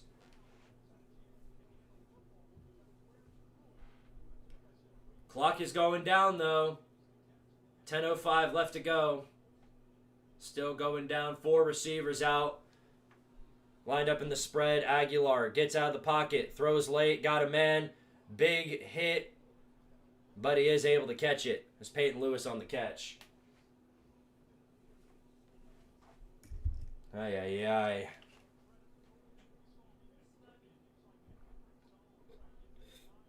Second down and 5. They're bringing the blitz. Aguilar, you better get it off. And my goodness, he couldn't. And that's a loss of 10 yards. That is a loss of 10 yards right off the sack. They brought the blitz. David Sanders gets clowned on again. I mean, who's he even blocking? The air? Great job. Block Casper. At least he didn't get to the quarterback. Oh my goodness. Yeah, why is Sanders? Why are 2 offensive linemen double teaming 1 D lineman? It's not James Pierce Jr. Oh no. 3rd and a daggum mile. And guess what? Fubo, whatever it did, just froze again. Got Peyton Lewis down to the 40. Slides down after getting... He needs about 2 yards. He's going to need about 2 yards on 4th and 2. All things considered, that wasn't a bad play call right there. But you better have something good whipped up on 4th and 1. That's all I can say.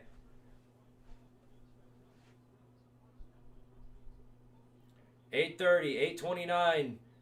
I mean, well, you're also down. Something to keep in mind is that you're also down by 2 scores. That's something else to keep in mind. So you might want to snap the ball at some time. Yeah, even the fans are like, get a play out there. What are we doing? 5 seconds left on the play clock. 3, 2, and then we take a timeout. Great job, Heupel. Incredible clock management, buddy. Mario Cristobal 1A, Josh Heupel 2B. Hell, he might be 1A now. Right up there with Les Miles for the Clock Management Hall of Daggum Fame. Oh my lord, dude. And you guys are right. It's probably going to be a run up the middle, and they're gonna stuff us. And of course, again with the stupid ass freaking Fubo. I'm about to turn it off, you guys. I'm getting close to that point where it's almost time to turn it off, because now it just won't play anything. I load up something and then it'll go for 30 seconds, and then guess what? It freezes again. So I gotta reboot Fubo. That's the only way.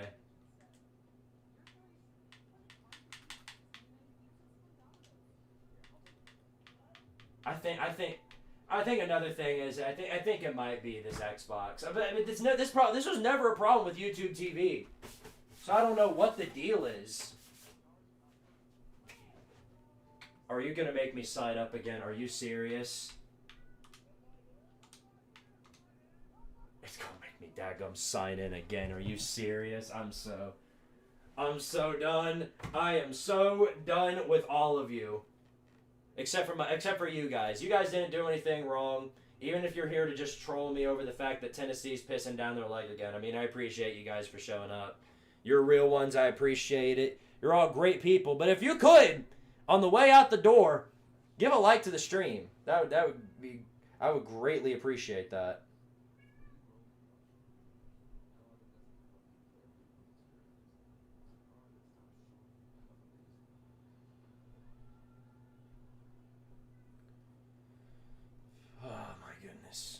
Go.tv/blah blah blah blah blah blah blah blah. At the beginning of the season, I had Tennessee losing to Florida, Georgia, and Oklahoma. My prediction is coming to life before my eyes, and yeah, considering what we have, this is just pathetic. Considering all the chances, everything else that we got, I mean, this is absolutely pathetic.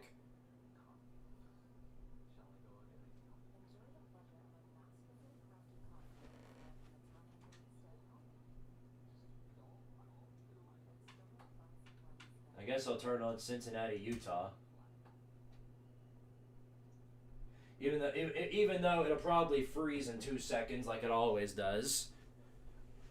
I'm a Penn State fan, so there's nothing I can say to you. At least you're aware of where you stand. Yeah, no. But we've got a coach near identical to James Franklin, if you want to throw that out there. The only difference is we have the talent fee to bail us out, remember?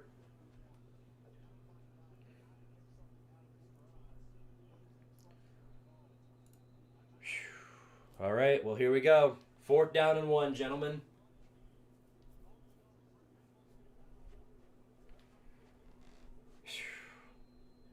$8:12 left to go in this ball game.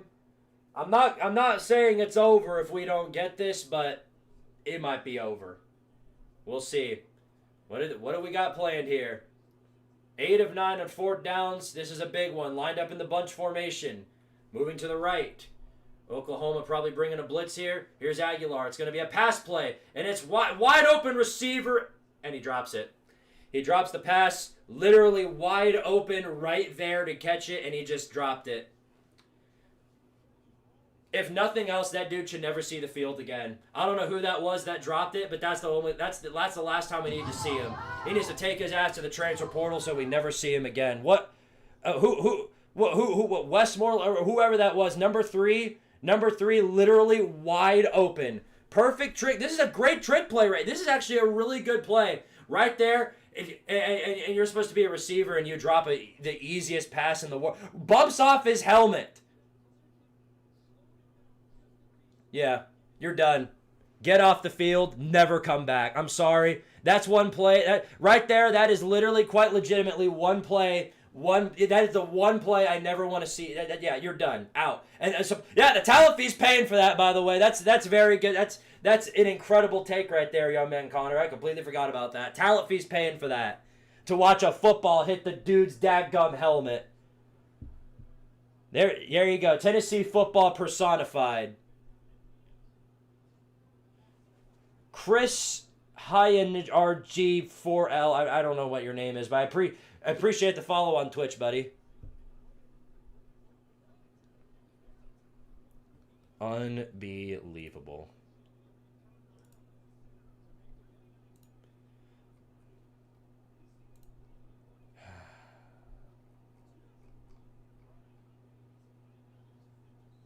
Push up the gut on 2nd and 4.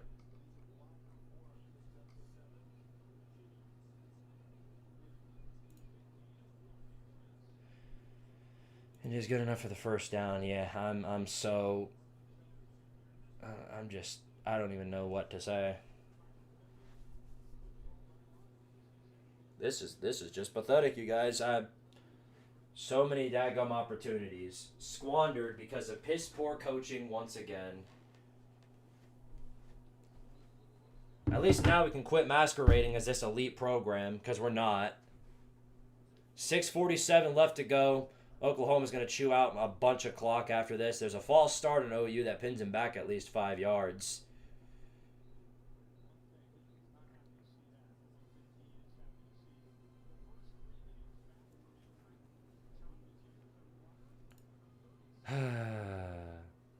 You scored points. You did better than Auburn. Yeah, but we're not Auburn. That's the thing. We're not supposed to be Auburn. AJ Savoring. Appreciate the follow on Twitch. Thank you. Thank you. Here we go. 1st down and 15. Oklahoma. Burning all the time on the clock. Here's a push up the middle. Missed tackle. And they're trying to wrap him up. He gets about 7 or 8 yards out of that one.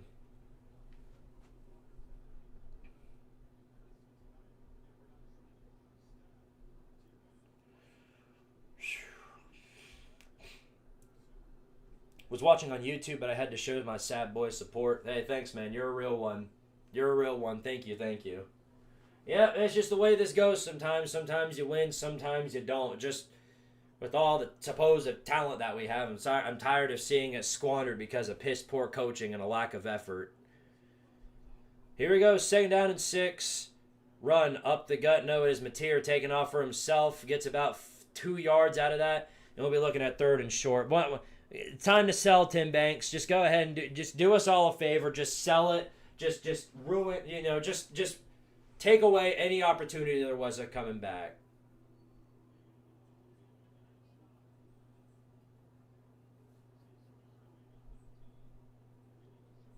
But that's the thing, man. We knew this defense was going to collapse somewhere down the line eventually, and we needed to take advantage of opportunities, and of course we didn't. So, pass play, Mateer throws, caught, 1st down. Yeah. 5 minutes are left, you guys, and it is not looking great. And that was on man coverage. I'm not sure. Yeah, that's just bad. Just bad on the man coverage. That's all there is to it. Jalen McMurray missed his man, and that's a 1st down for Oklahoma. 4:30 left to go in this ball game. At the 35-yard line, could potentially get 3 points up here on the board. Here's Mateer, throws. It is bad in the air and intercepted. It's picked off. Taking this back from the 30 to the 40, pushed out at the 45-yard line. Holy crap. Come on, y'all. Quit trying to give me hope. What are you doing? Bobbled catch right there turns into a pick. Thank goodness Oklahoma doesn't have receivers for crap either. The Tennessee fans have some life. Good play by Edwin Spillman. And that'll be OU's 2nd turnover of the day. And this game was over. This was over. I don't get why Oklahoma's still running the football, or passing the football, especially on 1st down. What was that? What is Venables thinking? What are they doing? Even if y'all win this game, what are y'all doing? Talent fee kicking in. Maybe. Yeah, we're just gonna run it up the middle 92 times probably. All right. Useful idiot. Wow, that's a dadgum good name. Appreciate the follow on Twitch. Now let's see some bubble. Yeah, it's going to be runs up the middle and bubble screens because that's one thing. You know we're not getting aggressive here. You know we're not.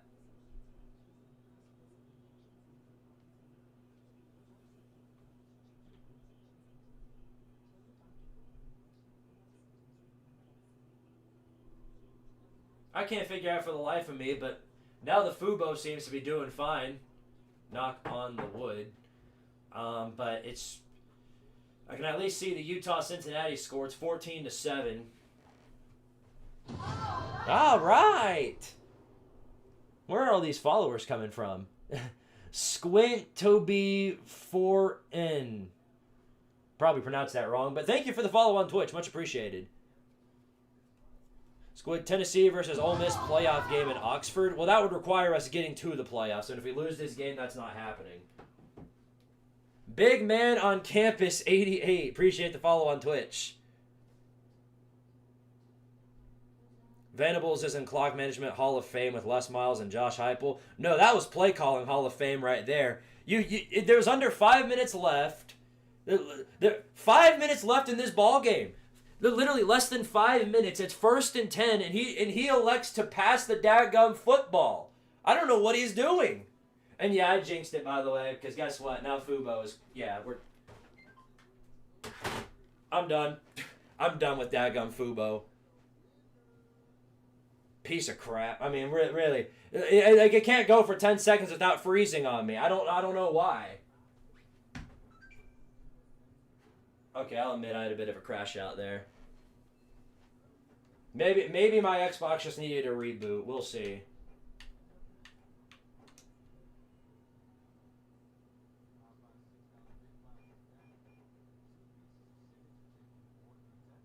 Yeah, we're going to need some sort of generational drive right here. And then here's the problem. We got to get the ball back. That's the problem. Their kicker is one of the clutchest kickers I've ever seen. All right, well, here we go. Aguilar throws. It's caught by Ethan Davis, but nothing more than maybe a yard. Clock will continue to go down. You got to get everybody on the field and get everybody on the field fast. That's the only thing you can do. If it freezes again, I'm not going to care. I'm going to try to just leave it up. I'm sure it's going to break on me again. 2nd down and 9. 4 receivers out. Joey back to throw. Looking for a receiver down the field. Rolls out of the pocket. Now he's going to try and run it for himself. Oh, takes a huge hit. Stays on his feet. Dives for the 1st down marker. You can't say Aguilar didn't try his hardest on that one. My goodness. He took 2 hits on that play, and he still died for it.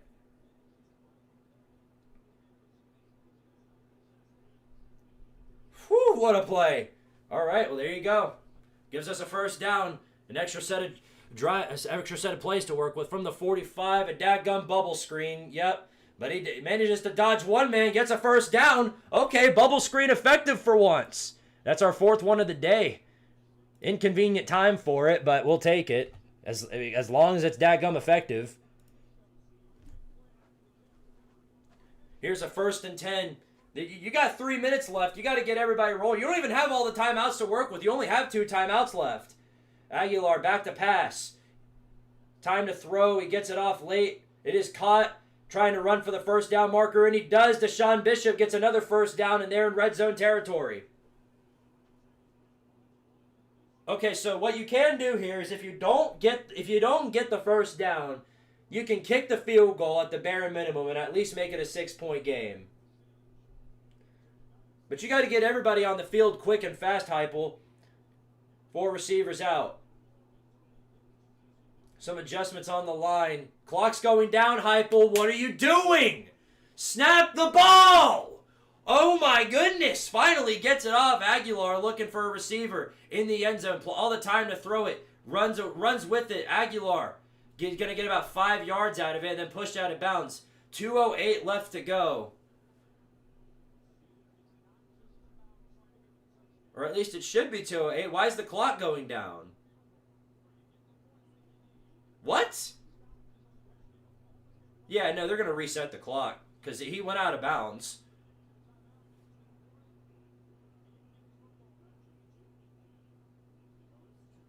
Yeah, they'll reset the clock. Yeah. That'd be stupid. Yeah, no. That would just be outright just forgetting the rules if they didn't.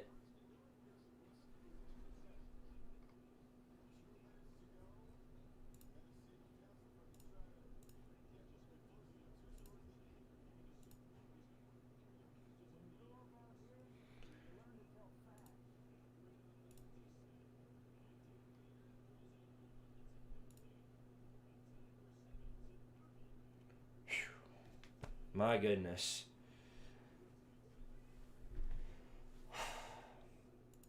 I think, what, did OU take a timeout? Clock doesn't stop unless it's under 2 minutes. Oh, really? That must have been a new rule. I didn't know that. My bad. Yeah. I don't know nothing about football. Not a thing.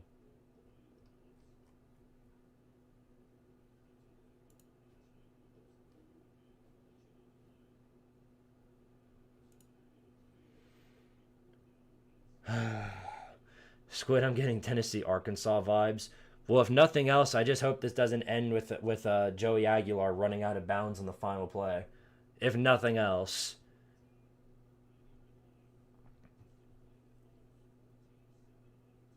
Squid, is Lane leaving us for LSU or Florida like he did at Tennessee? I can't say he does or he doesn't. Because right now, I mean, Rebs are still in contention for the playoffs, so until they aren't, you're safe.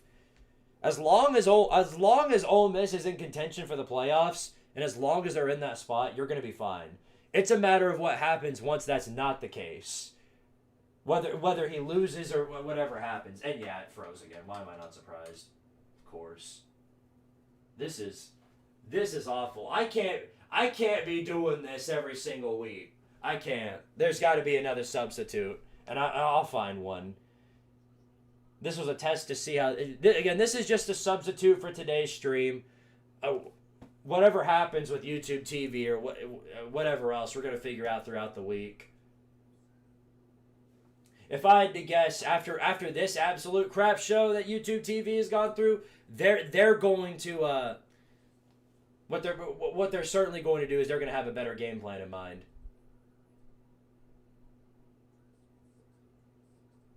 Maybe they'll make a new deal. Who knows? Quality loss, Squidtard. All their teams beat Tennessee, so they're quality losses. You know, quality washes. We got them quality washes, though. I cannot wait until the end of the season if we manage to beat Florida and Vandy, which we won't. But if we do, we're 9-3.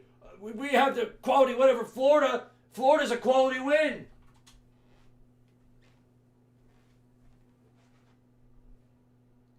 Fubo is also owned by Disney. I don't care, man. I legitimately, I could not care less who it's owned by. They own the football monopoly, and if they don't, some other corrupt, crappy company does. And it's just frozen. I'm done.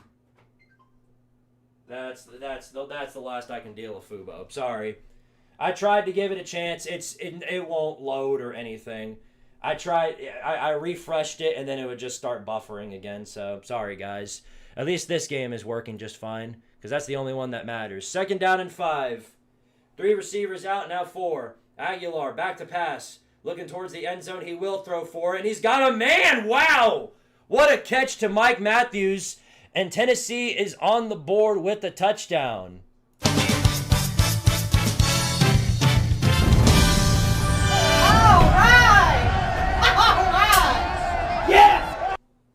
If nothing else, we have some sort of life here late. It's 23-26. You kick the PAT. If you kick the PAT, you can go up by... Here's the thing. If you manage to get the ball back, you can kick a game-winning field goal, but you got to leave it to the hands of Turbyville. That's the thing. And it's good. All right, it's 26-24. 1:56 left to go in the ball game. The only thing we can do is leave it in the hands of our defense. All right. Caden the Diesel Freak says Tennessee is a terrible team and they're just struggling. Incredible analysis there. Well, yeah. If they're a terrible team, then yeah, there's a lot of terrible teams since they're the number 14 team in the land. Man, oh my goodness. You're telling me there's only 13 mediocre teams in the country? Wow. That's crazy. But I appreciate the 5 nonetheless.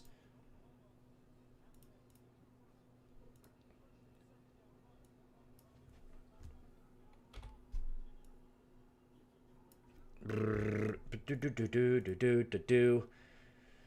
are we kicking the onside? I guess we are. I guess we are. Or maybe we are? We'll see. Maybe they disguise it. I don't know. I don't know why you're doing this. You've got 2 timeouts to work with, and if they recover this, it's effectively ball game. And we're kicking the onside, and it's recovered by Oklahoma. Why the hell would you do that?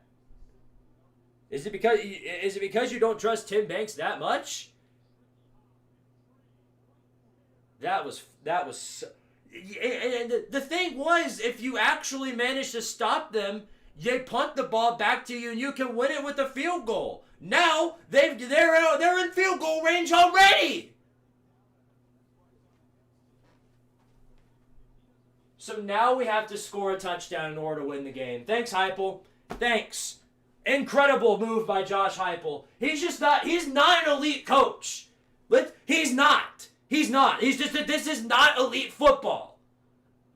If you're one of these people that thinks Josh Heupel's a top 10 head coach, please do yourself a favor and slap yourself in the dadgum face, because he's not. This isn't elite football. Run up the middle. Yeah, great.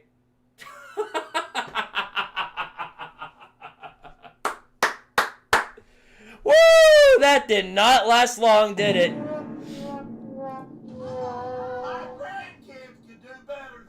Oh my goodness, wow. Good job, Tim Banks. Hey, good job. It doesn't matter. Even if he scored the touchdown, it's over. It's over either way. Good. It's not going to matter, but once we go 7-5, I feel like maybe that'll be the push we need to fire somebody. Who knows? Who knows, you guys? I don't know. I don't.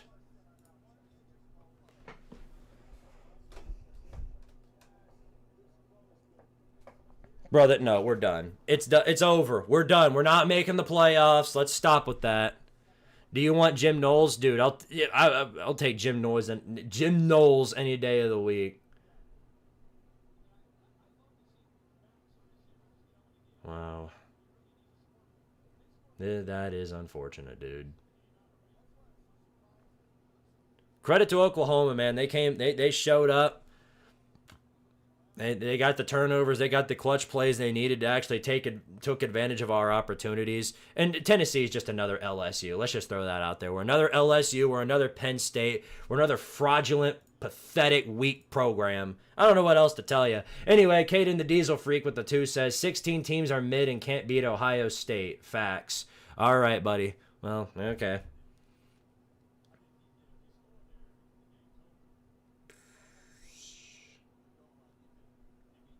Appreciate the 2 nonetheless. Billy Napier, you are a Tennessee Volunteer. Yeah, he might be after all said and done, because we're getting beat by Florida next week, or not next week, but the week afterwards. I have no reason to believe that we're not going to go into Gainesville and just get our teeth knocked in. I've got no reason to believe that we're going into Gainesville and not losing that dadgum game.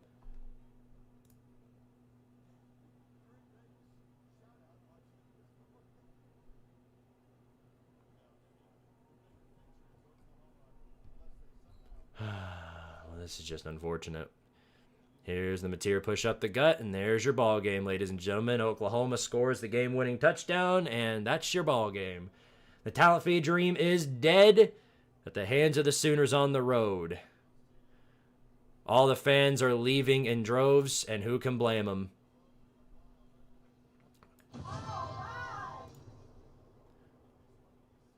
Josef Stalin with the $2 super chat, much appreciated, says, all for Oklahoma to choke to Alabama and miss the college football playoffs. Good. Well, at least they took us out along the way, because this team and this effort does not deserve to even see the playoffs. Lost 5 straight on the road versus ranked opponents.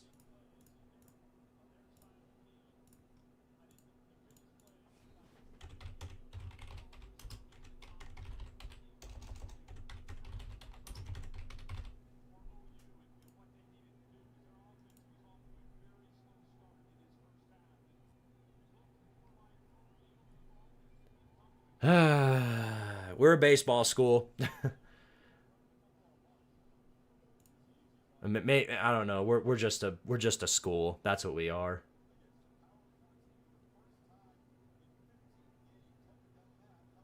Unbelievable. Chris Fowler wins again, ladies and gentlemen. Chris Fowler wins another ball game versus Tennessee. Imagine that.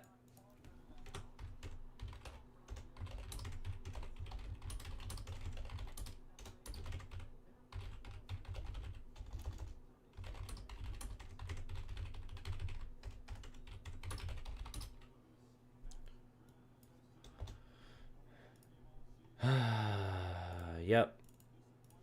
James Franklin for you.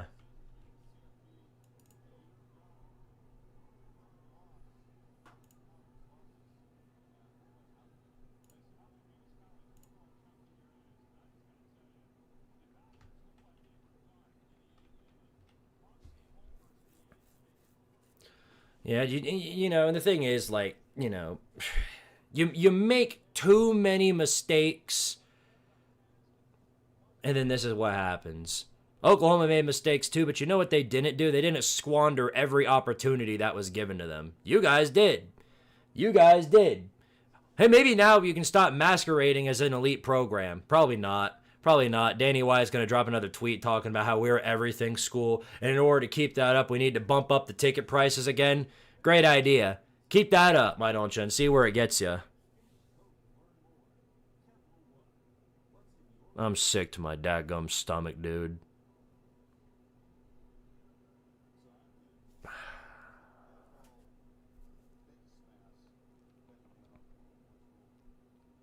Dude, I'm not a Scott. I'm not a Titans fan. Them winning or losing has literally no. It's of no interest to me. If you want to know the truth, I'm a fan of the daggum New Orleans Saints, and I don't even know what's going on with them anymore. All I know is their record, and that's more than enough for me to know that I don't need to spend any iota of time supporting that. Here's Aguilar, back to throw, rolls out of the pocket, runs for himself, slides down. You better, I mean, it not like it matters, but get everybody up on the line so that we can go ahead and just throw the game again. Much like Penn State in the first half, Tennessee gave you hope, and then they didn't. You can find all the Tennessee-Penn State comparisons because that's what they are. They're Penn State.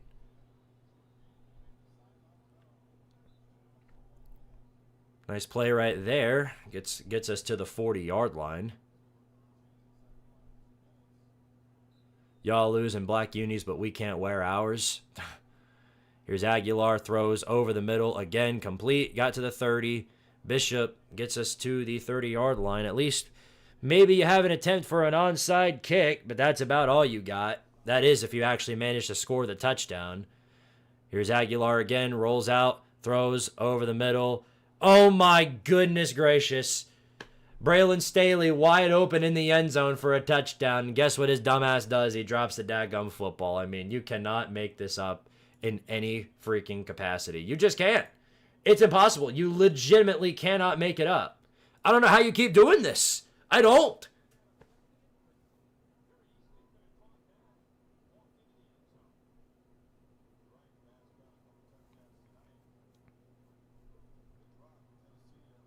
Talent fee. Yep. Talent fee, baby. Wow. Well, this is just a disappointment, you guys. Pass play. Bobbled. Nearly intercepted. Hold on. Yeah, I got something for this. Hold up.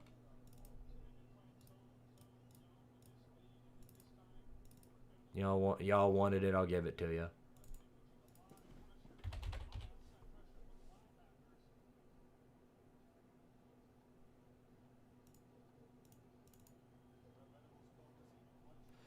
Do.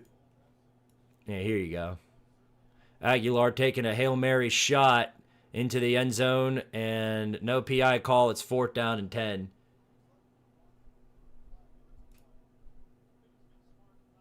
Oh, are they actually going to... Oh, my Lord. They're actually sending Max Gilbert out there to kick a field goal. You cannot make this up. You can't. You literally cannot make this up. I mean, are we actually being serious right now? Yes, they are. 48-yard attempt when it doesn't matter. Let's see if he can make it for the funsies. Oh boy, here it comes. Bam. Oh my goodness. No way. He made the dadgum field goal. Wow. Oh my goodness. No way. Well, it's a touchdown game here, 33-27. The only thing we can hope on is a freaking onside kick, but that's it.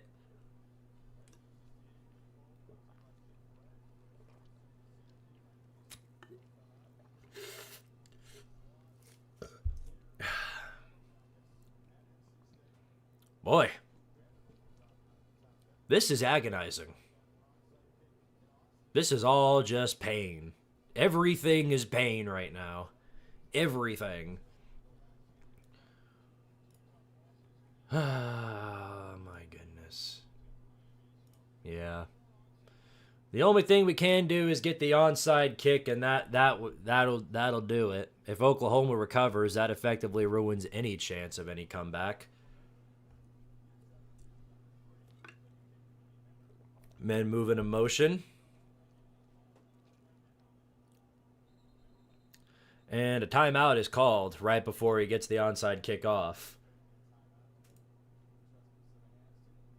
Squid don't miss, though. Sometimes I do. Guangdong Gilbert. Oh, he's one of the best garbage time kickers you can ever get. When the stakes don't matter, no, when it's already out of reach, or if it's a high school team, Max Gilbert's a clutch kicker. But when it actually matters, yeah, you get was it Noah Ruggles against Georgia? Yeah, you get that.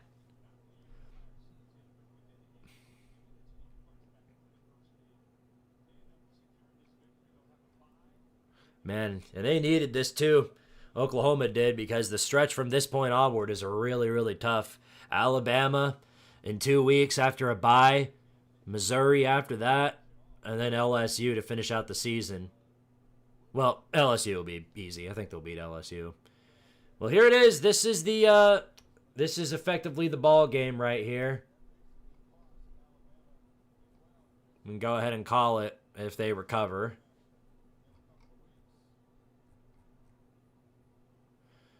And onside kick firmly into the hands of a Sooner. And fellas, there is your ball game. And with that being said, we can go ahead and begin this. Behold, the reason Brent Venables still has a job. Thanks to the courtesy of Tennessee football, just finding conveniently timed ways to collapse in a game that they very well could have won. Guess what happened? They collapsed conveniently time and time again at home no less. So they're supposedly Neyland merchants, but as we figured out today, no, they're nothing merchants. They can't do anything right. They had many opportunities given to them, and all they kept doing was shooting themselves in the foot. They're the worst offense in the country in this game, where you needed to have a really good offensive performance, and the only reason you were able to score is off of prayer shots, and that was it. That was it. And thanks to your efforts, guess what? Oklahoma gets their first road win against an SEC opponent in 6 years.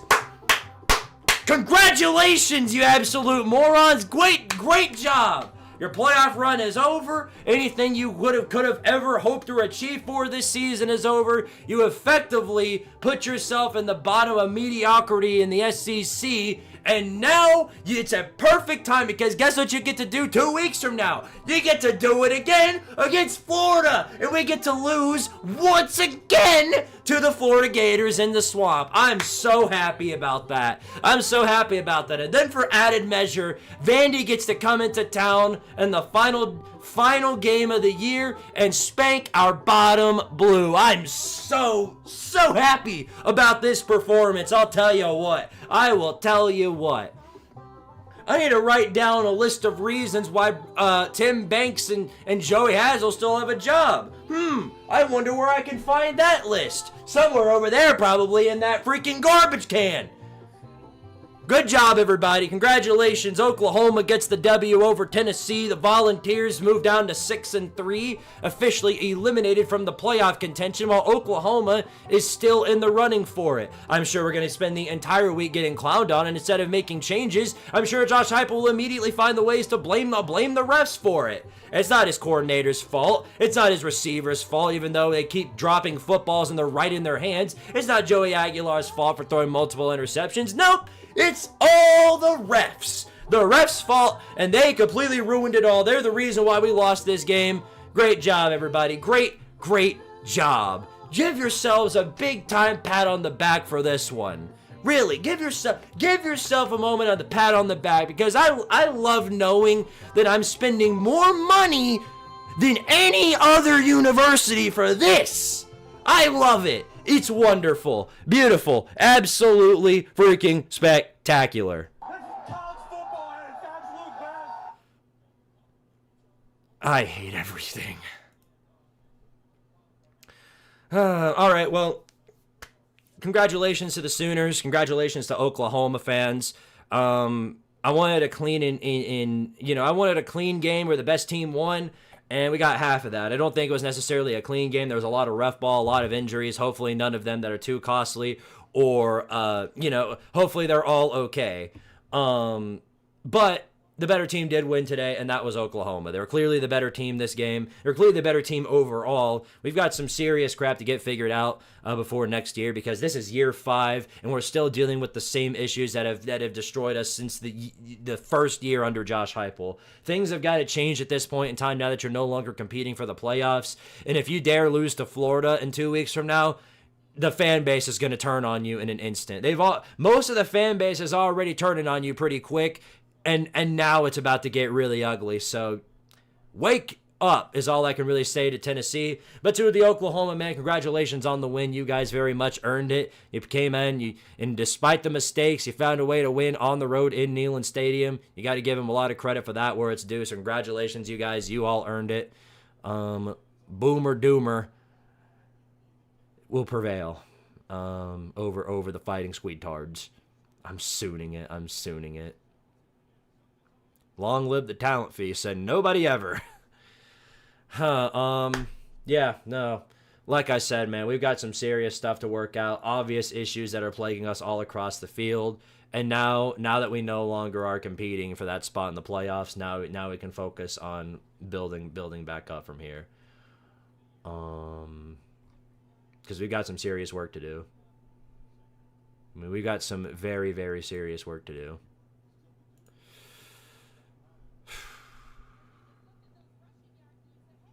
Yeah, it was bad. There's no clear-cut way to go about it other than saying that was just terrible. And this is just going to keep happening, you guys. This is going to be the product that you're going to see time and time again out of Tennessee. Because that's the truth. People like Josh Heupel can skate by all these weak opponents that he plays, because they just inevitably beat themselves. And whenever he faces up against a real team, this is exactly what's going to keep happening to him. This is exactly what's going to keep happening to the entire team. Is just they're going to keep falling. They're going to keep collapsing. And he's just going to James Franklin his way to another loss.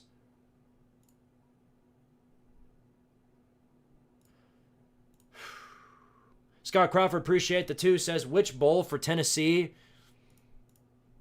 I mean, the toilet bowl is probably the option we're looking at. The talent fee bowl, maybe. Talent fee bowl against Penn State. We get to battle to see who's got more talent that can inevitably shoot themselves in the daggum foot. I mean, like, saying that, like, okay, well, at least we're not South Carolina, or at least we're not Auburn, or, like saying that doesn't really satisfy me, because this team is so much more talented and is so much potential. But it's being held back by mediocre coaching when we're parading around as this daggum elite program, and we're not. We're not. This is the thing. Tennessee fans, and especially the administration, just keeps running around talking about, oh, Tennessee's such an elite program. We're one of the most elite programs in the country. No, we're not. We're not. I don't care how much money you spend on those stupid hotels or uniforms or NIL so that they can just take the money and run. It doesn't matter. Until you get actual results on the field, this is what happens. Ay, ay, ay. Yep, that's how it goes, ladies and gentlemen. You can't win them all. Truximo with the 5. Appreciate it, buddy. Says, Boomer sooner. At least you're not a Wisconsin fan. I mean, like I said, you guys, like there's way worse teams with set expectations that they had who have fallen off the wagon. Penn State obviously being one that's way worse off than we are because they're a way worse team. Plus, they had a way higher ceiling. Same can be said for Clemson. Started out as a preseason top 5. Here they are now at 3-5, potentially about to fire Dabo Swinney. All of that is true. But you cannot keep masquerading yourself as an elite program and everything school, a top-tier program in the SEC, and then just constantly give just mediocre results on the field. You just can't. Ay, ay, ay. So, I mean, at least now I don't have to worry about competing for the playoffs. I can just come on and watch these games with you guys. I'm sure we're going to lose to Florida. I've got myself convinced that we're going to lose to Florida. If Heupel doesn't fire both of our coordinators, he needs to be fired too. That's the thing. I don't think it's coming this week. I don't think it's coming next week. If we piss ourselves against Florida, though, maybe. Who knows? Who knows? Power to 6 and 7 area. No, we got New Mexico State, so we're going to win that one. I'm sure we're going to stat pad the hell out of our team in that game before we inevitably find a way to piss ourselves in Gainesville. So we'll at least be 7 and 6. I don't see Clemson firing Dabo yet. I don't see it either. Florida isn't even a bad team either. Woodward hired multiple national title winning coaches for LSU. It just didn't work out with Kelly. When it put the blame solely on him, exactly like the governor is doing for brownie points. Oh, the SEC equivalent of the Pittsburgh Steelers. Shows a good team, I'll tell you what. Caden Thompson with the 2 says, Buckeye here, love your videos. Y'all deserve better. Thanks, man. And no, we don't. I appreciate it, man, but no, we don't. This is a fan base that is just way too loud and obnoxious and way too hard-headed. No, we needed this. We needed a slice of humble pie. Because this isn't, you know, this is unacceptable. It's unacceptable. Scott Crawford with the 2 says Tennessee 42, Penn State 17. Tee-hee, I get the joke there. Very, very funny. You're a real funny one, you know that? But I do appreciate the 2, man. Goes a long way to help out the channel. And I'm sure all we're going to be seeing is... There's going to be 2 things we're going to be seeing from Tennessee fans. Like, it's either... Here's the thing. It's either going to be one of 2 things. It's either going to be a bunch of Tennessee fans saying, fire everybody, fire all the coaches, fire every single thing that breathes. Or it's going to be, well, you know, none of this matters because, like, remember Butch Jones? And remember Derek Dooley? And about how bad we are? Yes, but I also remember the personnel that that was terrible. Don't get me wrong, that was terrible. But no, past failures are not an excuse for today's mediocrity. And until these people learn that, this is just going to keep happening over and over again.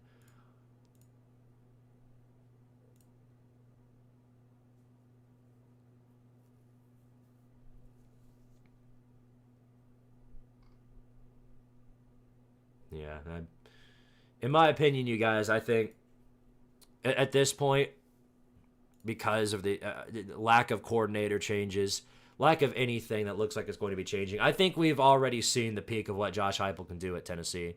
I'm not saying he should be fired for it. I'm not saying we should can him. I'm not saying we should make any coaching moves, except I think we should. It's time for these coordinators to go. That's what I think. Tim Banks and Joey Hazel, I've seen enough out of those guys to know that they are not going to get us anywhere other than where we've been. They're just not. It's the same problems on repeat time and time again, and we keep finding ways to blow it. So, sorry, just the way it is. If you fire Heupel, who do you get? We're not firing Heupel. There is a 0% chance that Josh Heupel gets fired this season. But if we lay more eggs like we have been, it's possible we could be looking at him on the hot seat going into 2026.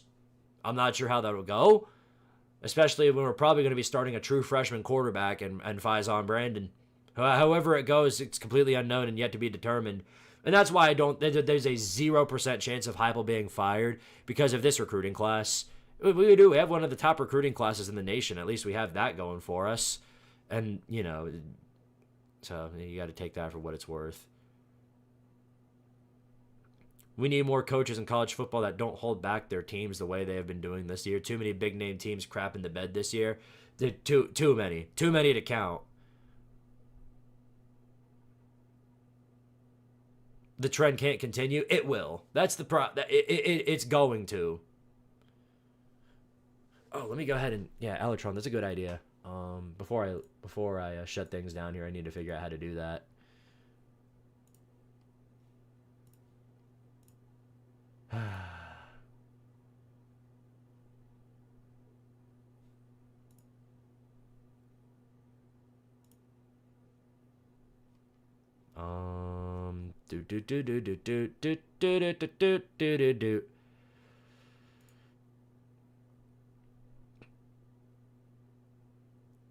There it is. All right, figured it out. All right, you're modded up, Electron.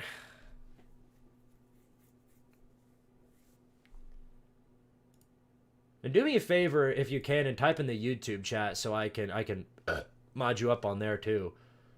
Holy crap, what's going on in the Discord? There's 1, 2, 3, 4, 5. There's about 20. Dude, there's 20 people in our Discord server, the VC right now. That is insane.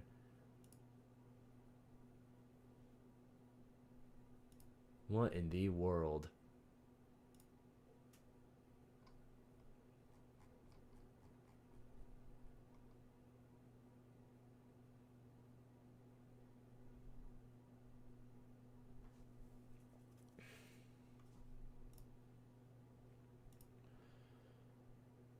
Oh, great. You already are. All right. Great. Great. Glad to know that. Ohio State only won by 3 scores. Are we cooked? No, you're fine. Bro, y'all clutched up in the second half. You're good.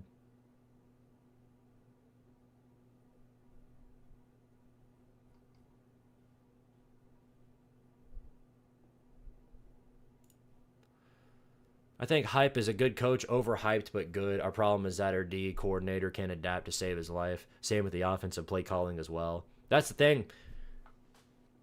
I think we have what we have is a B+ coach with C- coordinators. I think that's what we've got. And that just ain't cutting it at Tennessee. It's just not. If you want to masquerade as this elite program that you're running around with, and you guys have got all these elite coaches, you need to show up with the actual, you need to show up with the actual talent. Scott Crawford with the 2, appreciate it, buddy. Says Indiana is overrated as Nittany Lions were. Let's slow that down. If they were overrated, they wouldn't have gone on the road and knocked off a top 10 Oregon team on the road. So let's just chill out on that. They were top 5 at the time too, I'm pretty sure. Or I think they were number 6. Point still stands though.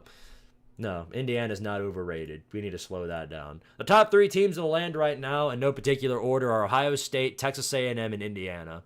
I think it's that group of teams right there in the elite status. Right below them is probably you got Alabama, Georgia, Ole Miss, Texas Tech. It's a very small group, and it's very much thinning out. Had Georgia Tech done what they did, maybe Georgia Tech would have been in that conversation, but they didn't. So naturally, they're not in there. Maybe you could put BYU there. Maybe. I don't know. But yeah, I mean, we weren't the biggest. I mean, we were a big loser today, but we weren't the biggest loser. I'll say that much. Because, I mean, there were a bunch of teams that looked really bad. Who do y'all think's getting fired tomorrow before I go? Who do y'all think is getting canned? Like, for real? Like, Legitimately, who do you think you all is who do you think is getting fired tomorrow?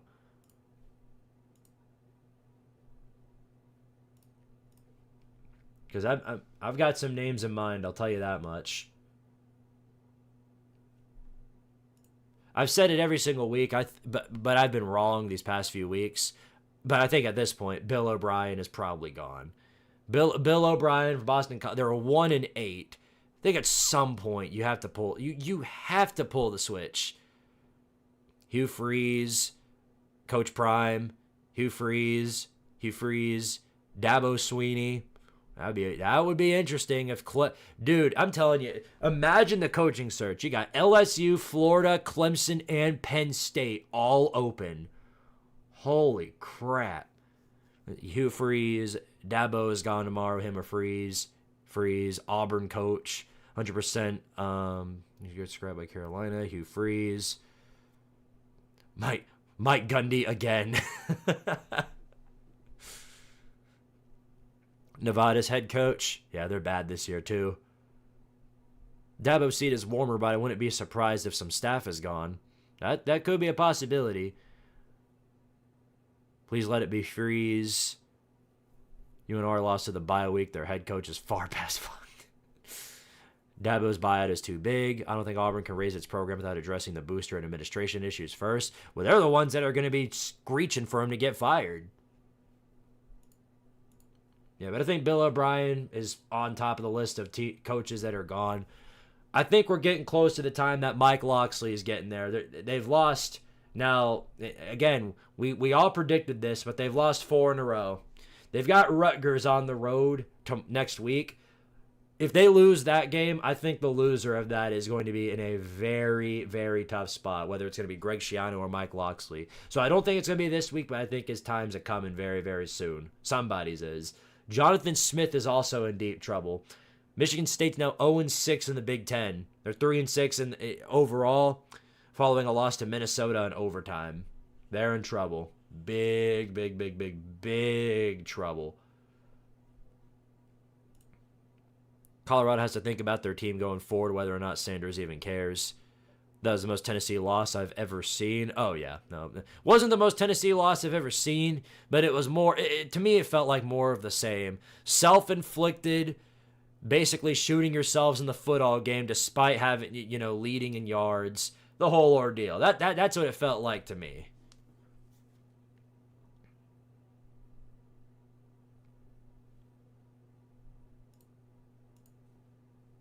I think Bobby Petrino could be on the firing squad tomorrow.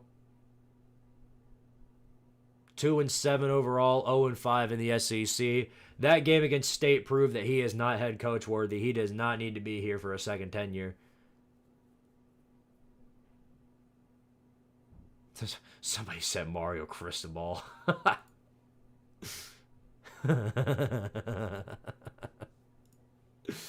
Oh my goodness.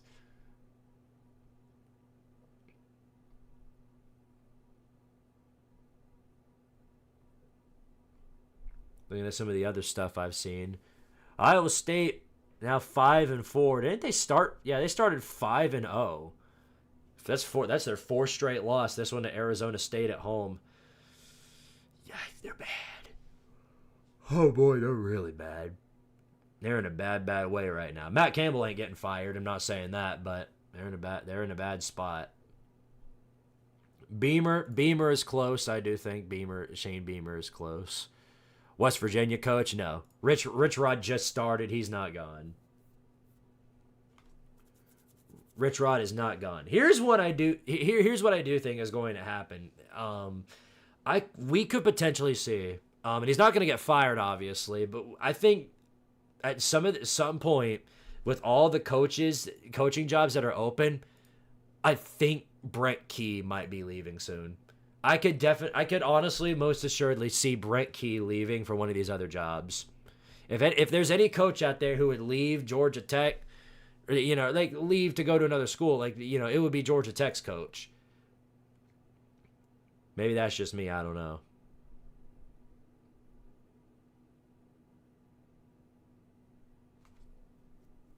Mike Norvell's, two coaches that I think are in a way better spot now are Mike Norvell after that 42-7 win over Wake Forest, and then unfortunately for a lot of you, Mark Stoops. Mark Stoops looks to be in a good spot now after that win over Auburn on the road. I know they're only 1-5 and 3-5 overall, but any win's a good win for Kentucky, I'll tell you that much.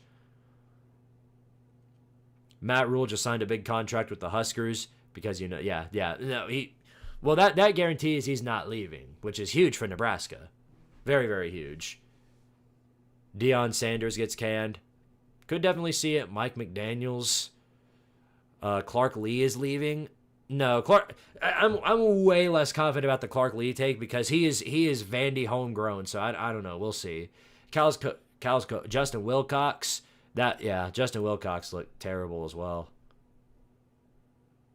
I'm not sure what happened with Cal, but they've been on a decline for a while now.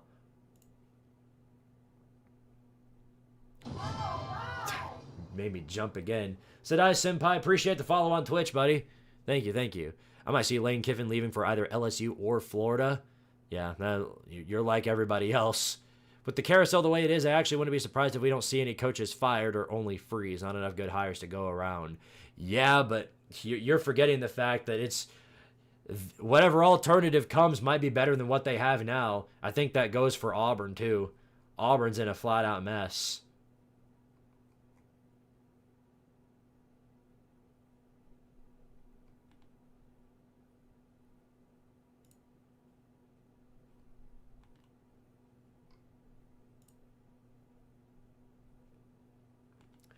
I'm seeing it now. Our fan base is starting to turn on Heupel. You had a few outliers screeching about it, every time we lose a game, and so you ignore those. But now you've got some actual legitimate voices speaking that it might be time for Heupel to answer some really tough questions or make some really tough decisions.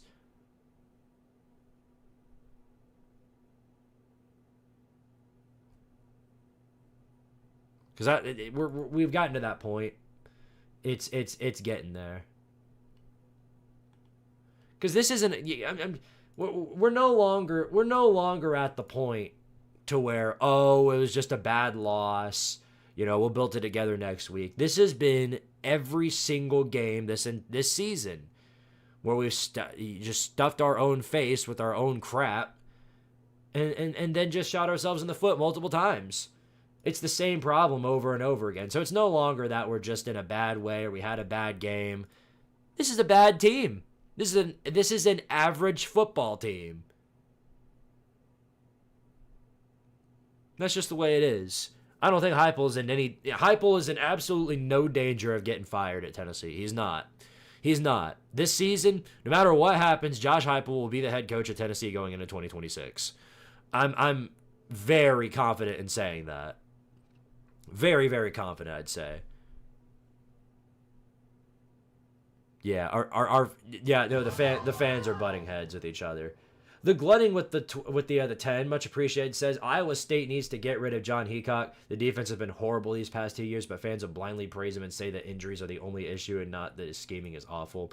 Well, that's you hear the same excuse out of Tennessee. That's the thing. You hear this exact same narrative out of Tennessee fans. Oh, it's the injuries. That's the reason our defense just cannot cover anybody. Ty Redmond looked great out there.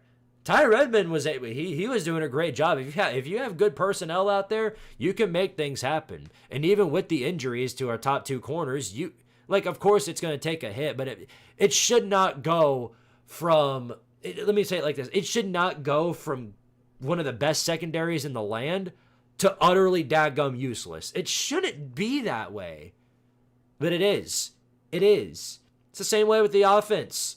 The moment something goes wrong, we have a penalty or anything, the drive just instantly dies. There's no contingency plan. It's do this, and if that doesn't work, wave the white flag and give it back to them.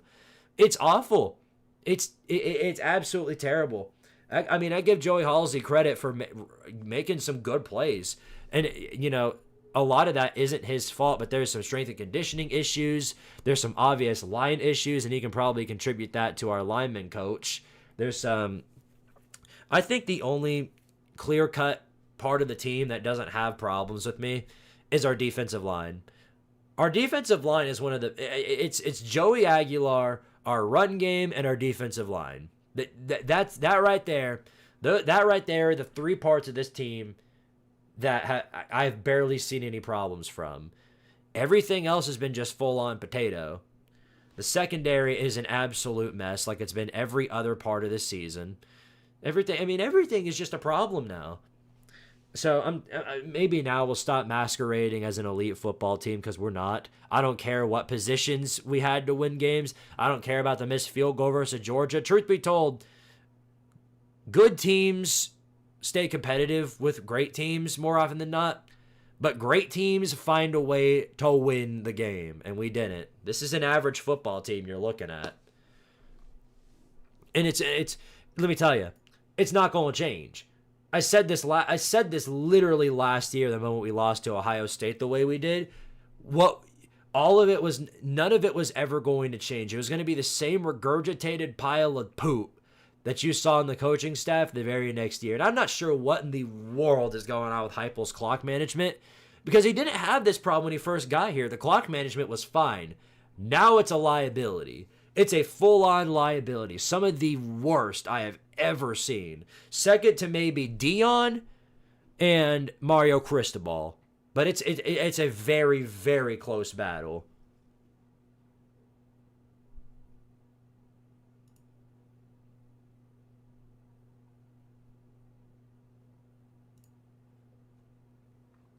And yeah, the drop was terrible at the end there, and I said that he shouldn't ever see the field again after that one.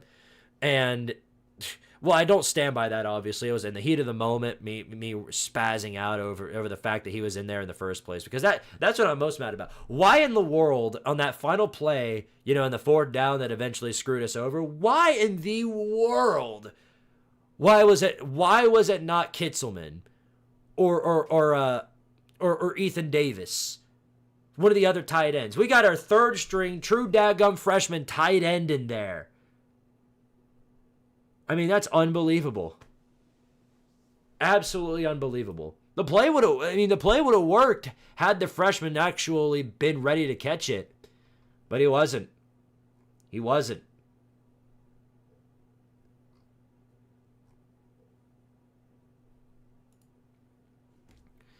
Nothing good came out of the Oklahoma-Tennessee game. Both teams are mediocre at best. I'm not sure. Maybe Oklahoma. They play Alabama 2 weeks from now. They've got a bye week to prepare for, but they got to go into Tuscaloosa, so I'm not confident they go in there and win. I mean, whatever happens, I've got no ill will towards them.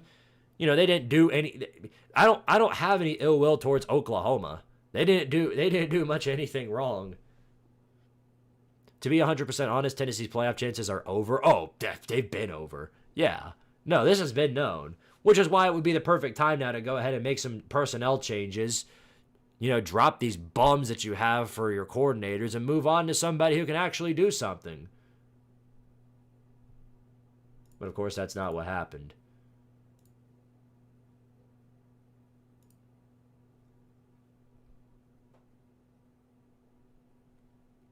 If anything, this makes me even more mad at Georgia, because this is all their fault.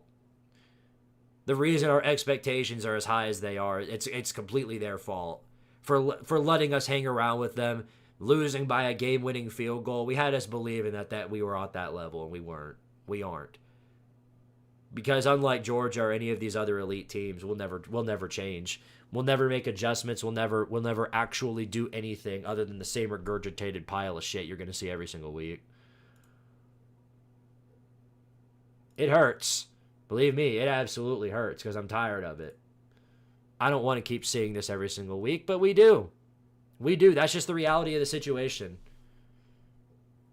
If we made the playoffs, we would have gotten ramrodded again. Yeah, that's very, very true. So, I mean, I guess we could take pride in beating up some random, 7-5 Big Ten team in the Citrus Bowl or whatever. And then whether or not Faison is the play. I mean, Faison Brandon ain't even on the team yet. Whatever happens, I'm sure we're going to have to hear for a whole nother season about how Tennessee is so elite and this, we're an elite program and all that. Then we're going to, we might lose to Georgia Tech to start the season. Who knows? Yeah. Nate DeGray, I'm done with this year's football team. Brother, you won. What do you mean you're done? Shut up. Shut up, Nate. You won. It may have not been pretty, but you won. You survived and you thrived. If you had lost to Purdue, yeah, it's a completely reasonable take there, but you didn't. Y'all play well against UGA. Somehow Bobo just pulled an offense. You got clutch ball and you got Mickey Mouse. But you got the clutch ball. I'll tell you that much. Say Shane Beamer or Shane Bieber's name in the Shane Bieber. Is that good enough? Voice is cooked, by the way, in case you can't tell. Whether we beat everyone on our schedule or not, it's back to the suck-ass Texas Bowl again. Maybe. Who knows? We might take your spot for you. I'd love to play TCU. Maybe. Okay, then. Well, guys. Oh, man. My stomach is cramping up really, really bad. It's cramping up really, really bad. So I've got to take a massive Josh Heupel clock management in the bathroom. So unfortunately, my time is I no longer have any more time to give. So guys, y'all are phenomenal people. I thank y'all for watching the stream. You know, it sucks to lose, obviously. Like it does. Losing any of these football games absolutely blows balls. You guys know that. You see my reactions. You know all too well that I hate losing. Everybody hates losing. But what I will say is that what sucks more than losing is losing alone. And it's because of you guys that I don't. I'm sure there's a lot of you in here, even if you're not a Tennessee fan, even if you're a fan of Team A, Team B, whoever, that are coming off of a loss today. And if nothing else, we get to lose together. So at least there's, for what it's worth, we have that going for us. Yeah, you guys wouldn't believe how stressful of a month it's been for me. October was a very, very stressful month, both due to personal reasons and everything else. Editing, school, things outside of both of those things. It has been a mix of very, very stressful things. And what I will say is that as bad, I'm not sure what November is going to bring, whether it brings me good or bad, but all I can say is that I'm glad I got you guys to get along, Because this is the thing for me. It's like, you guys are a wonderful community. The best on YouTube. You guys are the best community here on YouTube. And I love all of you guys. Even if you're just here to troll me about my team losing. I feel like, to me, you guys are like a family to me. And I never, 2 years ago, I never would have expected to get where I am right now. Where I've got 100-something people watching this stream. And I've got 23,000 subscribers that wait for my recaps every single week. I never would have imagined that I would have gotten this far. And, I'm so grateful for that. I'm never going to take you guys for granted. I'm never going to get to a point where I use you guys for anything. I'm going to make that promise to myself. You guys are more important to me than anything here on the internet, for the most part. But what I will say is that, I've been dealing with a lot of personal things that have gotten, things that have just messed me up completely.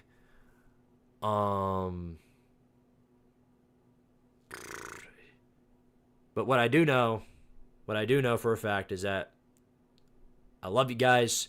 You're all real ones. And as long as you guys are here, I know that whatever happens, I'll be okay. And I'm going to push forward. I'm going to get this recap done for y'all so that y'all have something to laugh at or cry, depending on which side of the spectrum you're on, whether you're a winning team or a losing one. But that's all I got for you guys. You all are phenomenal people. I won't take any of y'all for granted. And that's all I got. So you'll see you guys next week. I don't even know. When do we play? Is it Tennessee versus New Mexico State? Do we have an announced time for that game? Hell, I think we're on a daggum bye week. Yeah, we're on a bye week next week. Okay. I didn't even realize that. I thought we played wow. Okay, I'm an idiot. All right. Sorry guys, I didn't realize we were on a bye week. Okay, with that being said, hold on a second. I got to check next week's slate before I go then. Cuz now I'm going to leave it up to you guys. The ones that are here on the live stream, I'm going to leave it up to you guys. The 65 people that are still here, it's up to y'all. So let's see. Saturday. Here there's no dates for some of these, but you got games like Georgia, Mississippi State, BYU, Texas Tech. That's going to be a really good one. This is the noon slate, by the way. Colorado, West Virginia, SMU, Boston College. That's the noon slate. 3 o'clock, you got Missouri, Texas A&M, Syracuse, Miami, Kansas, Arizona, Iowa State, TCU, Auburn, Vandy. That's your afternoon slate. And then at night, you got LSU, Bama, Florida State, Clemson, Navy, Notre Dame, Florida, Kentucky. And to be announced, you've got games like Indiana, Penn State, Oregon, Iowa, Nebraska, UCLA. Where do y'all want me to go for next week? Would you want the noon slate, the afternoon slate, or the night one? Where do y'all stand? I'm not going to make it official just yet. I'll probably make an announcement as a post tomorrow. But I did want to give you guys in the comments a chance to give your vote. Afternoon, says Alutron. If LSU gets it together, maybe the night slate, you said? It's a tough one. LSU, Bama, so night slate again. Probably night. So I'll probably start, see, because Florida State, Clemson, if that's the case, then I'd start at 7, or probably earlier than that, because Florida State, Clemson starts at 7. It doesn't actually, but that's what it says. Afternoon, probably. Night for me. Prefer night slate because I can't watch otherwise. What I'll probably end up doing is, there's no official announcement on this yet, but if we stick to the night slate, then what I'll probably end up doing is for you guys who are channel members, I think I'm going to do my first channel members only stream on Saturday afternoon. I'll probably do an afternoon stream for like BYU, Texas Tech, or no, that's a noon game. Never mind. And like for Missouri, Texas A&M, I'll do a members only stream, and then the moment that game ends, I'll start up a new one, and that'll be the public stream for the night slate. Excuse me. All right, well, that's all I got for you guys. Again, I got to run to the bathroom. I've been holding it in all night. And Squidtard got to go like really bad. So, that's all I got for y'all. Again, love y'all. You're all phenomenal people. Check with you next time. And of course, as always, don't you forget this. If nothing else, because the Vols are going to let me down, power to Tardaria. Because Tardaria ain't ever going to let me down. That's all I know. Thank y'all for watching. Peace to you. You take it easy. And never forget that I love y'all. Right here. Right here. Right here. Right here. And if nothing else, at least I'm not this guy. We're sitting here again talking about the same things. Yeah, he's actually right about that, you know. We do. We actually do talk. We do talk about the same things. All right, guys, you take it easy. Love you. Power to Tardaria.